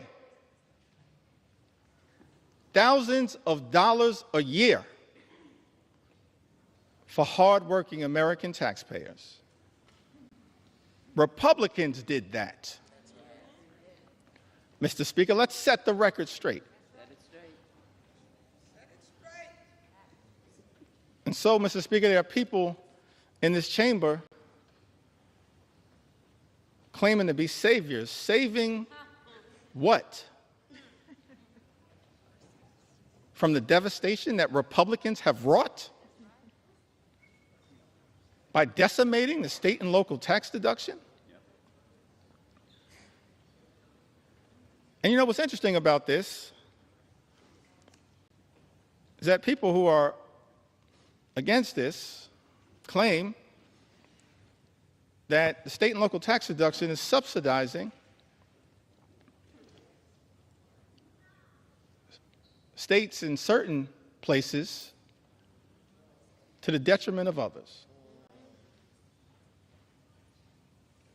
But every single state that suffered from the Republican effort, Mr. Speaker, under Donald Trump's presidency in 2017 to decimate the state and local tax deduction, every single state is a donor state, sends more money to the federal government than we ever get back in return.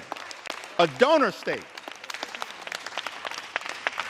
Some people in this town running around misrepresenting the facts. We're okay to be a donor state, but don't lie to the American people about the reality of the state and local tax deduction. And then you have this extraordinary statement on May 8th, big talk, no action.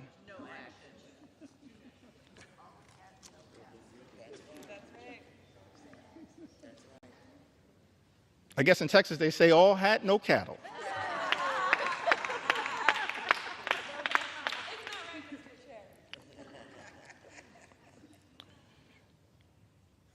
And so that brings us to this letter that was written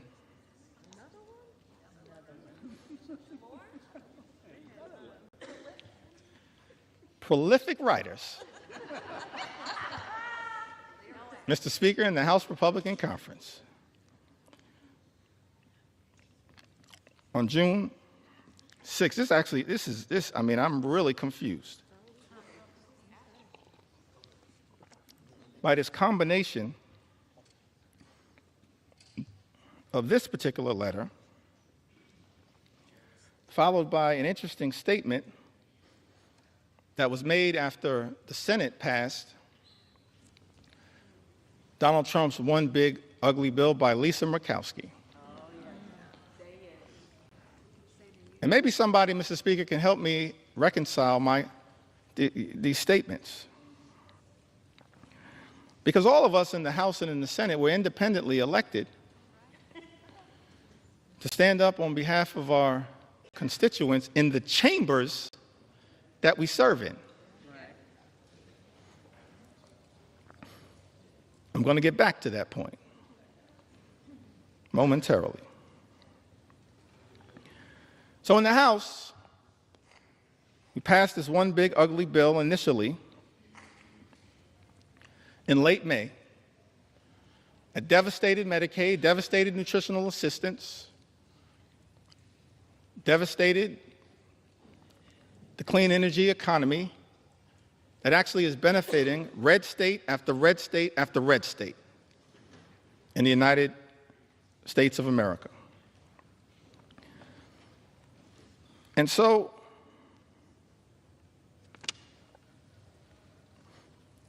members of the House Republican Conference wrote to Majority Leader Thune and Chairman Crapo. This is after passing a bill in the House of Representatives that devastated the clean energy tax cuts that they are talking about in this letter on June 6th. It says, as members of the House Republican Conference, we write to express our continued support for common sense energy policy and to urge the Senate to substantively and strategically improve clean energy tax credit provisions included in the House-passed reconciliation bill.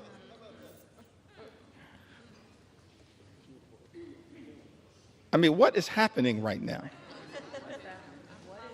Maybe I don't understand the legislative process. So in this letter,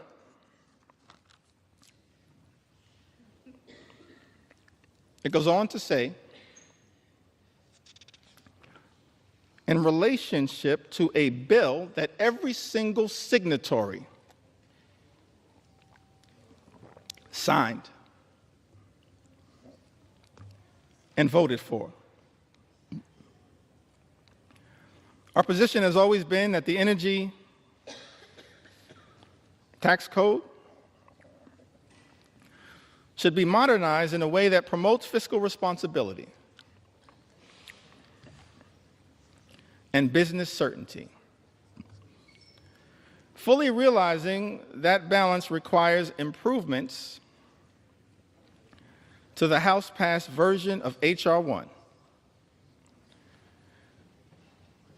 We believe that the Senate now has a critical opportunity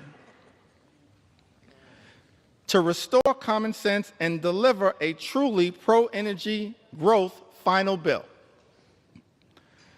that protects taxpayers while also unleashing the potential of U.S. energy producers, manufacturers, and workers. In other words,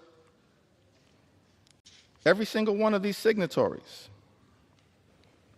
Jen Kiggins, Brian Fitzpatrick, Juan Ciscomani, Nick LaLota, Mike Lawler, Andrew Garbarino, Don Bacon, Mark Amidei, Gabe Evans, Young Kim, David Valadeo,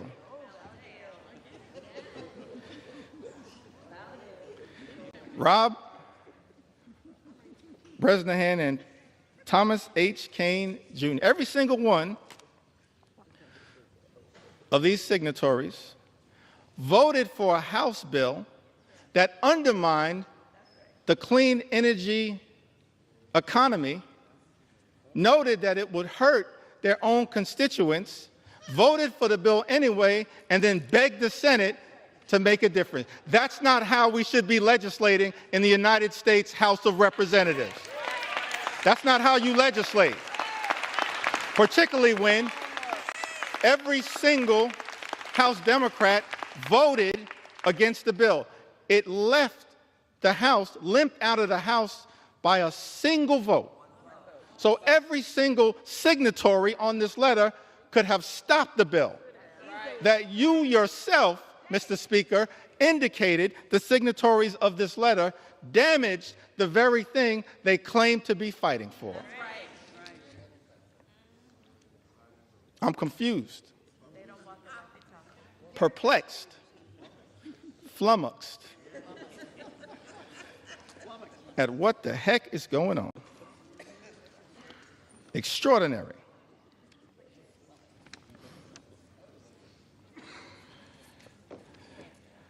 I mean, I'm just overwhelmed by the amount of correspondence. I had to just pick out the ones that were most extraordinary to make sure that they were entered into the record.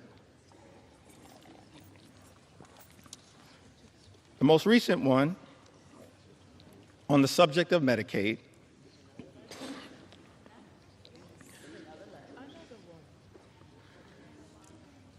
was written on June 24th. It was directed to the Honorable John Thune,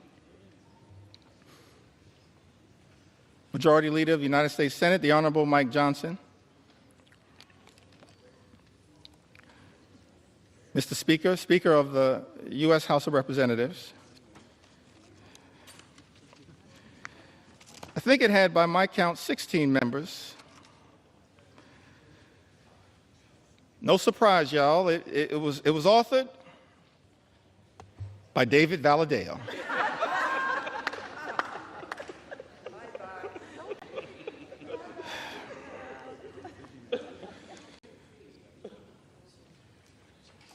I mean, these letters can make up a book, Mr. Speaker.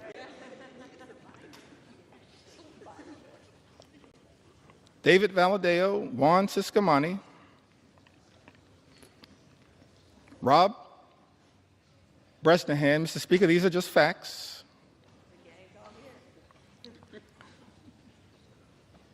Chuck Edwards, Young Kim, Andrew Garbarino, Mike Lawler, Jen Kiggins, the gang is all here again. Jeff Van Drew, Don Bacon, Dan Newhouse, Zach Nunn, Robert J. Whitman, Nicole Maliotakis, Marionette J. Miller Meeks, and Jeff Hurd. 16 members, Mr. Speaker, of the House Republican Conference, in a letter written to you, Mr. Speaker, and the Honorable John Thune, Majority Leader of the United States Senate, on June 24th, and here's the most extraordinary statement that was written in this letter. In the second to last paragraph, I think we call that the penultimate paragraph. In the second to last paragraph, it says, protecting Medicaid is essential for the vulnerable constituents we were elected to represent. Therefore, we cannot support a final bill that threatens access to coverage or jeopardizes the stability of our hospitals and providers. Mr. Speaker, 16 members of the House Republican Conference, who just a few days ago made clear on the record that they will not support devastating cuts to Medicaid. 16 members. All we need, Mr. Speaker, are 4 Republicans from this group to join us, and we can stop these devastating cuts to Medicaid. Join us. Join us. Join us. We welcome you with open arms into the warm embrace of members of Congress who are here to protect the health care of the American people. Just 4 y'all, we welcome you with open arms into the warm embrace of members of Congress determined to protect the health care of the American people. All we need are 4. And so many of y'all are on record. So as I conclude this section of this particular presentation, and we still got some ground to cover, we're going to continue as House Democrats to take our sweet time on behalf of the American people, because the issues are too significant to ever walk away from.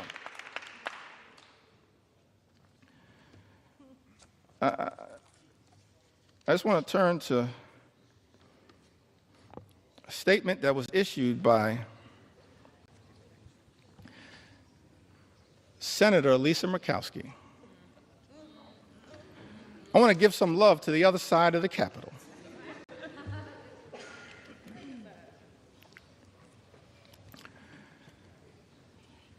And again, Mr. Speaker, these are just the words that were issued. I'm not even trying to characterize the words.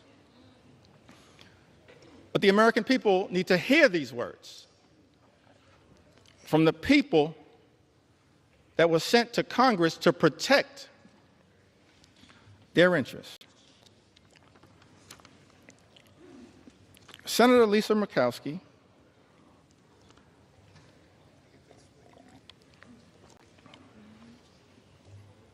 says this was one of the hardest votes I have taken during my time in the Senate. Let me just editorialize there briefly. This should not be a hard vote, Senator Murkowski. This should be a hell no vote on behalf of the people you were sent to Washington to represent. It's a hell no vote for us because we're standing up on behalf of the American people. It should be a hell no vote. But, Mr. Speaker, these are the words. Senator Murkowski says this was one of the hardest votes I have taken during my time in the Senate.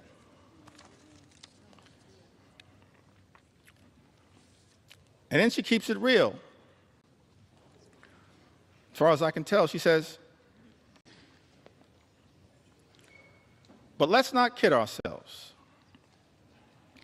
This has been an awful process.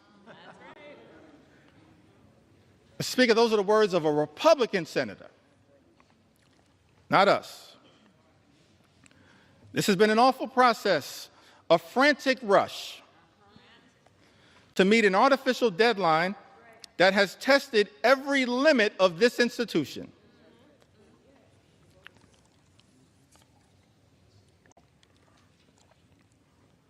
While we have worked to improve the present bill for Alaska,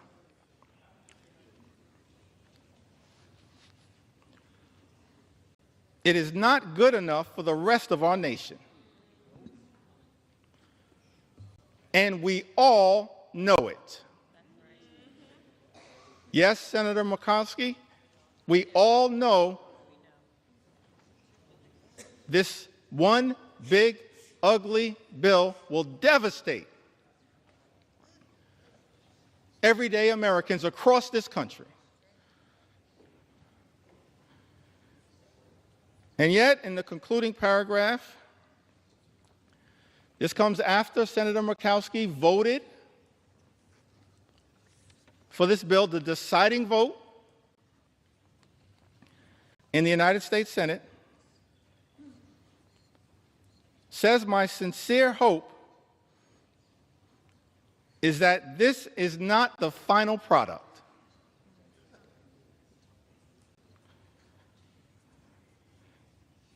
This bill needs more work across chambers and is not ready for the president's desk. We need to work together to get this right." So let me get this straight. I think the number was 16 House Republicans, Mr. Speaker, vote for a bill they know will hurt the communities, Mr. Speaker, that they represent, vote for the bill anyway, when any one of them could have stopped this bill from ever leaving the House of Representatives, and then write a letter to the senators in the other side of the Capitol saying, "Fix this bill," when any single one of them could have stopped the bill dead in its tracks. And then Senator Murkowski, in her chamber, turns out to be the deciding vote for a bill that she says, Mr. Speaker, is not good enough for the rest of the nation, and we all know it, votes for it anyway, and then begs the House to fix the bill. That is not how the people's business should be done in the United States Congress. We have a responsibility to stand up for what is right and stand up for what is right in the chamber that we serve in. That's what we should all be doing. And so our House Republican colleagues, Mr. Speaker, have one last opportunity to join us as Democrats, every single Democrat who's going to stand up and protect the health care of the American people, stand up and protect the nutritional assistance of the American people, stand up and protect our farmers, stand up and protect our veterans, stand up and protect the clean energy economy, stand up to protect our public schools. Every single one of my House Republican colleagues have the opportunity now in this chamber, not the other chamber, in this chamber, to join us as Democrats and stand up for what is right. The eyes of America are watching. Started this process, Mr. Speaker, 3:28 in the morning, this debate. Took to the House floor, maybe an hour and a half after that. And we still have a lot to say. On behalf of the American people. For such a time as this, every single one of us have an opportunity to stand up for what is right here in the United States of America. I want to speak for just a few moments about some of the people who've been targeted in a callous way by this administration, some of the stories that need to be told on behalf of the American people. I mentioned, of course, Mr. Speaker, throughout this process, we have been thankful for the stories shared by everyday Americans who went to bed last night fearing the worst and have woken up this morning horrified by Donald Trump's one big ugly bill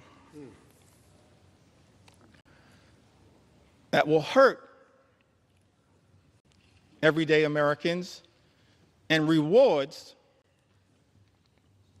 billionaires with massive tax breaks that will serve to devastate the social safety net and explode our nation's debt. And so I want to tell a few stories on behalf of our nation's veterans who've also written to us to share their concerns with this one big ugly bill. Victoria from Arizona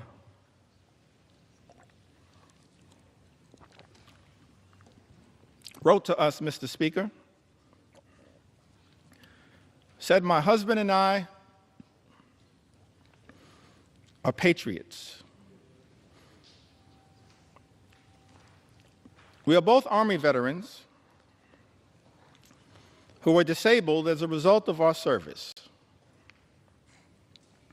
We have 5 children and run a small electrical contracting business. We live on a fixed income and, like most families, have struggled with rising costs. One of our sons is adopted. He is a wonderful, loving 7-year-old who has autism and ADHD. He qualifies for Medicaid because he was adopted, and it has been the saving grace for his health and well-being. Medicaid is the reason we were able to get his formal diagnosis of his autism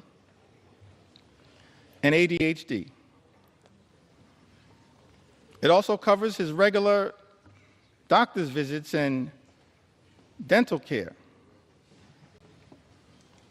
We use Medicaid to access in-home therapy for him, and it was a huge help. Slashing Medicaid will have especially dire consequences for rural communities like ours. Forcing hospitals to close. Health resources are already slim in our area. And in this Army veteran writes, President Trump is causing enormous stress and hardship for families like mine. He and his billionaire friends don't need more tax breaks. It's outrageous. The last thing we should even be considering is cutting Medicaid. These programs are lifelines. We agree with you, Victoria. She lives in Arizona's 6th congressional district.